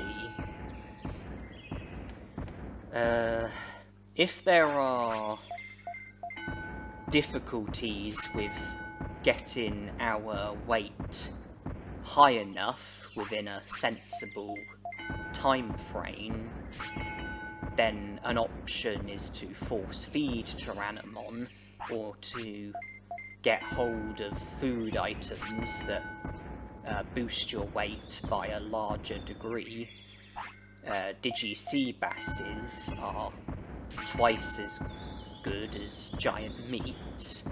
Sea-Basses boost your weight by 4, giant meats boost your weight by 2. Having said that, the Digi-Sea-Basses are probably more filling, and Tyrannomon would probably be satisfied with eating just 1 Digi-Sea-Bass, whereas with giant meat, he will probably eat anywhere between 1 to 3, and that would mean boosting weight by anywhere between 2 to 6 every time he eats. And I think I mentioned the other option of just force feeding him. If we have the opposite problem and our weight starts to look a bit high, a bit too early on, then we could get food items that decrease your Digimon's weight. The black trouts are an obvious choice. Alternatively, we could not feed Tyrannomon. That would count as a care mistake, but we are allowed up to 10 care mistakes. Bearing in mind that if I train when Tyrannomon wants to eat, and make it past the last opportunity to feed him while training, then that would count as double, and I would only be allowed to have 5 care mistakes like that, because they would really register as 10.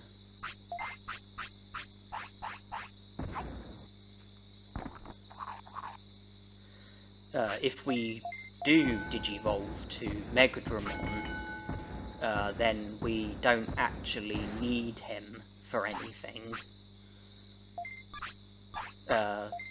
There's nothing that we can do with him that will help with taking steps towards any of the obtainable medals. The only thing we need him for is just to digivolve to him, so that we've then had him. But after that, it would be a case of waiting for him to fade away. And the longer his lifespan is, the longer it will take to fade away. The point I'm making is that I don't begrudge the idea of having care mistakes to help with Digivolutions, because if that shortens our lifespan, then that would probably be a good thing rather than a bad thing.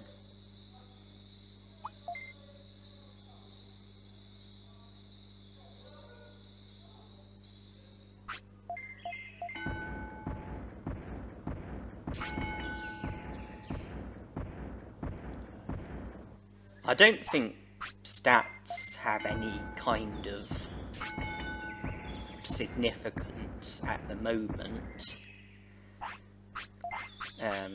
I'm training as a way of passing the time. Not to mention that when we fade away, whatever stats we have when we fade away, a percentage of those stats will be passed on to the baby Digimon that we will start off with in our next lifespan.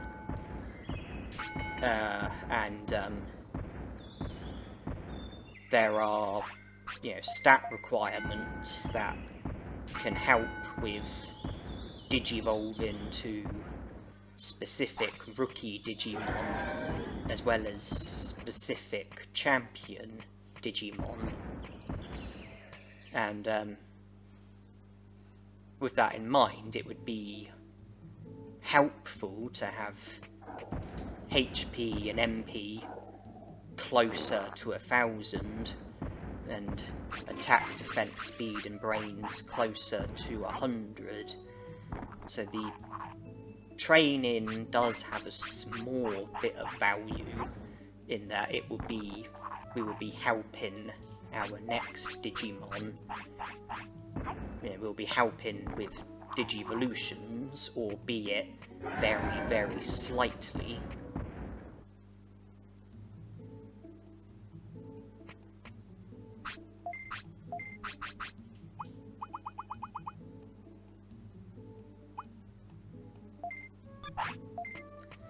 There were 2 black trouts in the item bank. I took them out just because my weight was going up, and I won't be able to digivolve until it's been a minimum of 6 days of having Tyrannomon as my Digimon, and if my weight gets really close to 60, which I want to avoid, then the black trouts in my infantry will help. Because if his appetite kicks in and I give him 2 black trouts, that will decrease his weight by 4. Whereas if I give him 2 giant meats, that will increase his weight by 4. That makes the difference of 8. I don't need to give him black trouts just yet, because his weight was 47, which was below the needed range of 50 to 60. The 2 giant meats would have put it up to 51. Tyrannomon using the toilet will put it back down to under 50. We are more or less there with the weight requirement for Megadramon. but we have to also avoid the weight requirement for Metal Greymon. The range that we need is 50 to 59. Anything within that range will fulfill the weight requirement for Megadramon, while not fulfilling the weight requirement for Metal Greymon.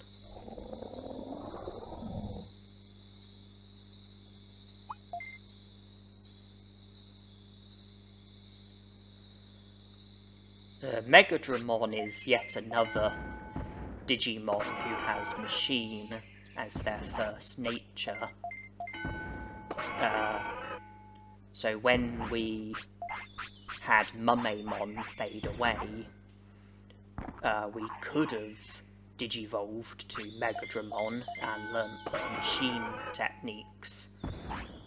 It just so happens that we chose Guromon instead. It could have been any of the Ultimate Digimon who have Machine as their first nature. Guromon was my choice.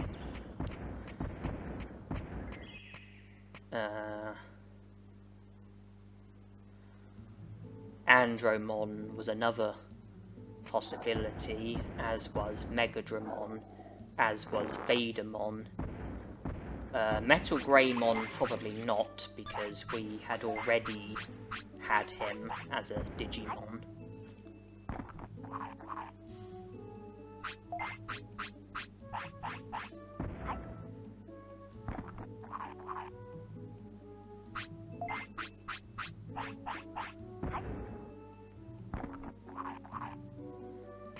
$54, that's what our weight has just gone up to. Another 3 giant meats would make it 60. 2 giant meats would make it 58. 2 giant meats and a black trout would make it 56. We are going to be helped by Tyrannomon sleeping and using the toilet. That sends his weight downwards. And I don't think I meant to praise him.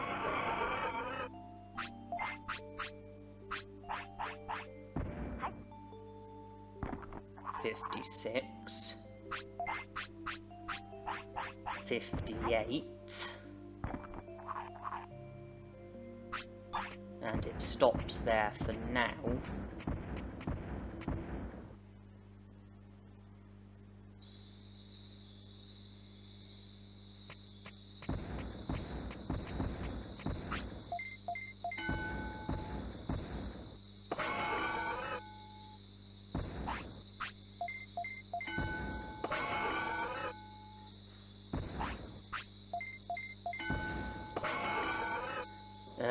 As a champion Digimon, I think he needs the toilet every 6 hours, but where our discipline is at the maximum or thereabouts, he's able and willing to hold on for over an hour when he needs the toilet.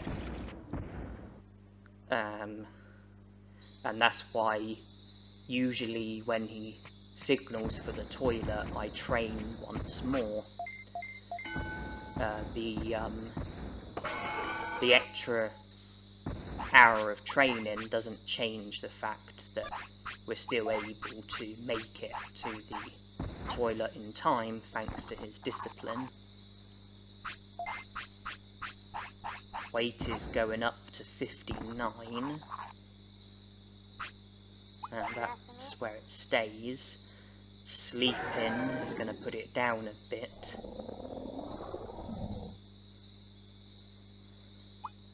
But he's going to want to eat before he next needs the toilet again.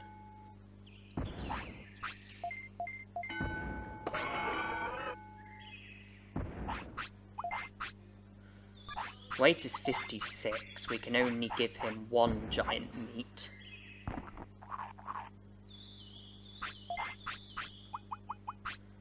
So the black trout's put his weight back down to 56. And that's his appetite satisfied for now.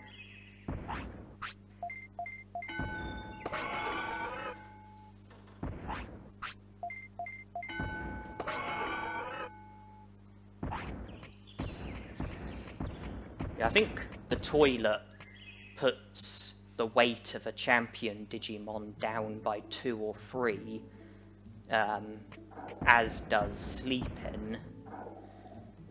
But I think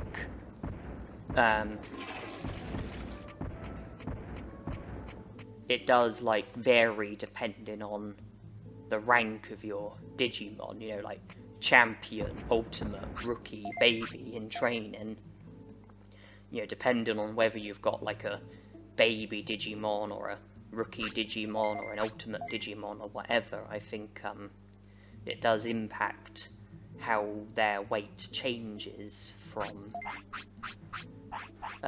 sleep and using the toilet.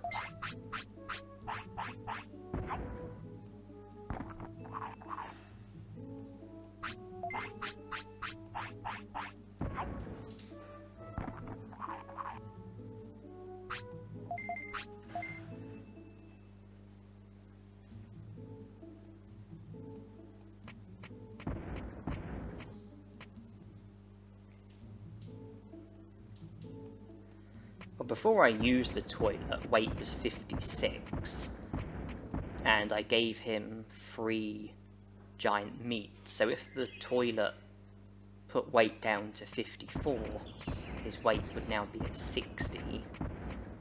So I imagine weight must have gone down to 53. And then the giant meats put weight up to 59.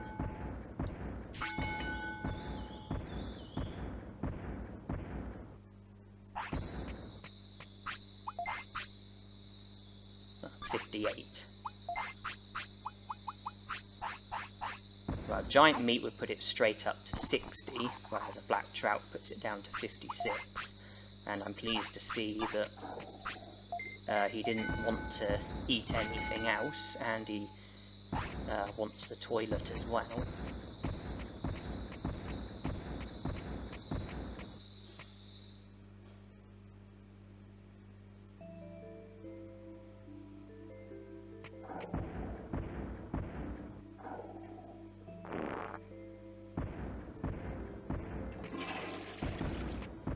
Our care mistakes must be very low, possibly as low as 0, and that means that we can get away with not feeding Tyrannomon a number of times.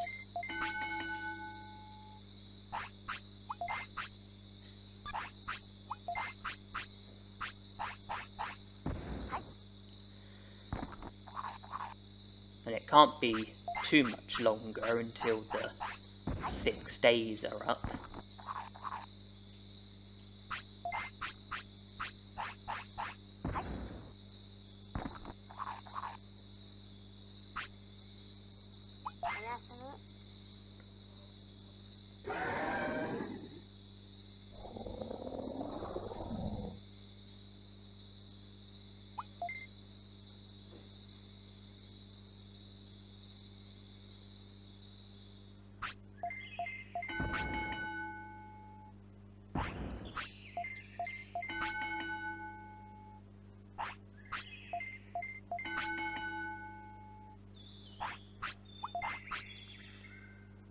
$56.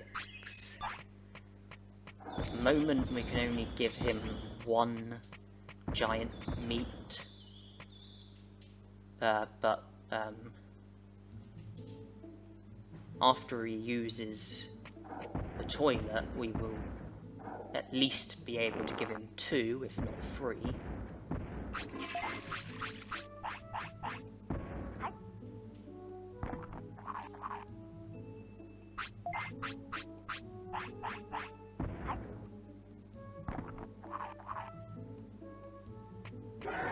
And 2 was all he needed.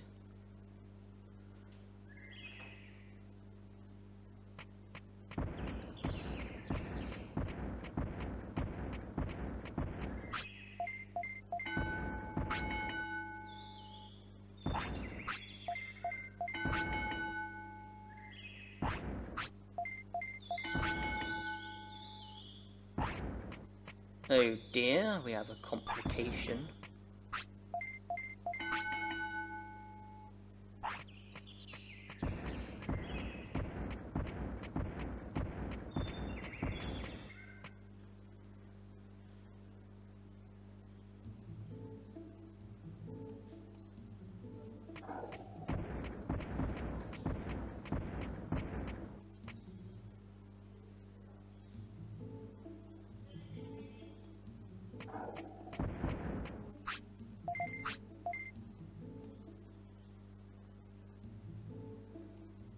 I didn't feed him. That's a care mistake. Since I rested, I don't know if it counts as 1 or 2. Because I know that if you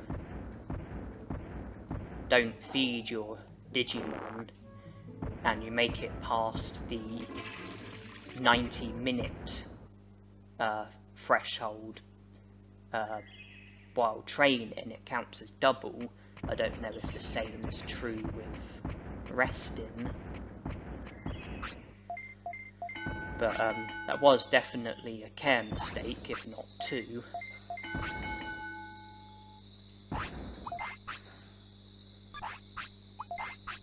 But we have a little bit of breathing space, and we can still afford to have more care mistakes if we need to.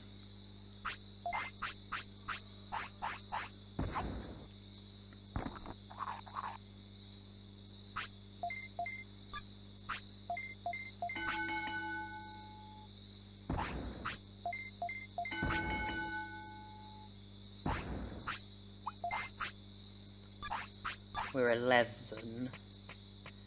But only just 11.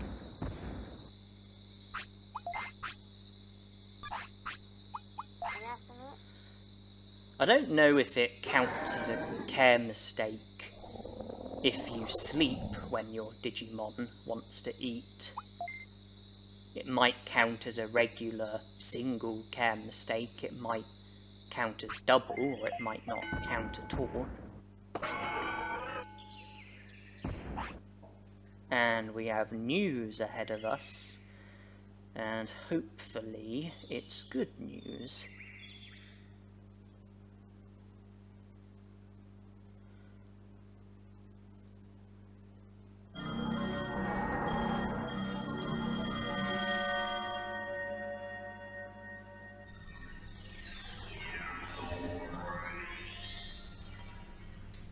And that is my definition of good news, Digivolving to the ultimate Digimon that I wanted, not the ultimate Digimon that I didn't want.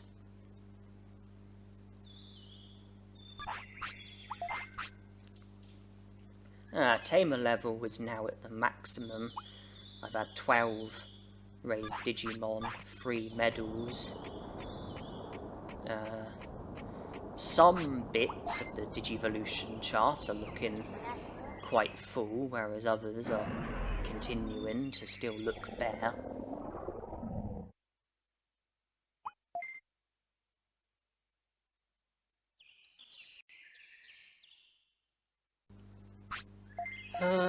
Machinedramon.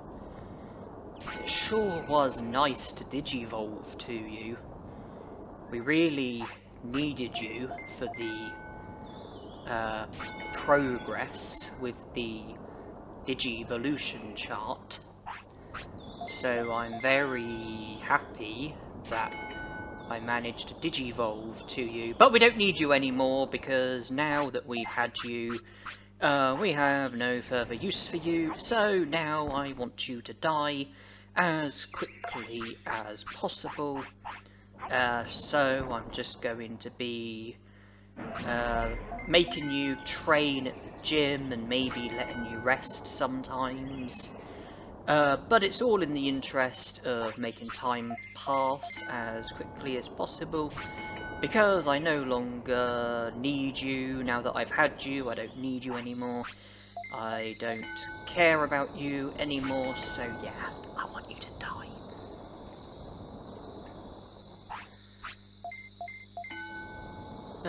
If you can get yourself, I mean, if you were to do this challenge, like you viewers, if you were to do a challenge like this, instead of waiting for your Digimon to fade away and trying to accomplish that as quickly as possible by trying your best to pass the time by training or resting or whatever it might be, I do think that it would probably be quicker to die by losing all of your lives by getting defeated in battles if you're able to have low enough stats and battle strong enough Digimon who can, you know, defeat you quickly enough in order for it to be worthwhile, then, you know, it might be quicker to do things that way. It would probably be wise to put all of your items into the item bank beforehand, so that you don't lose any items when you get defeated. It certainly it probably will, you know, work out to be faster. Problem is that if you do things that way, you will lose techniques. I mean, if you die from running out of lives, then you lose techniques. I think your tamer level goes down. You don't get to choose which Digi-Egg you start off with. You just get given one at random, which could restrict you in regards to Digivolutions, because you might have specific Digimon in mind, rookies, champions, ultimates, and you might get eggs that are not helpful. I also have a feeling that the stats that you start off with are really bad if you die from running out of lives instead of dying naturally, you know, fading away.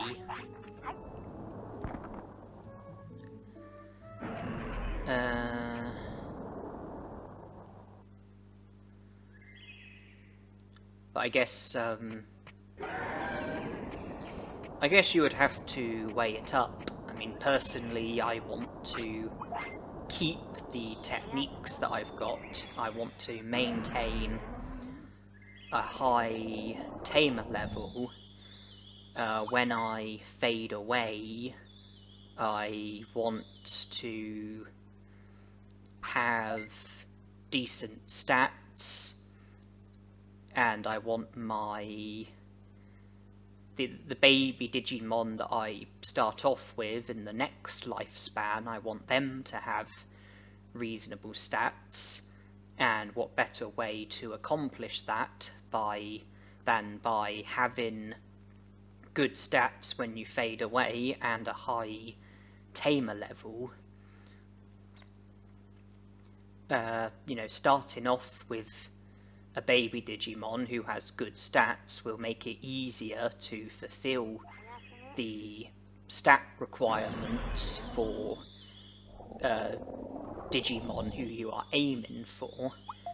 It does also carry the downfall that you might also have better stats, but it would also be easier to fulfill the stat requirements for Digimon you don't want, and that's something that wouldn't be helpful. But another thing to bear in mind is that one medal I don't currently have is the medal that you get for maximising your stats.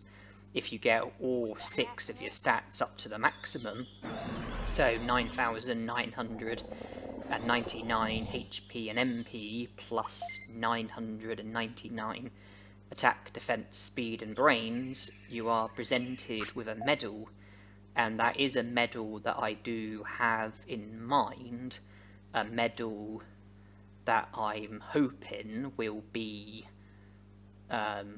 achievable in this challenge. And if I'm fading away with good stats and having a high tamer level, and if I'm, you know, spending my life, you know, training and getting good stats, then I think that gradually I would probably end up with better stats in each lifespan, and that would make it easier to get maximum stats in a single lifespan. There are other things that can help.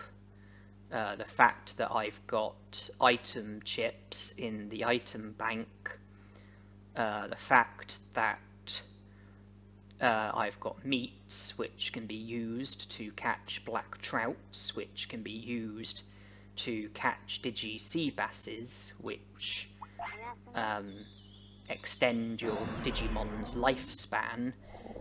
I think each Digi Bass you feed to your Digimon gives it an extra 3 hours, and therefore with Digi Basses you can keep your Digimon alive longer than you're meant to be able to, and that would give you more time to try and get the best stats that you can possibly get.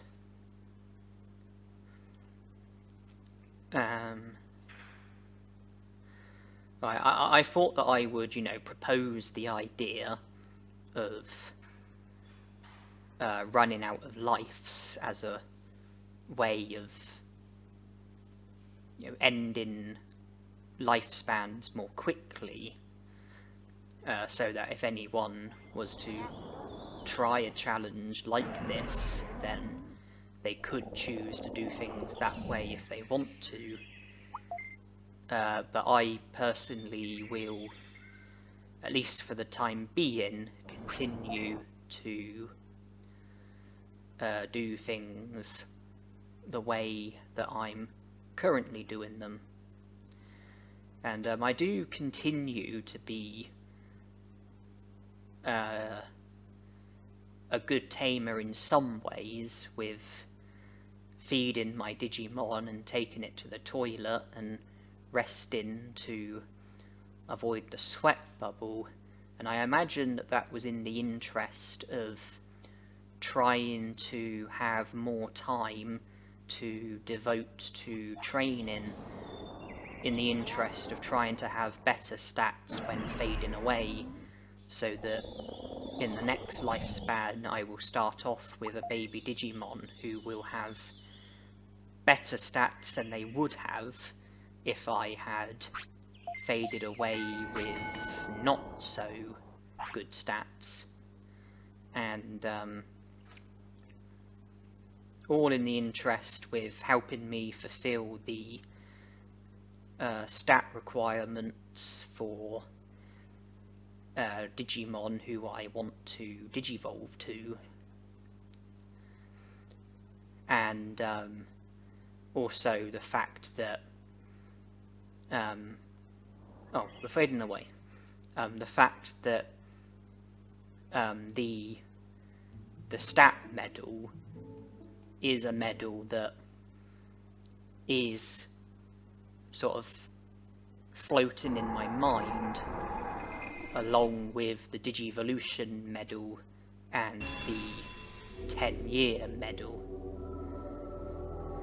I suppose there isn't necessarily any current rush to die as quickly as possible, since we don't have the 10-year medal at the moment, and if I was to really quickly get all of the Digivolutions and before the 10 years are up, then I would have to continue to play, because I would need 10 years to pass before being able to get the 10-year medal. So, you know, these lifespans, you know, Digivolving through to Ultimate Digimon and trying to get as many of the Digimon and as quickly as possible, it is also progress towards the 10-year medal. MP is already over the threshold, but it doesn't matter because for what I'm trying to do, I don't think MP is going to have any influence on any Digivolution, not have any influence on...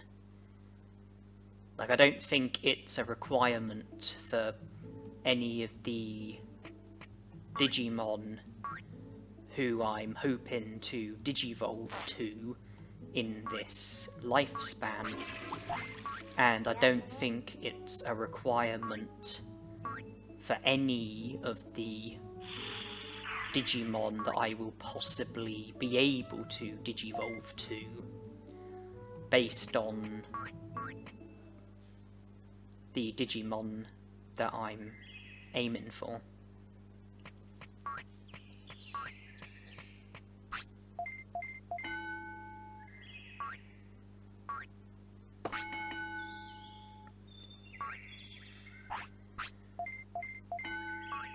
I mean, technically, I think it is a requirement for the Ultimate Digimon that I'm eventually going to aim for in this lifespan, but prior to that, I don't think MP is going to come into play in any sort of way. I don't think it's an issue that my MP is above 1,000.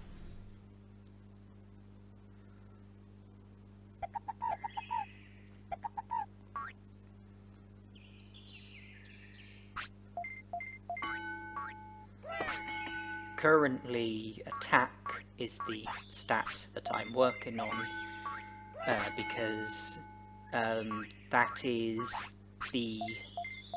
a key stat for the rookie Digimon that I'm aiming for, as well as the champion Digimon that I'm aiming for.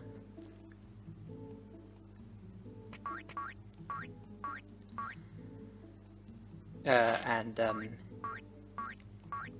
it's all natural Digivolutions that I'm aiming to achieve in this lifespan. There are other special Digivolutions that haven't happened yet, which could happen, and some of them are Digivolutions that I am planning on using to my advantage, special Digivolutions, that is. But the majority of the Digivolutions in this game are natural Digivolutions, and certainly in this lifespan I'm only aiming for natural Digivolutions.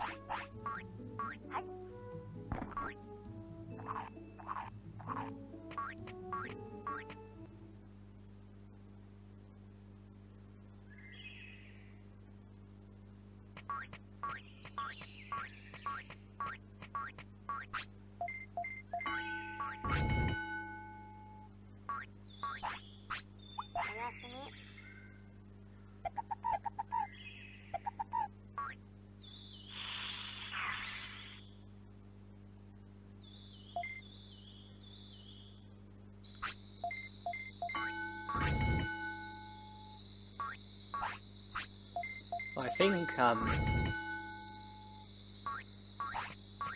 some of you probably know what rookie Digimon I'm aiming for.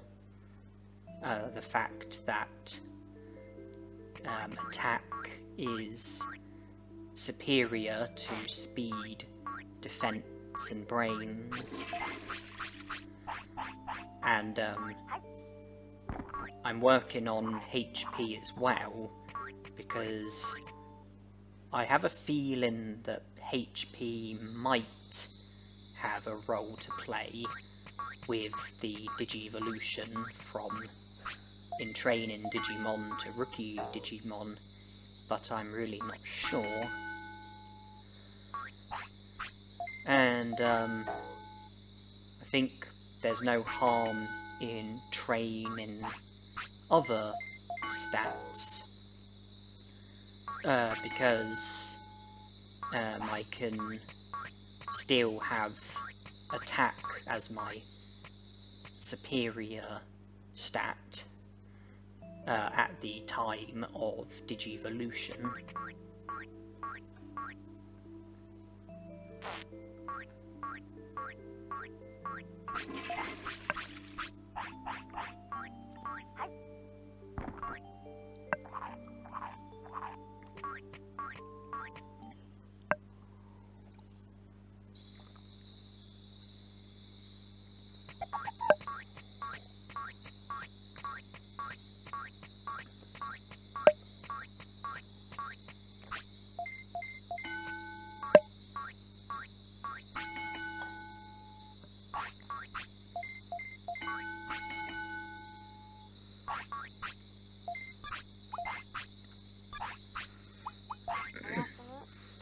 Can't be too much longer until the Digivolution, because unless you do the Tainomon bug, your in-training Digimon sleeps twice before it digivolves, and the Digivolution happens before your in-training Digimon wants to sleep for a third time.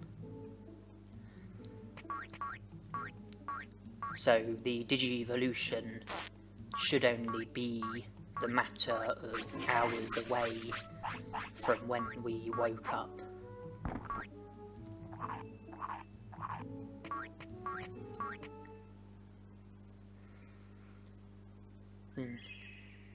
Care mistakes has no influence at all on digivolving from baby to in-training, or in-training to rookie, which means that there's no advantage at all from having care mistakes.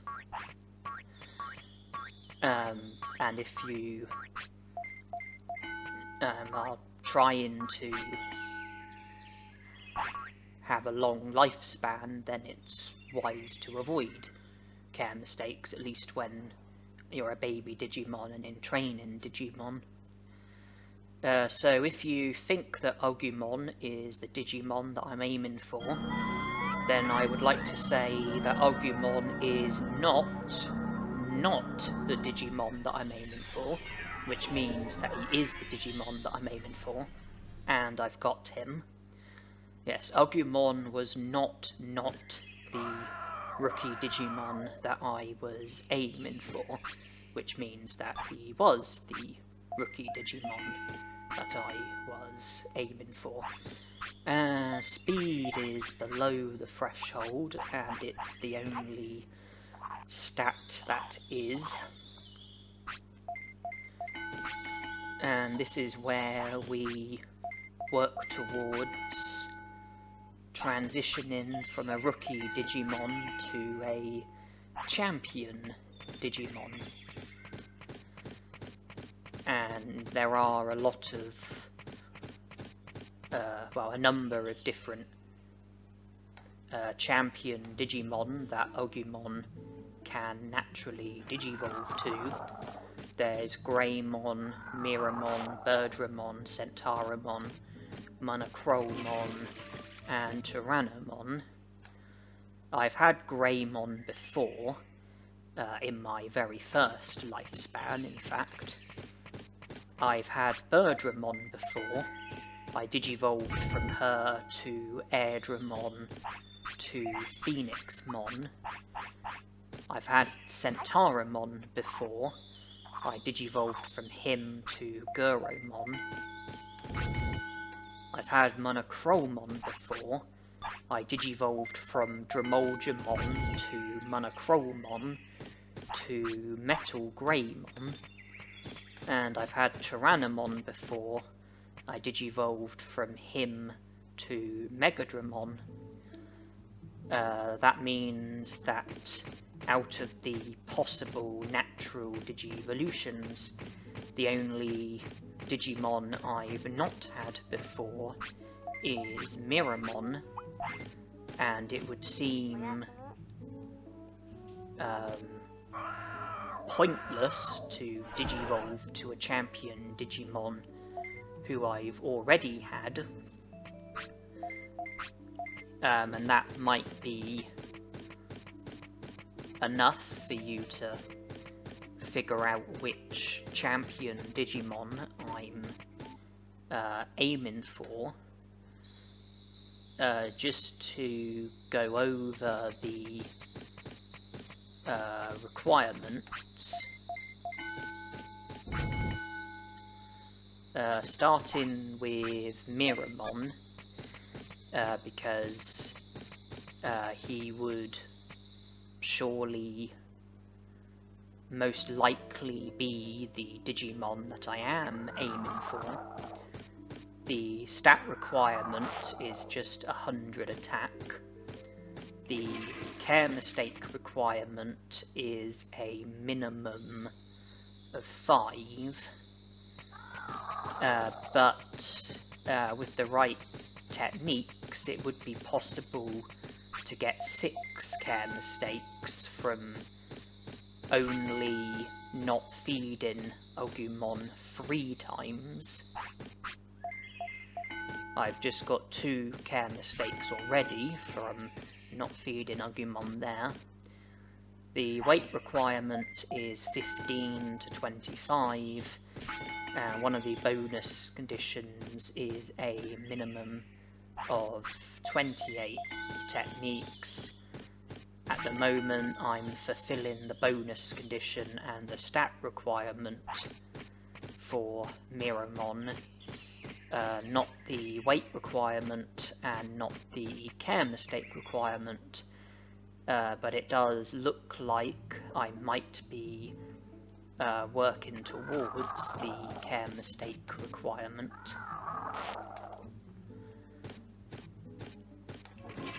Greymon, the stat requirement is 100 attack, defense, speed and brains. The only reason why I'm not currently fulfilling the stat requirement is because one of those stats is under 100. I think it's my speed. The care mistake requirement is a maximum of 1. I've already gone over the limit. The weight requirement is 25 to 35. If I'm refusing to feed Agumon, then my weight is going to be lower than average rather than higher than average. One of the bonus conditions is to have a minimum of 35 techniques. The bonus condition is all that I'm currently fulfilling for Greymon.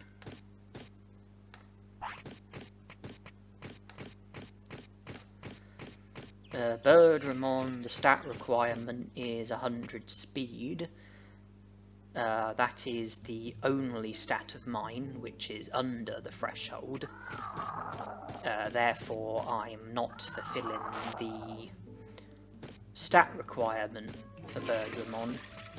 The care mistake requirement is a minimum of 3. That is already being fulfilled.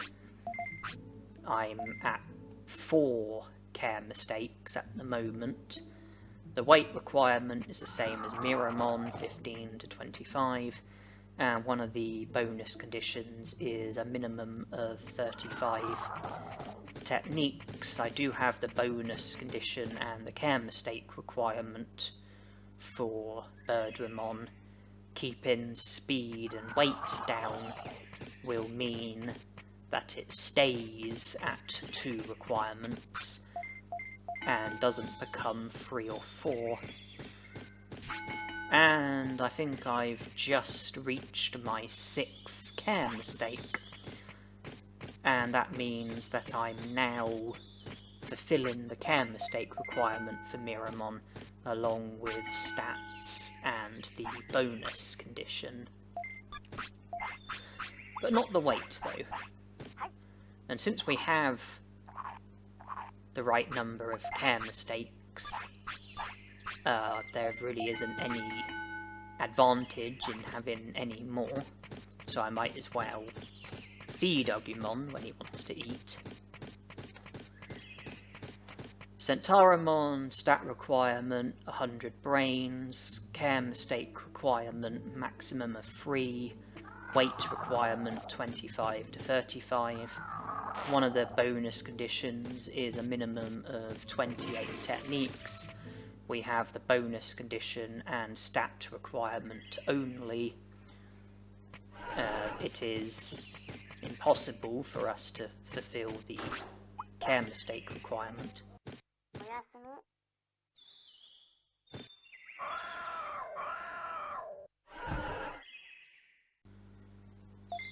We would have to be very daft to fulfill the weight requirement.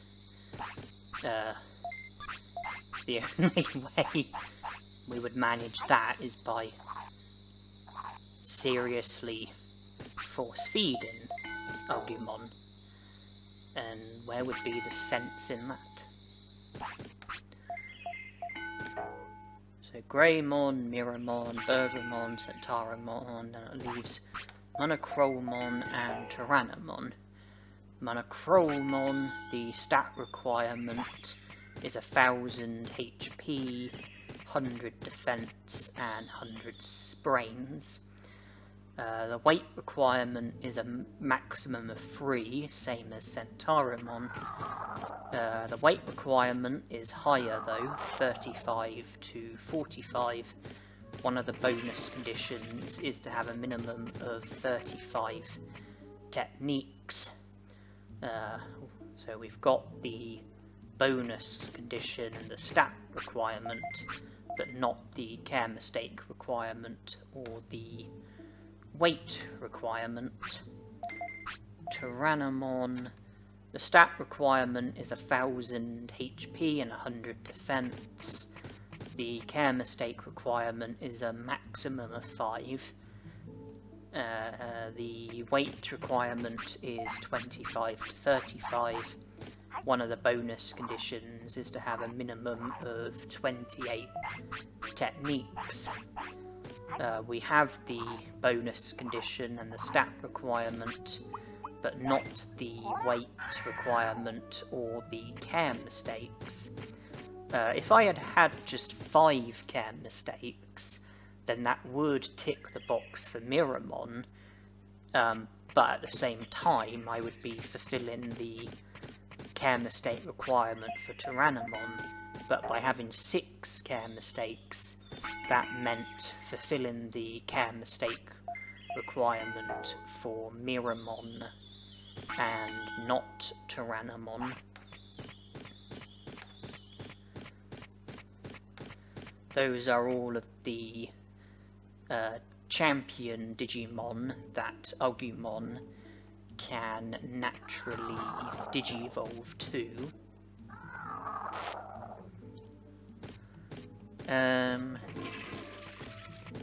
I've already said that Miramon is the only champion Digimon that Agumon can Digivolve to who I haven't already had, and therefore it's the only Digivolution which seemingly makes sense.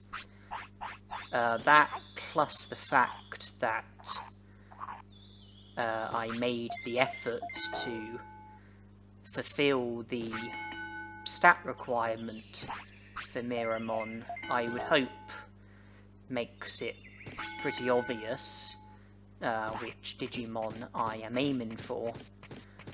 I'm not aiming to Digivolve to a bird. I'm not aiming to Digivolve to a centaur. I'm not aiming to Digivolve to a dinosaur. I am aiming to Digivolve to a fiery creature known as Miramon. And if you've seen the first season of Digimon, then you'll know that sunscreen doesn't work against Miramon, or so he claims when he's storming down the mountain and running at the Digidestins and all of the in training Digimon, is it Yokomon? The in training form of Biomon.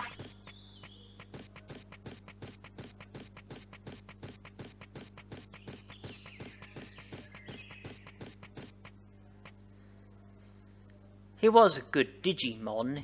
He just happened to have one of Devimon's black gears inside of him. But Birdramon managed to defeat him and remove the black gear, and then he was a lot better afterwards.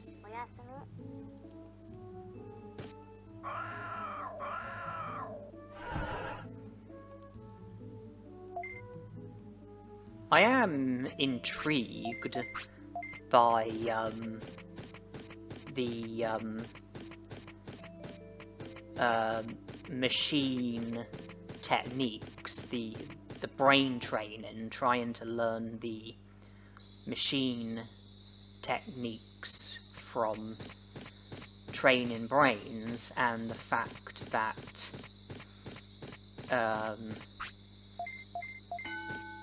it wasn't possible to learn all of the machine techniques by training brains with a Digimon who had machine as their first nature, and it was all because of Power Crane. I don't know if that was like the result of a mistake of some sort, or if the people who made this game did it on purpose to try and prevent us from being able to learn all of the machine techniques early on. because if you were to only use a machine Digimon, a Digimon who has machine as their first nature, then the only way that you would be able to learn Power Crane is from battle, and that would require access to Factorial Town, which would require recruiting Waymon, which requires defeating Agumon 3 times at the Great Canyon. You need a minimum of 6 prosperity points before Yoramon even tells you about the invisible bridge which leads to the Great Canyon.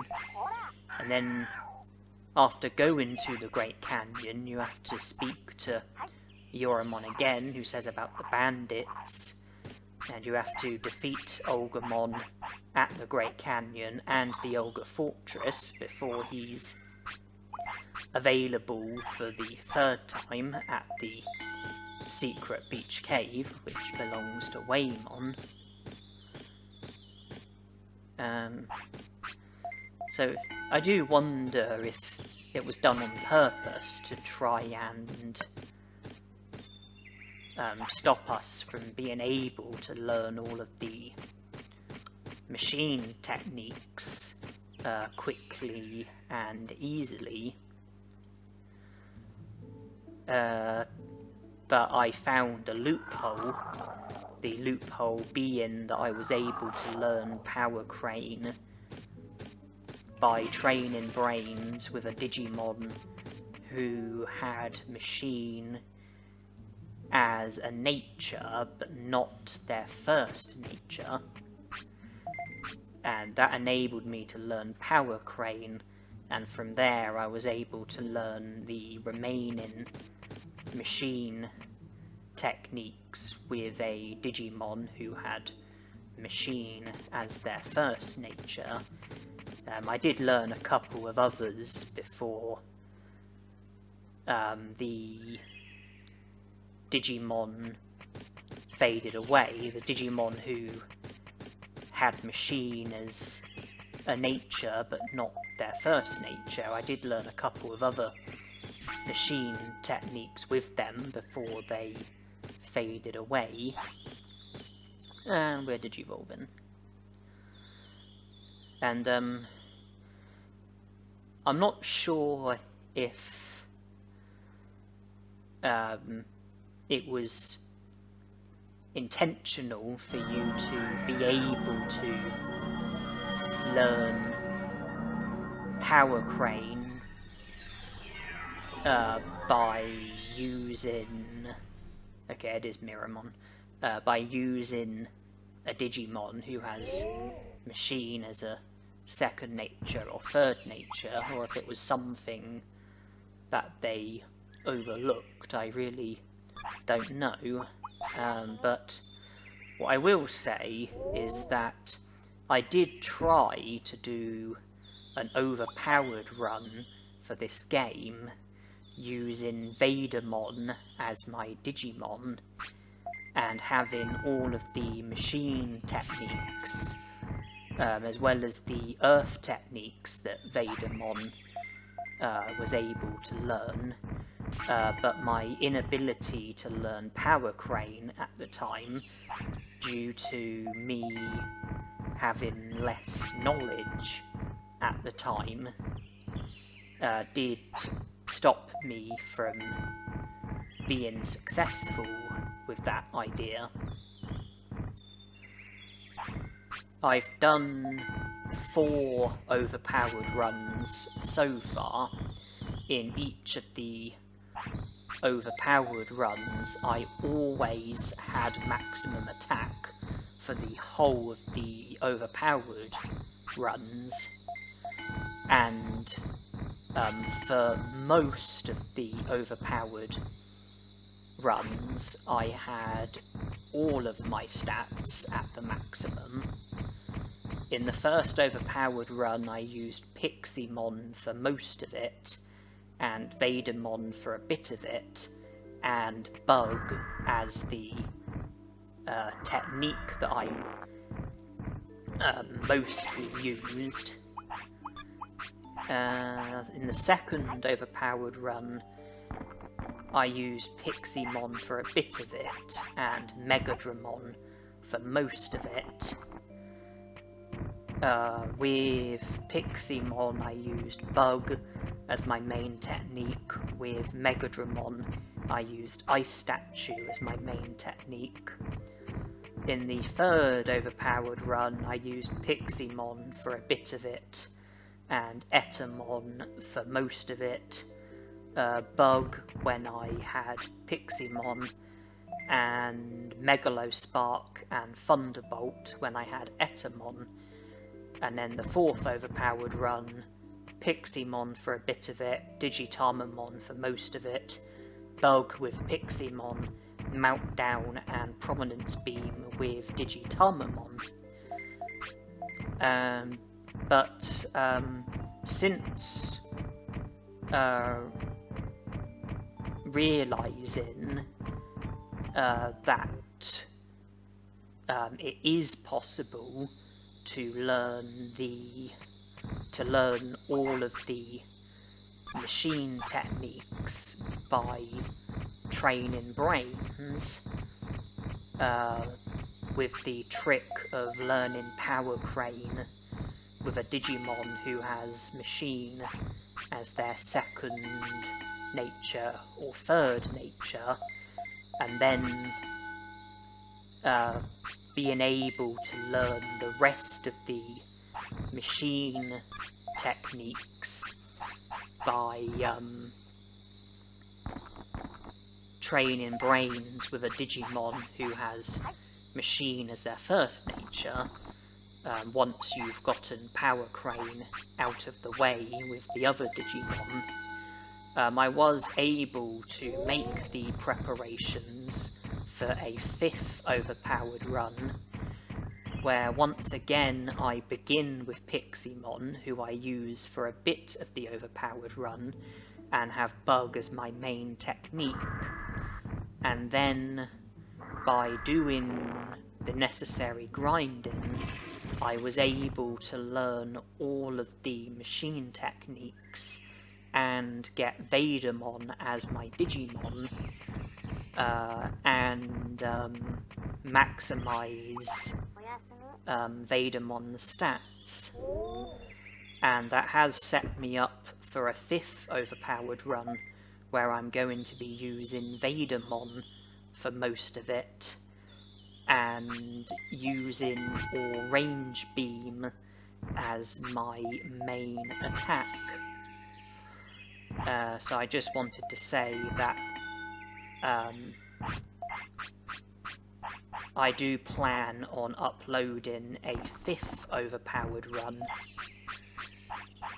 because that way I will be able to say that I've uploaded a overpowered run where I use a machine technique for most of it, as well as a machine Digimon. With the fourth overpowered run I used Digitamon because I wanted to be able to say that I used a fire Digimon and fire techniques for most of the overpowered run.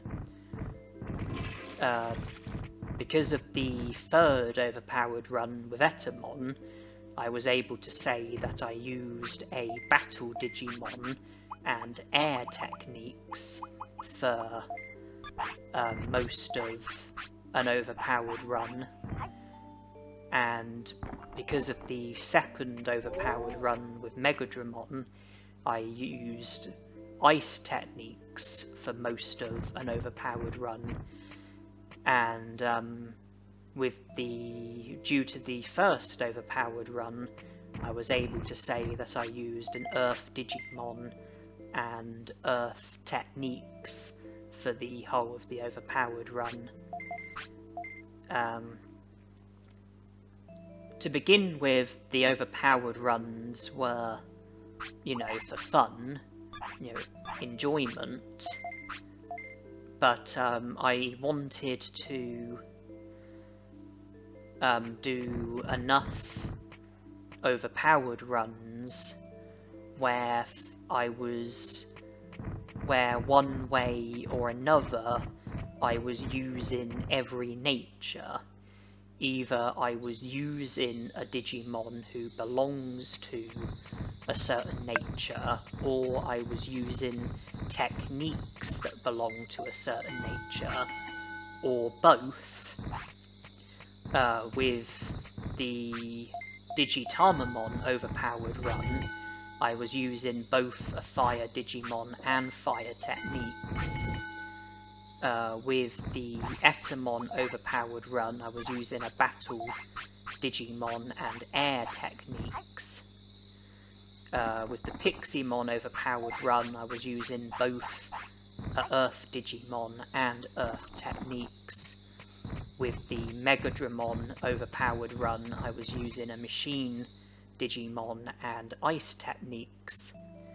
And by doing an overpowered run with Vadermon, I was doing an overpowered run with a Digimon and techniques that both belong to Machine. Vadermon was a Machine Digimon, and I was using Machine techniques. And I was keen to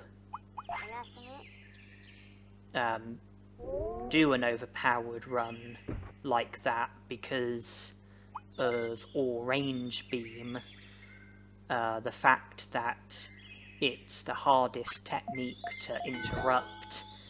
It generally hits multiple targets at once, and it's one of the more powerful techniques that sort of made me drawn to the desire to do an overpowered run with a Machine Digimon and Machine techniques. That just leaves Filth, and I can say that I haven't done an overpowered run with a Filth Digimon or Filth techniques, and that's due to Filth Digimon and Filth techniques being quite the opposite of overpowered. Sukamon and Numamon are the only Digimon who can use every Filth technique. Sukamon, Numamon and Nanimon are the only Digimon who have Filth as their first nature. Sukamon, Numamon, Nanimon and Etamon are the only Digimon who have Filth as a nature. But with Etamon, I think he can only use Horizontal Kick and Ultimate Poop Bomb. So that meant that I didn't do an overpowered run where Filth came into play. I didn't do an overpowered run with a Filth Digimon or Filth techniques, but I did manage to do a video where I did do the whole of the game with Sukamon with maximum stats and every technique. So it was sort of like an overpowered run, but I didn't class it as an overpowered run because of how underwhelming Filth Digimon and Filth techniques are. Instead, it was more like a video where Sukamon is as good as Sukamon will ever be. Sukamon is as good as Sukamon can realistically be. So it was just intended as a bit of fun where I show you the best that Sukamon can be, the best that a Filth Digimon can be, the most use that a Filth Digimon and Filth techniques can have.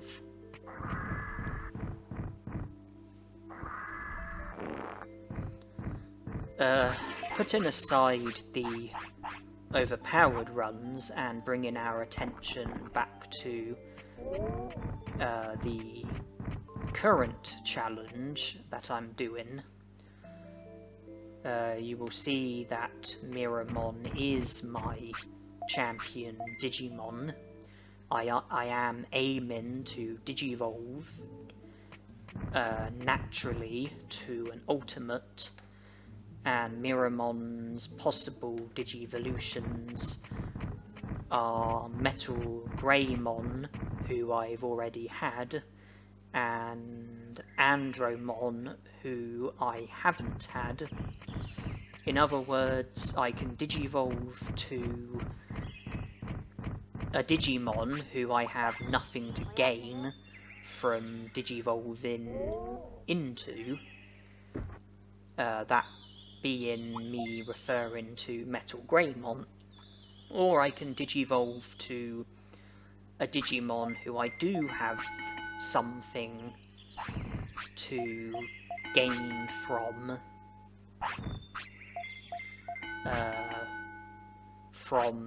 Digivolving into, that being Andromon. I didn't Digivolve to him when I had Centauramon as my Digimon. I chose Guromon instead. Andromon had the competition of Guromon. Both of them were sensible choices for an ultimate Digimon to aim for, but this time around Andromon is a contender who doesn't have any competition, because there's no point in Digivolving to Metal Greymon. I've had him, but I haven't had Andromon. Requirements for Andromon: the stat requirement, 2000 HP, 4000 MP, 200 attack, 400 defense, 200 speed, 400 brains. Easy way to remember that is 242424. The care mistake requirement for Andromon is a maximum of 5. The weight requirement is 35 to 45. One of the bonus conditions is a minimum of 30 techniques. The bonus condition and the care mistake requirement are both a cinch. The stats and weight is not so straightforward, and I do need one of them, and my stats are pretty close. HP, attack and speed are all there. MP is virtually there. Defense and brains aren't far away.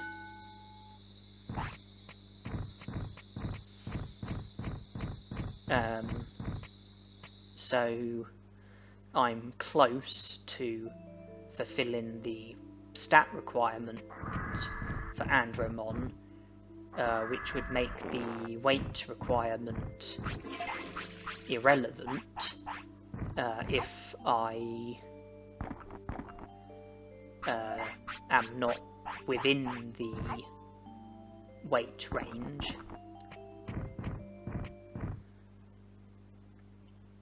And then Metal Greymon. The stat requirement, 4000 HP, 3000 MP, 500 attack and defense, 300 speed and brains. We have the MP, we have the brains, we don't have any of the other stats. Well, simply by having HP under 4000, we won't be fulfilling the stat requirement for Metal Greymon. Care mistake requirement maximum of 10. The fact that we are restricted to a maximum of 5 does mean that we will fulfill the care mistake requirement. One of the bonus conditions, a minimum of 30 techniques, that is being fulfilled, but the weight requirement is very high, 60 to 70, that we are not fulfilling. So as long as we avoid the weight and the stats, we won't fulfill any more than 2 of the requirements for Metal Greymon. But we are on the verge of fulfilling the stat requirement for Andromon, along with the care mistake requirement and bonus condition, which we already have in the bag. And I'm not sure about our weight. But with the stats, we will have 3 care mistakes. 3 requirements, no matter what.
We are there with the stats, and we haven't digivolved. Not to panic, that just means that we haven't had Miramon for long enough in order for him to be able to digivolve.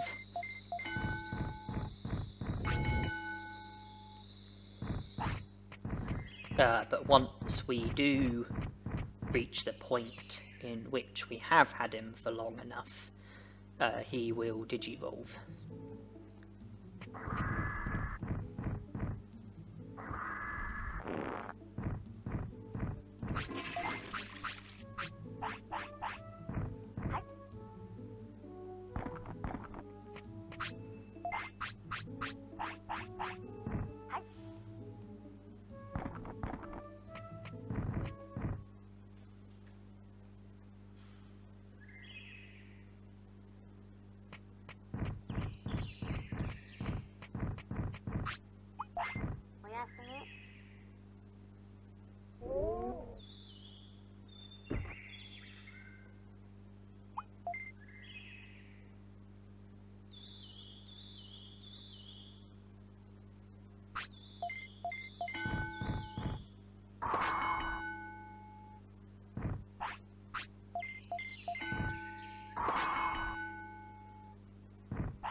Well, he's only 10, so I guess it probably is a bit early to be expecting him to Digivolve. I think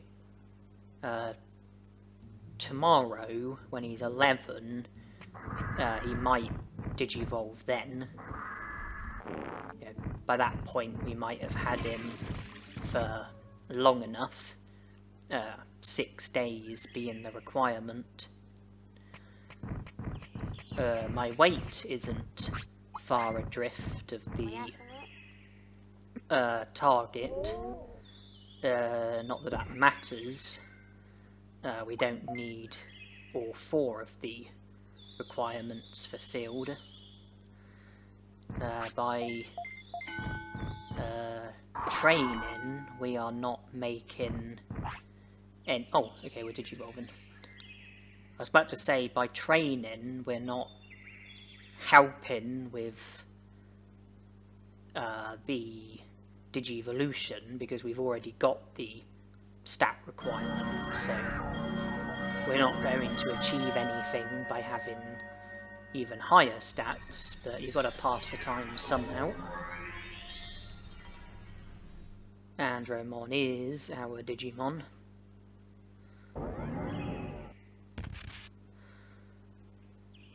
Nice to have you, Andromon, but with immediate effect your usefulness is over, and now I just want to kill you as quickly as possible.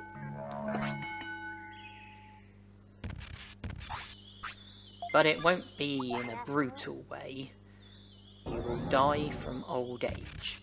I'm just going to speed things up so that you get to old age more quickly. But I'll continue to train because the stats that you have when you die will go towards our next Digimon. And I've already explained how that can be helpful.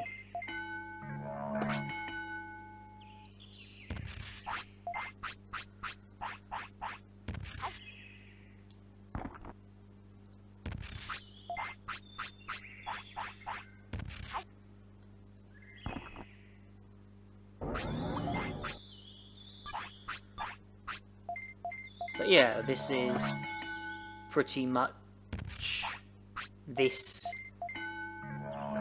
lifespan. Yeah, this is pretty much what we are going to be doing for the rest of the lifespan, much like with a lot of the other Ultimate Digimon who we've had.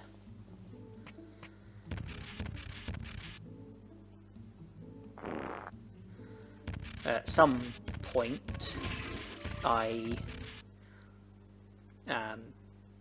sure the video will be speeded up soon. I think I just wanted to go at regular speed to start off with, just so that you could, you know, see what I was doing, you know, see how the days are going to be spent, and then once I think you get the idea, the video then gets speeded up for the remainder of Andromon's lifespan.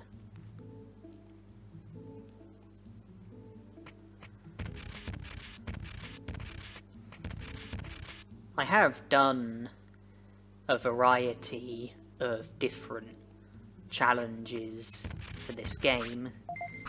I probably can't list all of them because of how awful my memory is. But if you're watching this video, then it's possible that you might have seen other challenges of mine as well. Or you might decide to check out other challenges of mine. I have also done videos for Digimon World 2003, but probably not as many as I have for this game. This is a game that I have been playing since I was a child. I can't claim to be great at the game. I can't claim to have fantastic skills and ability at the game. I can't claim to have fantastic knowledge on the game. I can claim to love the game very much. I can claim to enjoy playing it and enjoy the videos that I do, and hopefully the videos are enjoyed by its audience. But sometimes it can be hard to make the videos entertaining if it's it's a challenge that becomes like tedious or repetitive. If I'm forced to just do the same things over and over again, and if there are some elements that are like boring and uninteresting, I do try my best, but I'm sure there are times when my best isn't good enough.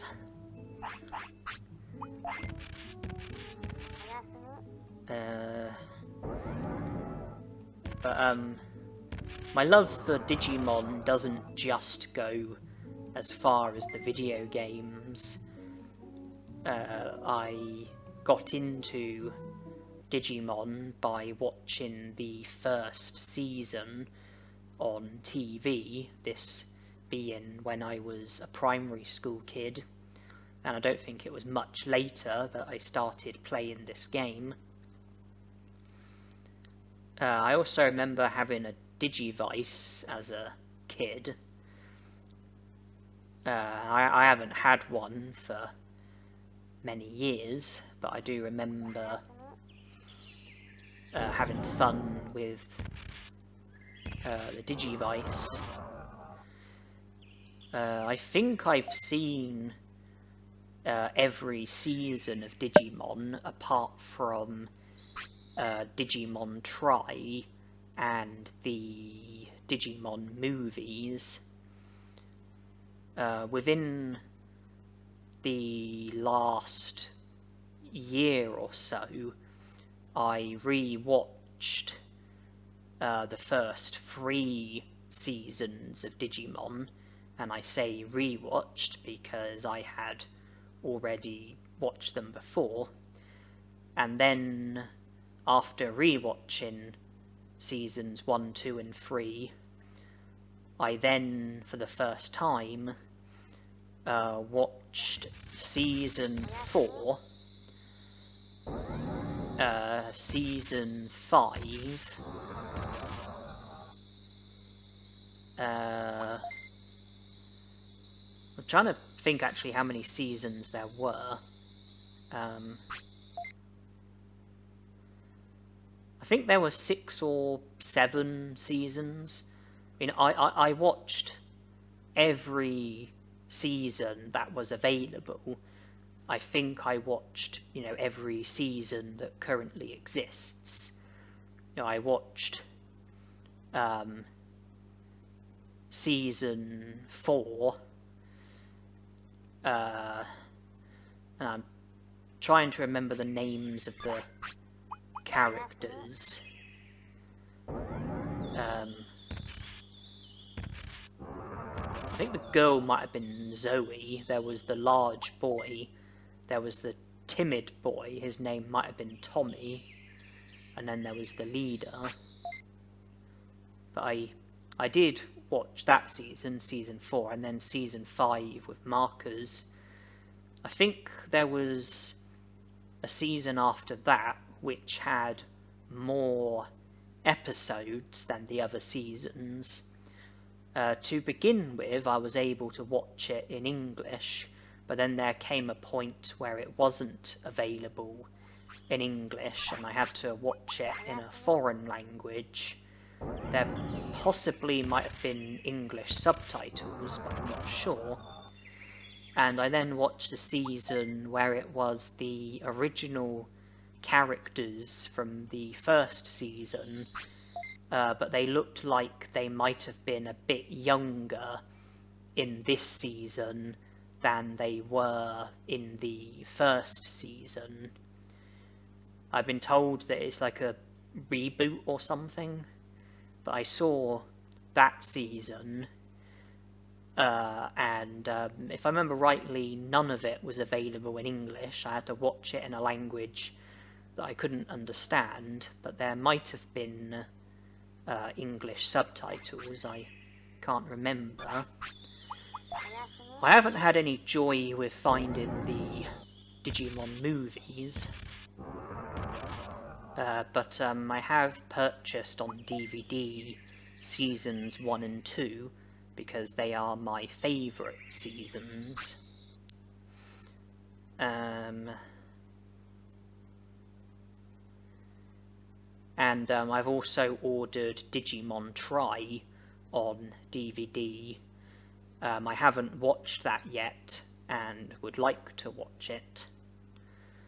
And once I'm done with that, I think that would just leave the Digimon movies, but I'm not ambitious that I'm going to find them. And it's the end for Andromon. Sniff, sniff.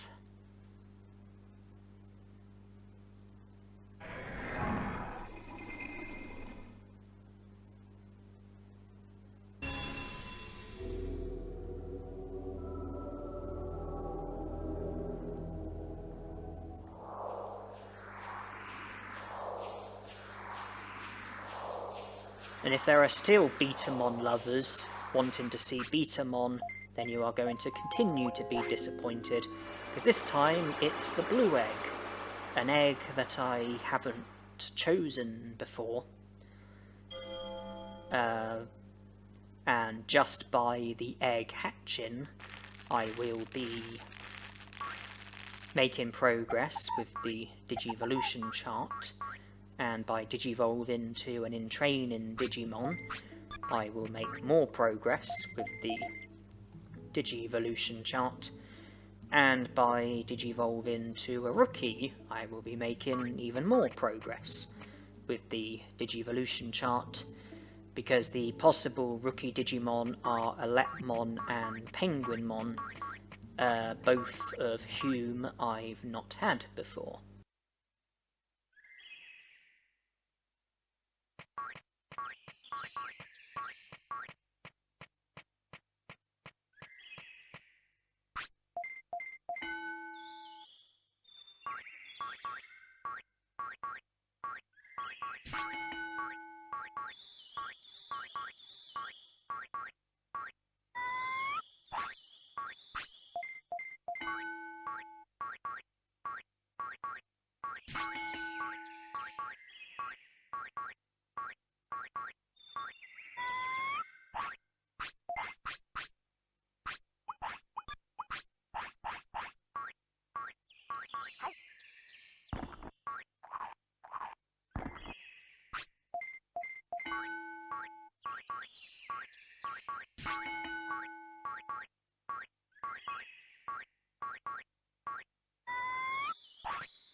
There's a Digimon we've not seen yet in this challenge. Sunomon, the Digimon who, in the anime, digivolves to Gabumon, but not in this game. The two rookie Digimon that he can digivolve to are Penguinmon and Electmon. Natural Digivolutions, that is.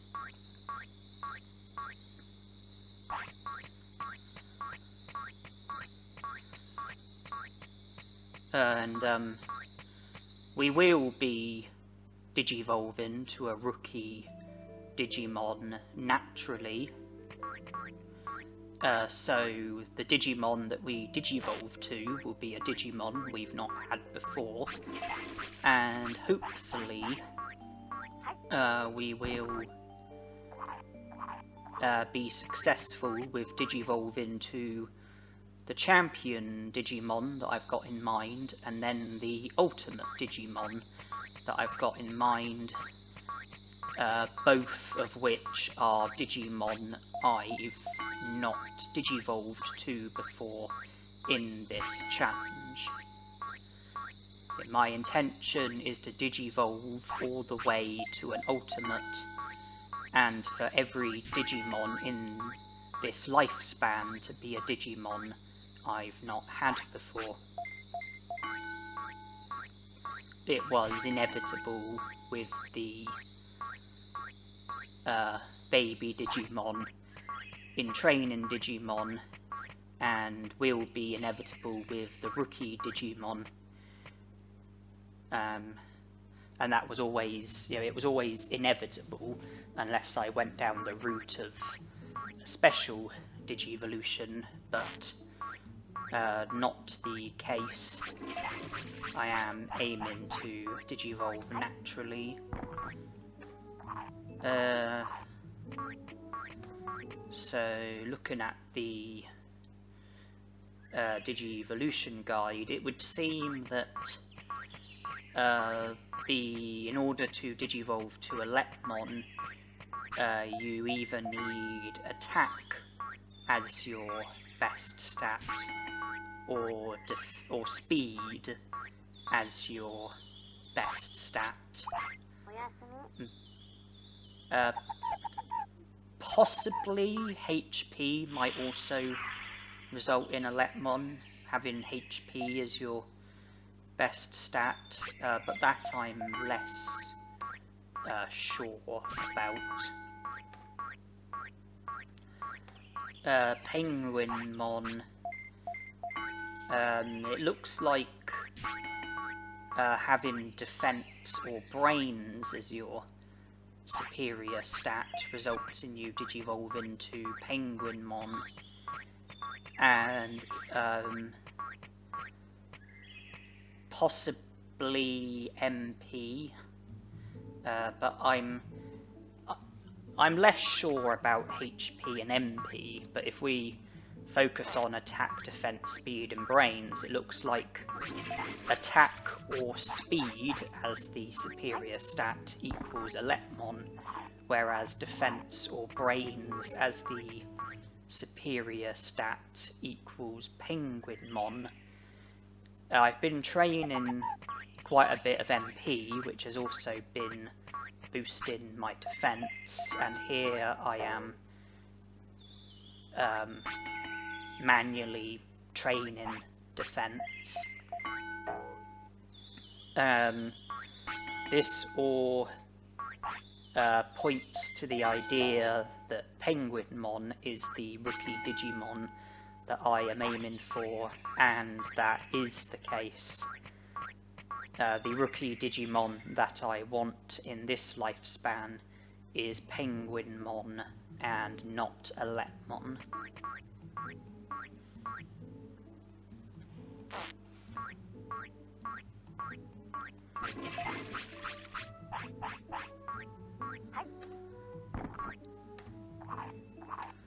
If I was to Digivolve to Alepmon, then the possible champion Digivolutions would be Leomon, Angemon, Barkamon, and Kokatorimon, and all 4 of those champion Digimon are Digimon who I haven't yet had in this challenge.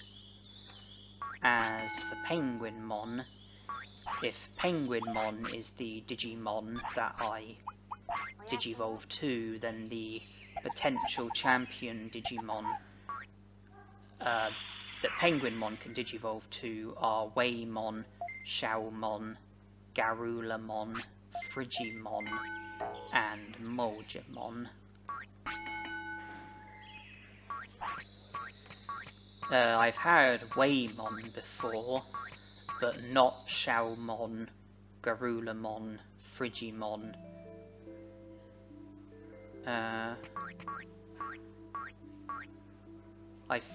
Have I had Moljamon? I know I had a hair grower in the item bank, and I have had Moljamon, because I Digivolved to him from Kunamon with the hair grower. Yeah, I wasn't sure about Moljamon, but I have had Moljamon and Waymon, but not Xiaomon, Garulamon, or Frigimon.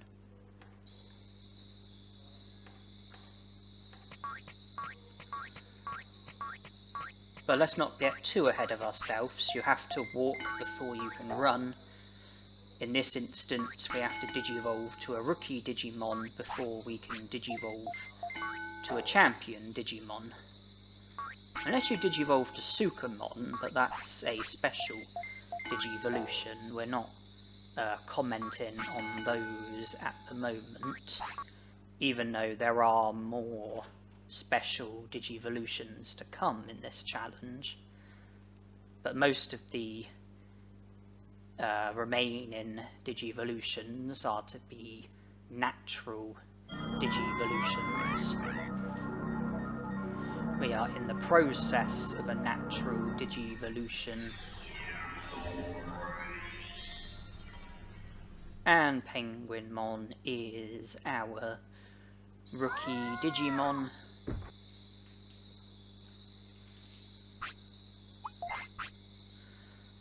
I want to Digivolve naturally. I want to Digivolve to a champion Digimon that Penguinmon can naturally Digivolve, as opposed to special Digivolutions. The Digivolution chart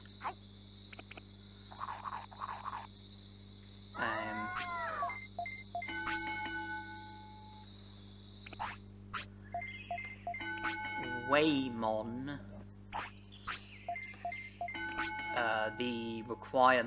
the stat requirement is 1000 HP and 100 brains. The care mistake requirement is a maximum of 5. The weight requirement is 35 to 45. And the bonus, one of the bonus conditions is to have a minimum of 28 techniques.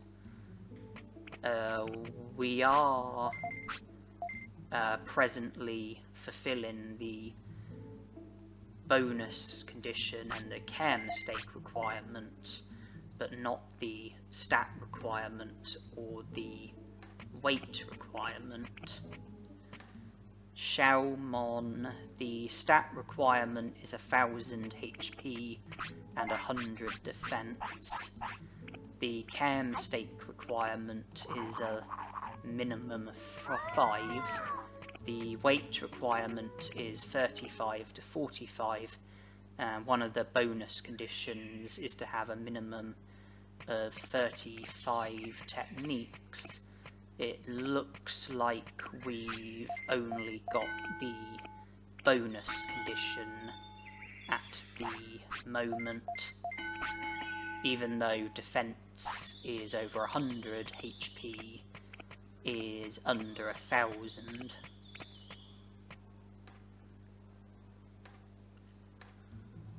Garulamon, stat requirement 1000 MP and 100 speed.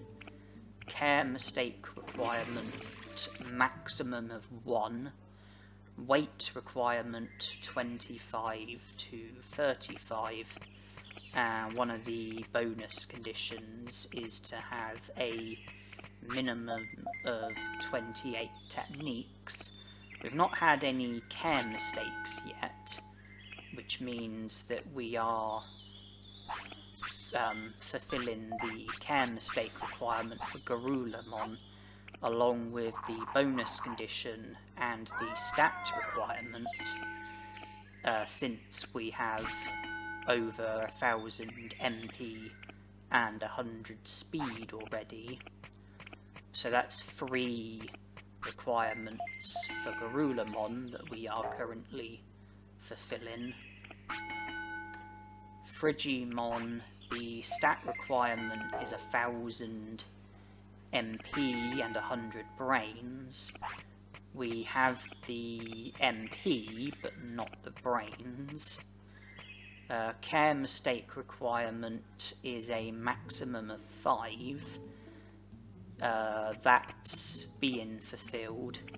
The weight requirement is 25 to 35, and one of the bonus conditions is a minimum of 28 techniques, so that's the bonus condition and care mistake requirement, but not the weight requirement or the stat requirement. Waymon, Xiaomon, Garulamon, Frigimon, and then Moljamon. The stat requirement is just 1000 HP, which we don't have as of the present. The care mistake requirement is a minimum of 5. The weight requirement is 15 to 25. And one of the bonus conditions is to have a minimum of 28 techniques. By the time Penguinmon digivolves, we might have the weight requirement for Moljamon, and we will definitely have the bonus condition, but we don't currently have the stat requirement or the care mistake requirement. It would be seemingly illogical to digivolve to Waymon or Moljamon because of the fact that I've already had those Digimon in this challenge, and yes, it would be illogical, and I can confirm that those are not, that neither of them are the champion Digimon that I am aiming for. That leaves Xiaomon, Garulamon, and Frigimon. I haven't digivolved to any of those Digimon in this challenge. However, I do have in the item bank a Digivolution item that makes you Digivolve to Xiaomon, as well as a Digivolution item that makes you Digivolve to Frigimon.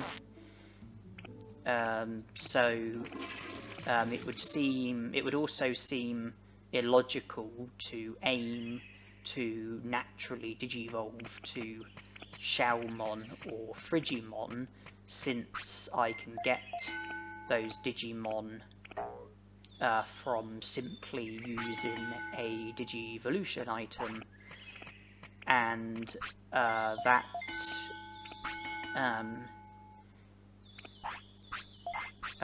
sets me up to announce that Xiaomon and Frigimon are also not the Digimon that I'm aiming for. The Digimon that I am hoping to Digivolve to is Garulamon. That's why I've kept my care mistakes down, and I've got the stats for him and the bonus condition totaling to 3 of the requirements, but for the other Digimon I only have 2 or less of the requirements.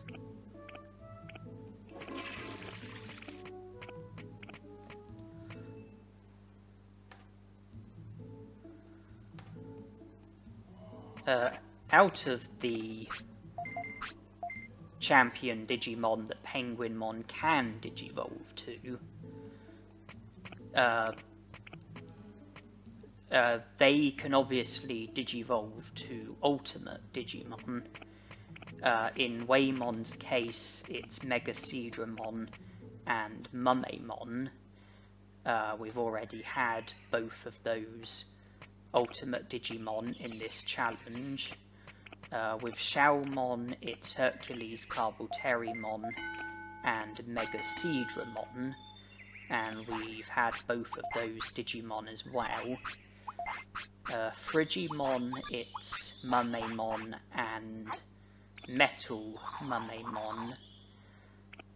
We've had Mumemon, but I don't think we've had Metal Mumemon yet. Moldramon, it's Skull Greymon and Mumemon. We've had both of those Ultimate Digimon. So I've mentioned Waymon, Xiaomon, Frigimon and Moldramon. I don't want to look at Garulamon just yet. But out of the champion Digimon that I did look at, I think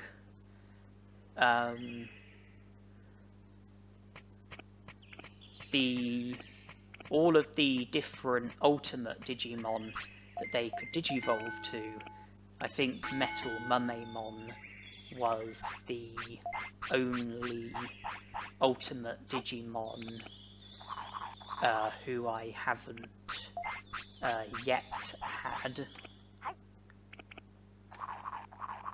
Frigimon can Digivolve to him, and Frigimon is a Digimon I've not had yet. Monochromon, Carboterimon and Ninjamon can also Digivolve to Metal Mumemon, but those 3 champion Digimon are all Digimon that I've already had in this challenge.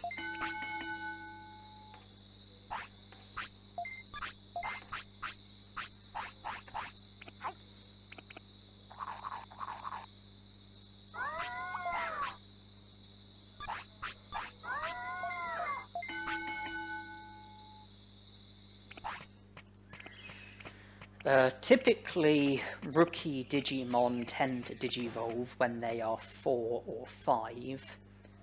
Penguinmon is 4. So I would expect Penguinmon to Digivolve either today or tomorrow. You need to have a rookie Digimon for a minimum of 3 days. When you Digivolve to a rookie Digimon, usually it would either be 1 or 2, and then add on 3 days to that, and that brings it up to 4 or 5.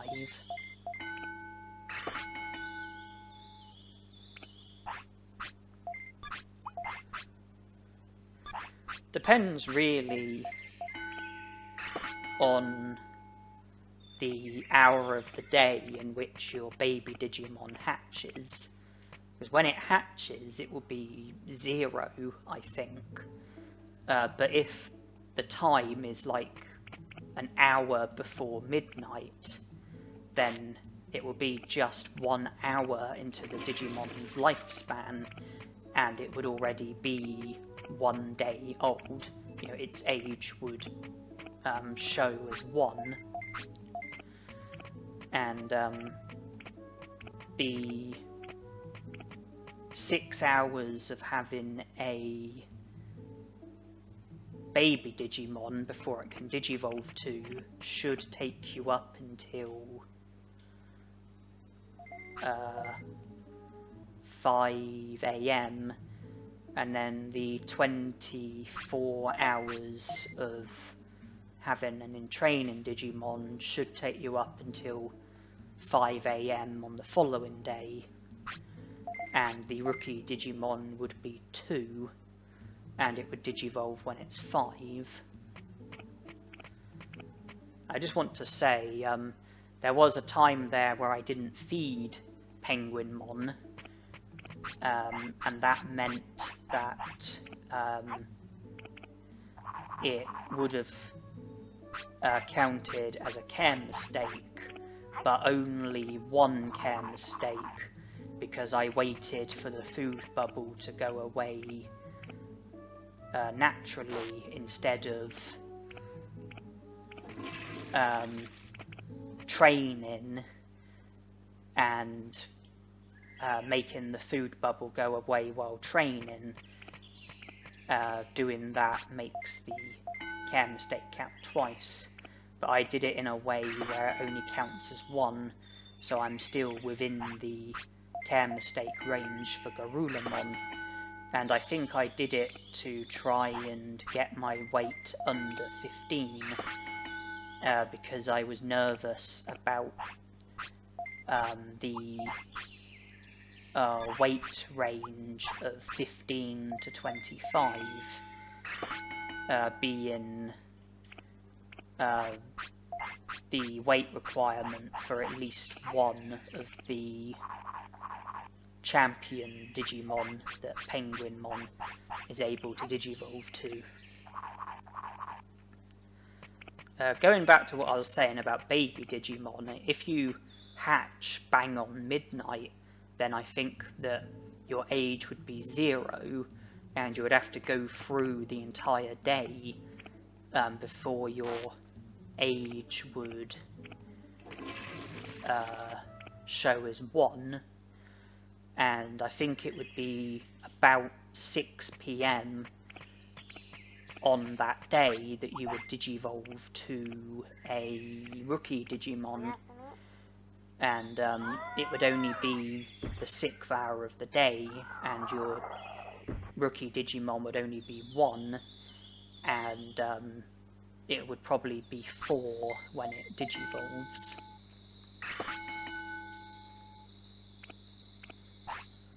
Okay, this is the moment of truth.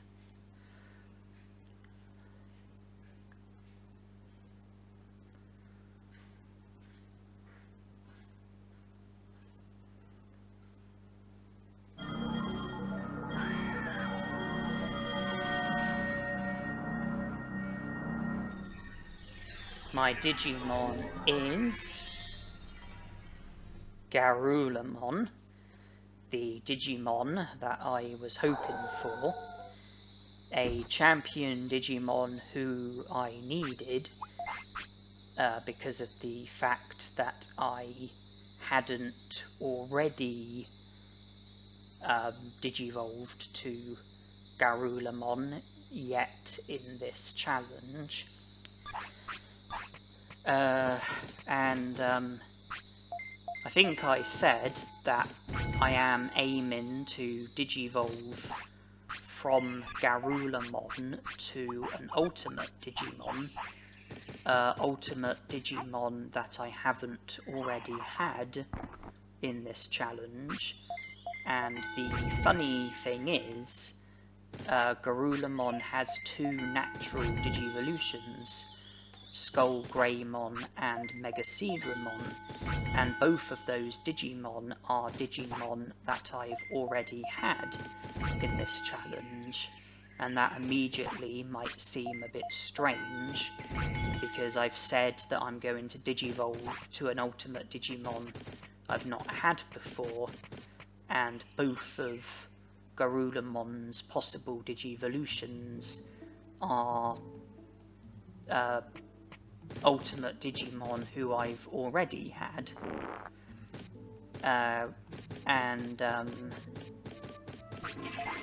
I have 2 words to say in response to that. The 2 words are special Digivolution. I'm not aiming to Digivolve naturally from Garulamon. I am aiming to Digivolve to Vadermon from Garulamon. Vadermon is a special Digivolution. You can Digivolve to Vadermon from any champion Digimon. When I had champion Digimon who were able to naturally Digivolve to an ultimate Digimon that I hadn't already had, it was my preference to Digivolve naturally, but here I've wound up in a position where I needed to Digivolve to Garulamon for the sake of having Garulamon, and there are no new natural Digivolutions up for grabs, but Vadermon was a Digimon who I knew that I would have to Digivolve to at some point, and that it would have to be the result of a special Digivolution, and I thought it would make the most sense to Digivolve to Vadermon from a champion Digimon who can't Digivolve to an ultimate Digimon who I haven't already had. And that's the case with Garulamon only being able to Digivolve to a pair of ultimate Digimon who I've already had in this challenge.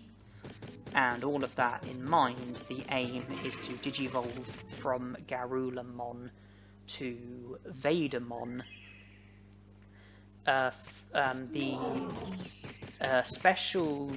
The requirement for the special Digivolution is to have a champion Digimon for a minimum of 10 days, and then praise or scold it, and by doing so there's a 50% chance that it will Digivolve to Vadermon.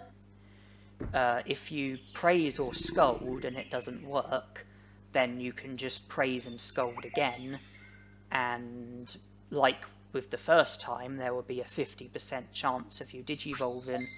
If you still don't Digivolve, then you can just keep praising and scolding until you do eventually Digivolve. Every time you do it, there's a 50% chance, which means that even with bad luck, you shouldn't need to praise or scold your Digimon any more than a handful of times. I think we were 5 when we Digivolved, add on 10 days, that brings our age up to 15, it would seem unlikely that Garurumon will be able to live long enough in order for us to reach the point in which we've had him for 10 days. You know, the 10-day counter started when we digivolved to Garurumon, not when we started with a baby Digimon. You know, when our baby Digimon hatched from the egg, the 10-day counter didn't start then. It started after we digivolved to Garurumon, and I don't think Garurumon will live long enough in order for us to make it up to the point where we've had him for 10 days. And because of that, I suspect that I will be required to catch some Digi-Sea Basses from the Dragon Eye Lake so that I can prolong Garulumon's life by a day or two, making it possible for him to live long enough in order for us to reach the point in which there will be the opportunity to digivolve to Vadermon. One thing to watch out for is that I don't want Garurumon to digivolve naturally, because that would stop us from digivolving to Vadermon in this lifespan. And we don't have anything to gain from digivolving to either of Garulumon's natural digivolutions, but we do have something to gain from digivolving to Vadermon. The thing that we have to gain is that we will be one step closer to the Digivolution medal. If I check Garulumon's natural Digivolutions, I'm pretty sure the bonus condition is a guarantee in both cases. With Machinedramon, one of the bonus conditions is to have a minimum of 40 techniques, so we are fulfilling the bonus condition for Machinedramon. The stat requirement is 4000 MP, 500 attack, 400 defense, 400 brains. At the moment, we are not fulfilling the stat requirement, but if we are going to spend most of Garulumon's life training, then there will be the risk of us reaching the necessary stats for Machinedramon. Something to be wary of. The other requirements are a maximum of 5 care mistakes, and that's the care mistake requirement, and the weight requirement is 25 to 35. If we don't have the stats but do have the bonus condition, then to digivolve we would have to also have both the weight and the care mistakes, but avoiding one of the two along with avoiding the stats will be enough for us to not digivolve to Machinedramon.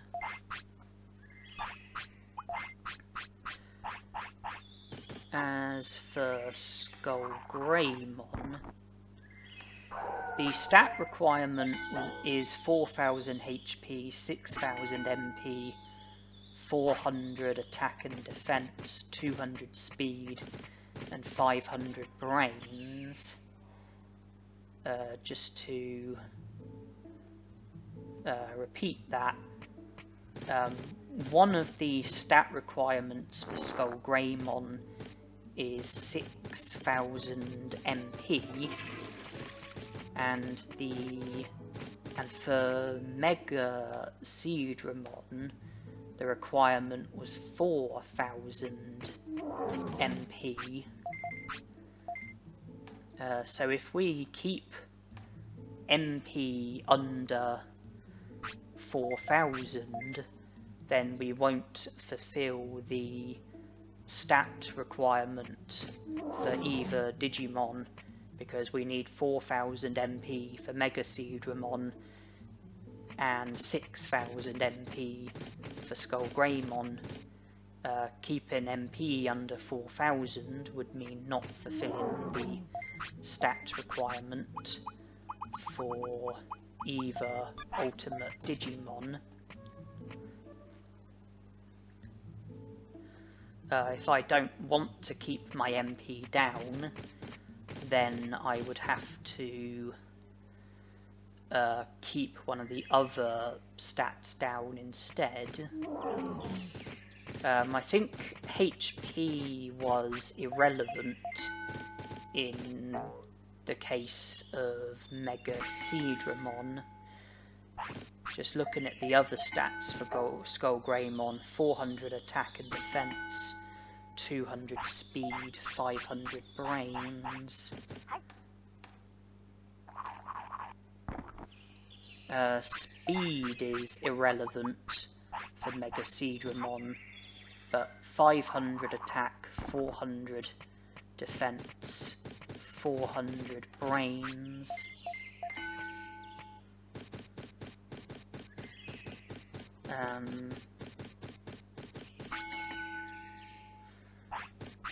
I don't think HP or speed, I don't think it matters if we train up HP or speed, because they're irrelevant in the case of Mega Seedramon. We just need to keep one of the other stats under the required amount for both Digimon. It could be MP, or it could be attack, defense, or brains. I think MP would have to stay under 4000. But if it's attack, defense, or brains, I think it would have to stay under 400. The care mistake requirement for Skullgreymon is a minimum of 10. The weight requirement for Skullgreymon is the same as the weight requirement for Mega Seedramon, 25 to 35. One of the bonus conditions is to have a minimum of 45 techniques. That's the bonus condition fulfilled for both Digimon, both Skullgreymon and Mega Seedramon, but we should be able to avoid the stat requirement for both Digimon. Then that leaves care mistakes and weight, along with avoiding the stat requirement for both Digimon. We would have to also avoid either the care mistake requirement or the weight requirement for each Digimon. We can fulfill the care mistake requirement for one. Well, if we were to fulfill the care mistake requirement for one of them, then we wouldn't be able to also fulfill the weight requirement.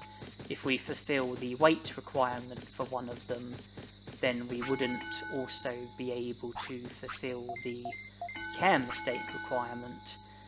It's convenient that they both have the same weight requirement, 25 to 35.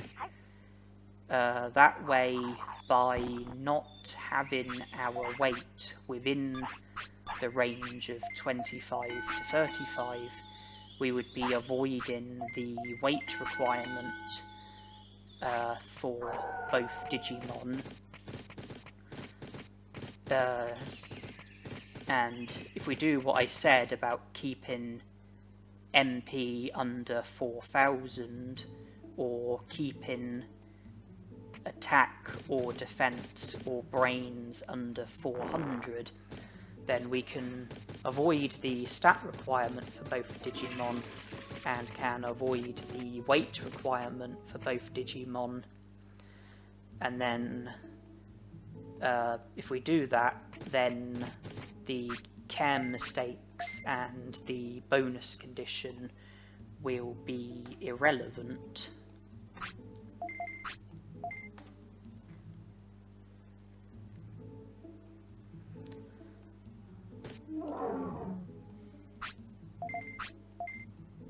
I could have had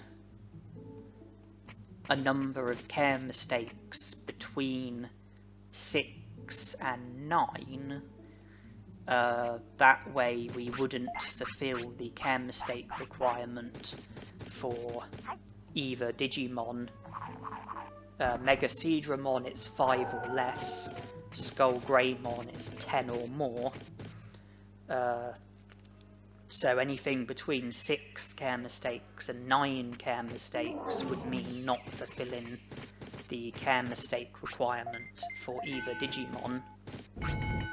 But I think having the care mistakes would negatively impact our happiness and discipline, along with our lifespan. We are aiming for a special Digivolution where lifespan is very important.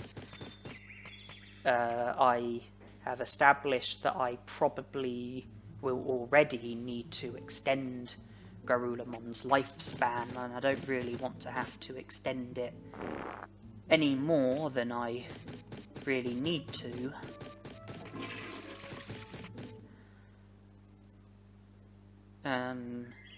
If we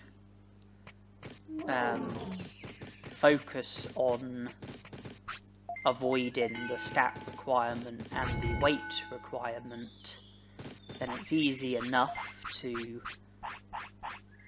just keep a particular stat under the threshold for both Digimon. As for weight, we either need to keep it below 25 or above 35. And to begin with, I wasn't too sure, but my weight was prone to floating around the range of 25 to 35. To try and help with that, I gave Garulamon a big berry to boost his weight, and I'm going to try to keep his weight above 35. It's currently 36, so I'm trying to keep Garulamon's weight above the range. It was very helpful that we had a big berry in the infantry,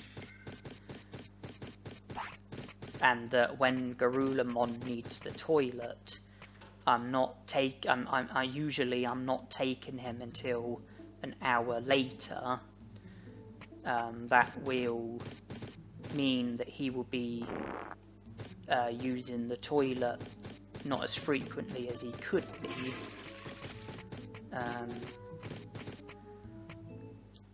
He'll be using the toilet less, and that will help with avoiding decreases in our weight.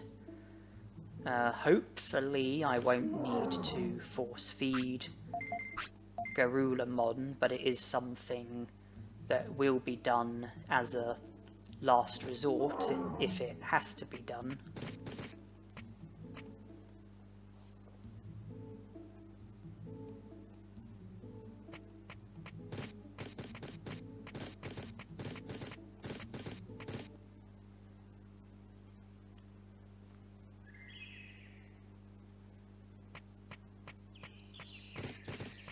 An alternative idea has occurred to me, one that I am acting upon, and that's that it's pretty much inevitable that I'm going to need to prolong Garulumon's lifespan with Digi-Seabasses. And Digi-Seabasses are heavy food items. Each one that you give to your Digimon boosts its weight by 4. So if I go to the Dragon Eye Lake now and catch some Digi-Seabasses, each one that I give to Garurumon will extend its lifespan by 3 hours and boost its weight by 4. So if I give him some Seabasses, I can prolong his lifespan, which is something that needs to be done, and I can also boost his weight, which will prove to be very helpful with avoiding the weight range for Skullgreymon and Machinedramon. Black trouts have to be caught first. You need black trouts to be used as bait to catch the Digi-Seabasses.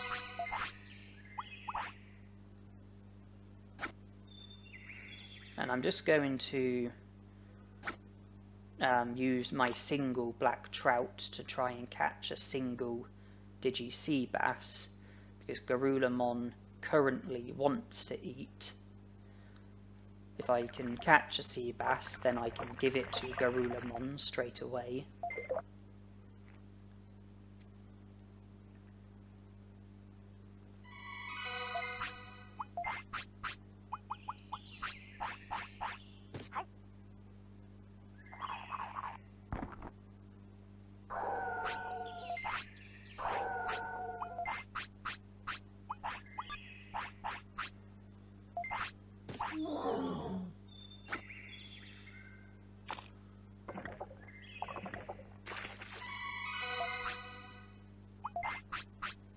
That's 10 black trouts in the bag.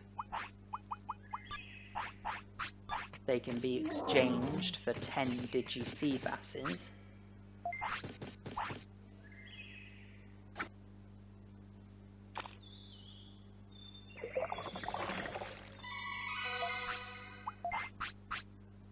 Like so.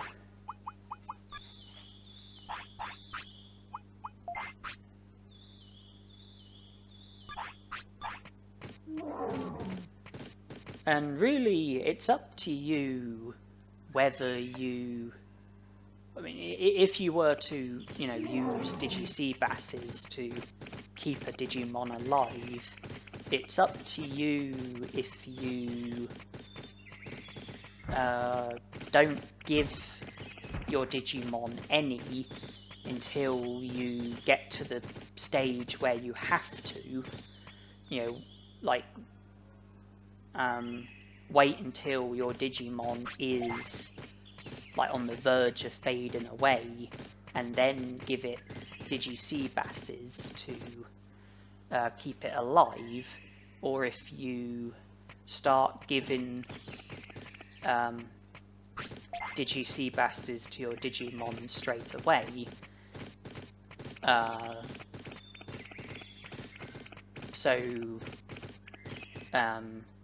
like, you use them as your, like, food item, and every time your Digimon wants to eat, you feed it a Digi-Sea-Bass. If you... let's say that I was to give sea basses to Garulamon straight away. So let's say that here onwards I was to give the sea basses to Garulamon every time he wants to eat.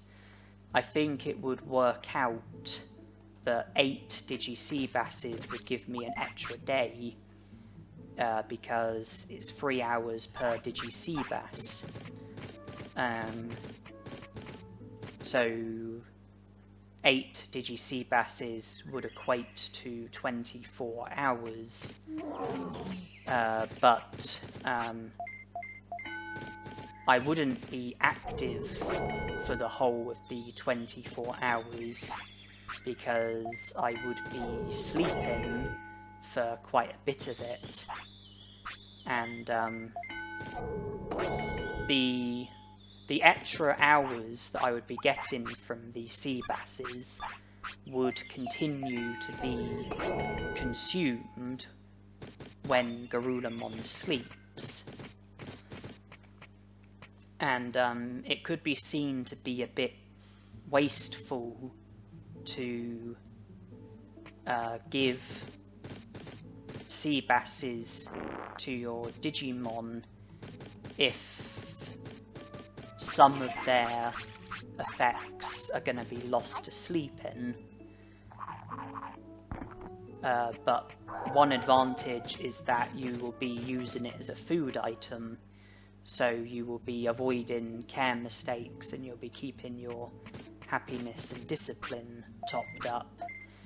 If I was to not give the sea basses to Garulamon and wait until he's about to fade away, then I could get away with not needing to use as many Digi-Sea basses, because instead of giving him 8 in a single day, I could only give him the amount that he needs to stay alive for the hours in which he's active, and then I could let him sleep and he would stay alive because he slept, and then when he wakes up, give him another sea bass to get another 3 hours, and then you're sort of giving the sea basses to your Digimon as and when you need to in order to keep it alive.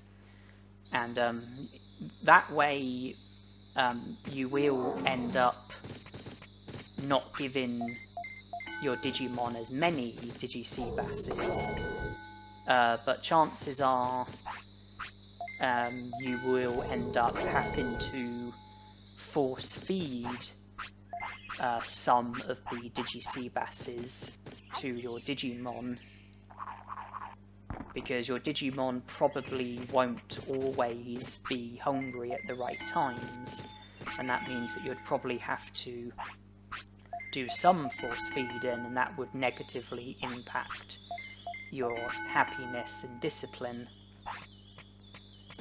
It's up to you how you go about it. In my case, it wasn't just about the lifespan, it was also about weight.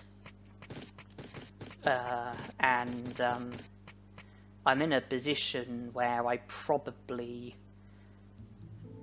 will cope fine by extending Garulamon's lifespan by just a day. 8 Digi-Sea basses would be enough for that. I gave him 1 at the Dragon Eye Lake, then caught 10 more, that's 11. That should be about an extra day and a third that I would get.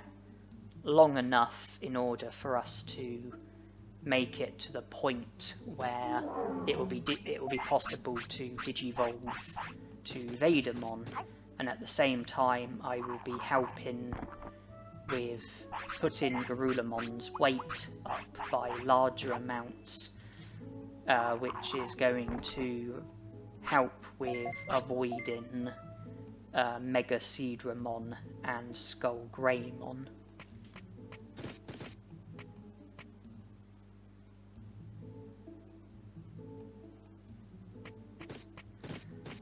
I think you can get away with getting an extra day from just 5 Digi-Seabasses if you go about it in the way where you wait until your Digimon is going to fade away and give your Digimon the Seabasses during its active hours, so that you extend its life long enough in order for it to be able to reach the time in which it wants to sleep. And then you let your Digimon sleep, and then you carry on with the Seabasses the following day. Doing things that way, I think you can get away with 5 Digi-Seabasses a day, but the way I'm doing it, I think it will work out to be 8 Digi-Seabasses equals an extra 24 hours.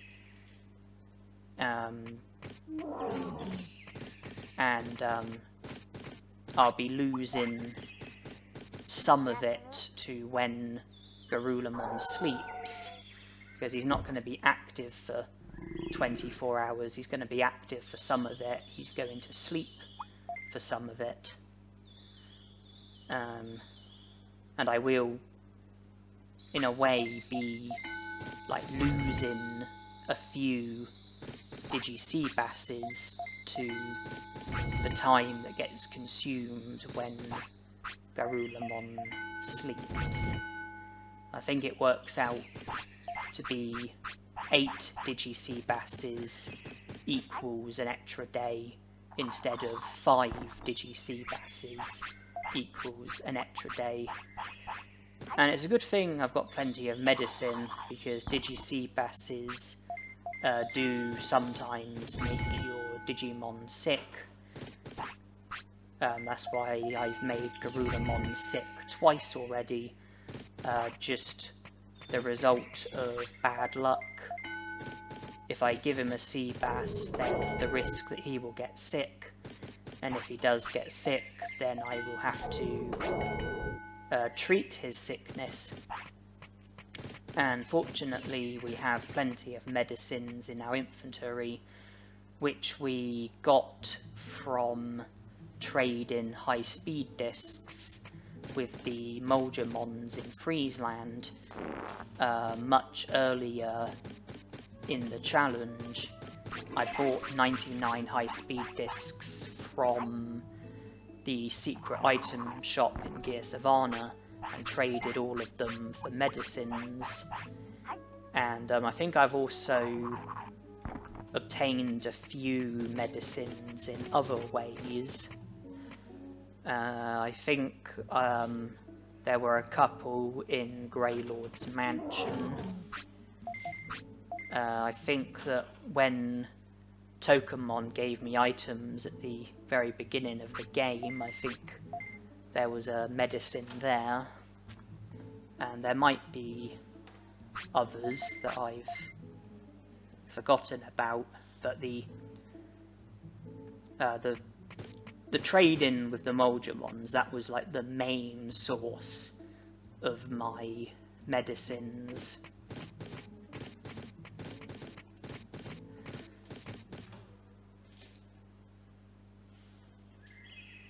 We have plenty of medicines at the moment, and if I want to top up, then all I have to do is go to Gear Savannah during the first 15 days of the year, and with more high-speed discs I will be able to get more medicines from the Moldramons. And I'm pleased to see that my weight is at 48. It's gradually getting further and further away from the range that we are trying to avoid.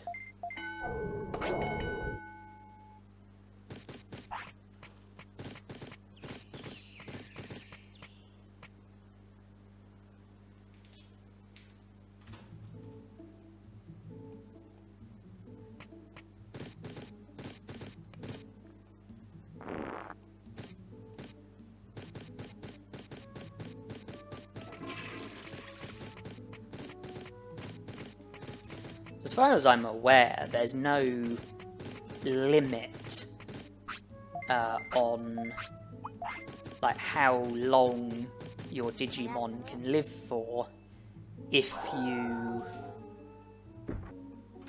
continually and repeatedly prolong its lifespan. If you were to raise a Digimon and you were to not let it fade away, and you were to just give it Digi-Seabasses or Chain Melons or whatever, and you were to just keep giving it to your Digimon and keep prolonging its lifespan, then I think it would continue to live for as long as you keep extending its life.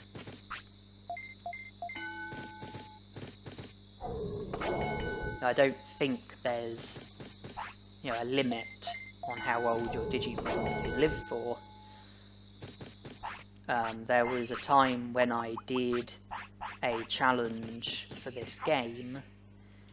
It was a no gym, no stat boosting items, minimum Muncimon 100% challenge. It was something that got uploaded onto YouTube. There were over 100 parts in total, and in that challenge I had a Digimon who lived to over the age of 100 because of how I kept prolonging its life with Digi-Seabasses. And I do also have an individual video of a Mega Seedramon who I managed to get up to the age of 100. So there's been 2 occasions where I've had a Digimon live to over the age of 100 because of I've been extending its life.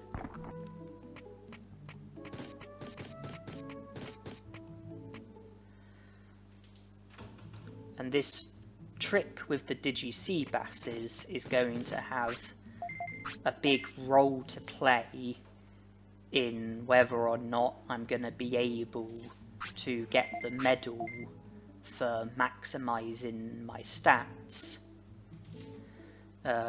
If you think about the green gym and the stat boosts that I'm currently getting when I train, and the number of item chips that I've got in the item bank, I don't think it's going to be possible to max out all of my stats before my Digimon fades away. I think that if I was to try to get maximum stats, then my Digimon would fade away before I'm successful. And because of that, I think Digi-Seabasses are going to have a big role to play. I think that I will be required to use Digi-Seabasses to prolong my Digimon's lifespan so that I will be able to live for long enough in order to have any chance of being able to max out on all of my stats and earn the medal that you are presented with as a result of it. It's not something that I'm going to be doing in this lifespan, but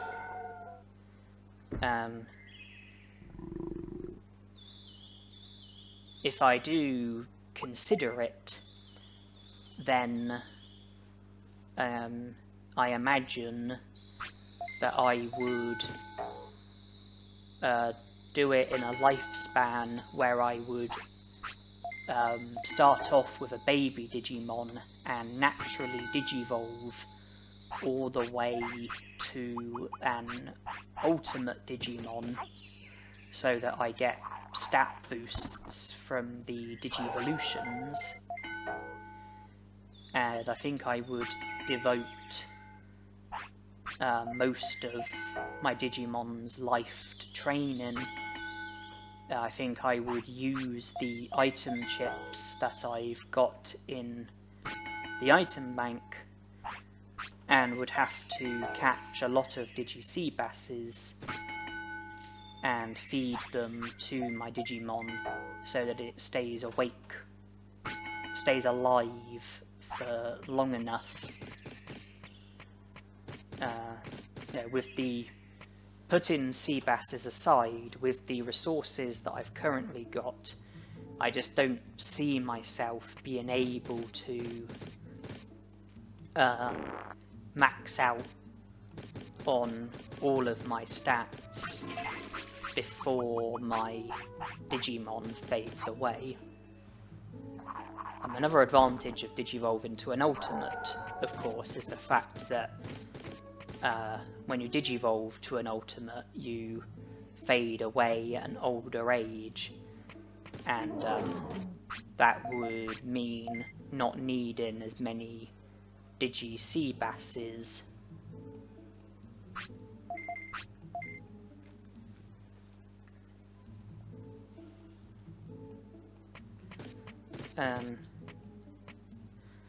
But yeah, the medal for maxing out on stats, you know, is you know, in my mind, along with the medal for 10 years of gameplay, but at the same time, there's the Digivolution medal, which is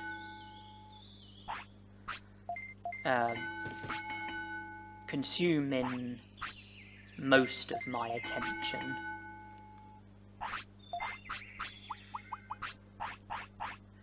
I'm focusing on Digivolutions as if it's my main aim, and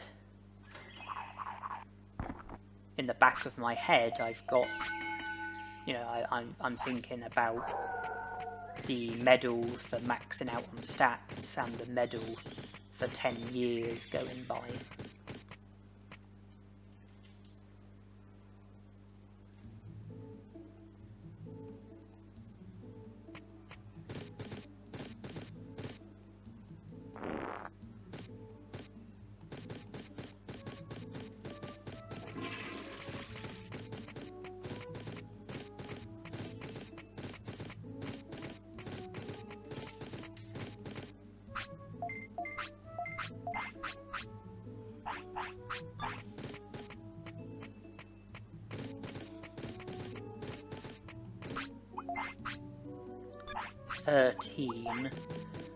We will wake up when we are 14,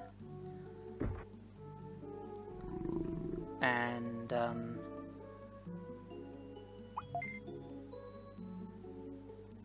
when it's been long enough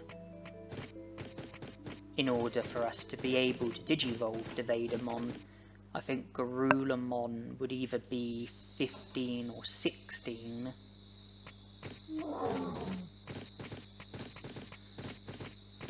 We've given him 10 Seabasses. I think that equates to an extra 30 hours.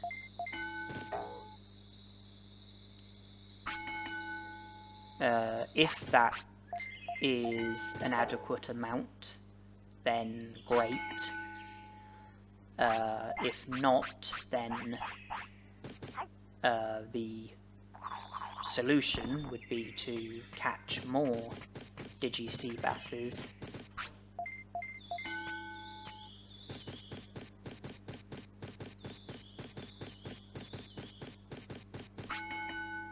But there's not much I can do really, apart from just continue to pass the time, and remember MP has to stay under 4,000 weight has to stay above 35. Otherwise, Garulamon is going to Digivolve to a Digimon that I don't want him to Digivolve to.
Since we were at 99 meets, it was impossible for us to be given any more by Tainomon, and I thought that it made sense to feed meat to Garulamon.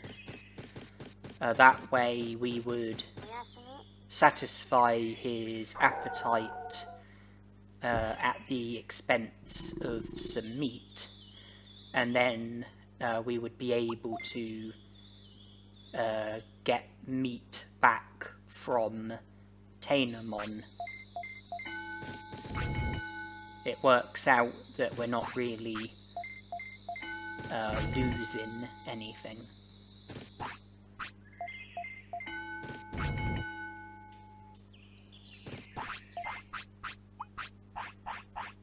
If I give him giant meats, I'll have to buy more from the Gear Savannah secret item shop. But these meats that I'm giving him now, we can get them back from Tainomon, no problem. I know meat only boosts your Digimon's weight by 1, and it is possible that Garulamon might only eat 1 meat and be satisfied from it. But I'm confident that our weight can comfortably stay above 35.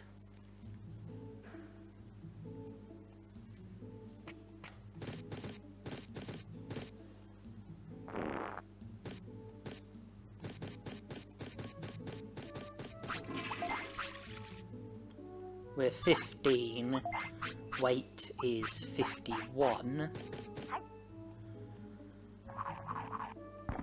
When he sleeps, he will wake up on day 16. That should be more than enough time. If we praise or scold him when he wakes up tomorrow, I would expect him to digivolve to Vadermon. I think there's a fair chance that even today it would be possible. I'm sure that we were 5 when we digivolved from Penguinmon to Garulamon. The 10 days would take us up until we're 15. But if you remember when I digivolved from Waymon to Colamon, the Digivolution counter isn't necessarily as accurate as you might think it is.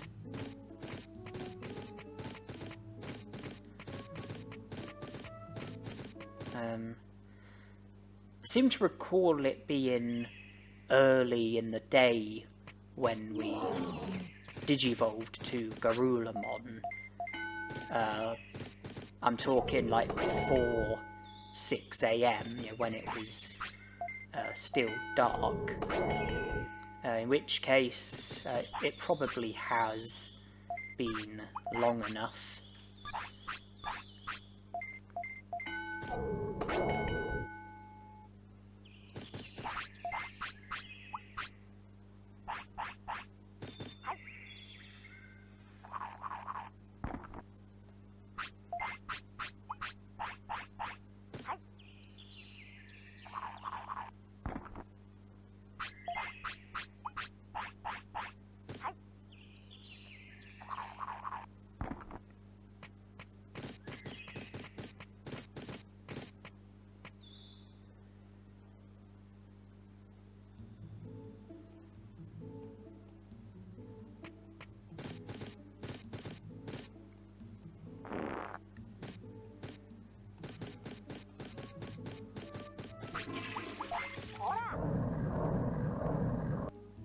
Ah, there you are.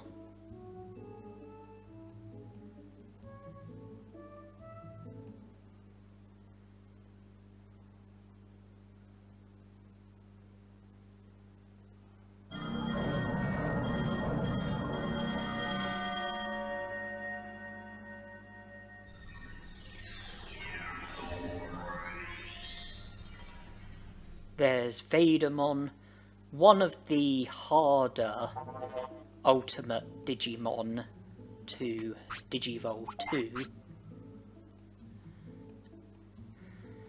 I think in a lot of cases you would either digivolve naturally from a champion Digimon to an ultimate Digimon, thus ruling out Vadermon, or if you fade away as a champion, then I think there's the big risk that you'll fade away before you're able to have the champion Digimon for long enough in order for it to be able to digivolve to Vadermon. It would be a bit easier if you digivolve from an in-training Digimon to Kunamon, and at the earliest opportunity. That way you'll end up with a rookie Digimon about 12 hours earlier than if you digivolved naturally, and that should mean having a champion Digimon about 12 days earlier.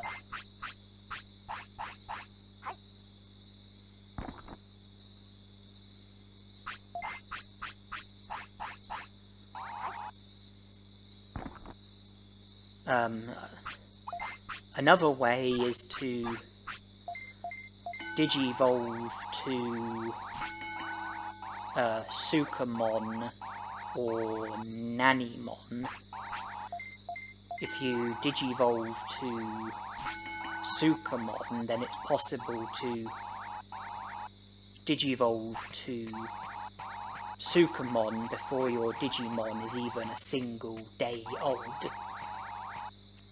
And there shouldn't be any trouble with having Sukamon for the necessary amount of time in order for it to be able to Digivolve to Vadermon.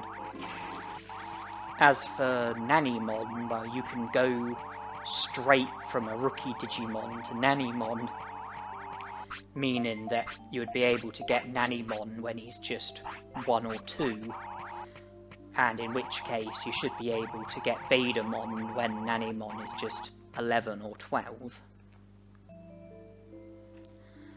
Another possible solution, well, another idea would be to Digivolve to a rookie Digimon and then use a Digivolution item to make your rookie Digimon Digivolve to a champion Digimon, and do it as early as possible so that you'll be getting a champion Digimon when you're only 1 or 2, and that would really help your chances of being able to Digivolve to Vadermon. Vadermon is a Digimon I have mixed feelings about. His finish, Abduction Beam, isn't great. If you Digivolve to him and you don't have any machine techniques or air techniques, then Metal Splinter would be your only attack, which really isn't very good. But if you have all of the techniques and good enough stats, then Vadermon can be a very good Digimon. Bug is one of the techniques that he can use. He can use all of the machine techniques. That means all range beam, delete program, DG dimension. So depending on the circumstances, Vadermon can be great, but can be awful. There isn't anything particular about Vadermon that makes him useful in this challenge. I only needed him for his Digivolution.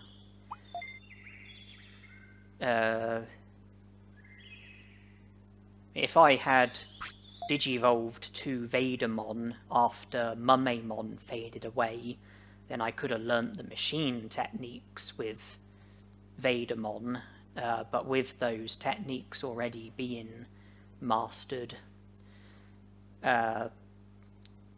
Vadermon really doesn't have any usefulness in this challenge.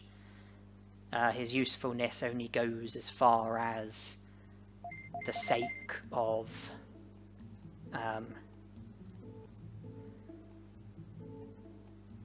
Digivolving to him, so that that's one more Digimon added to the Digivolution chart. One more Digimon that we've Digivolved to.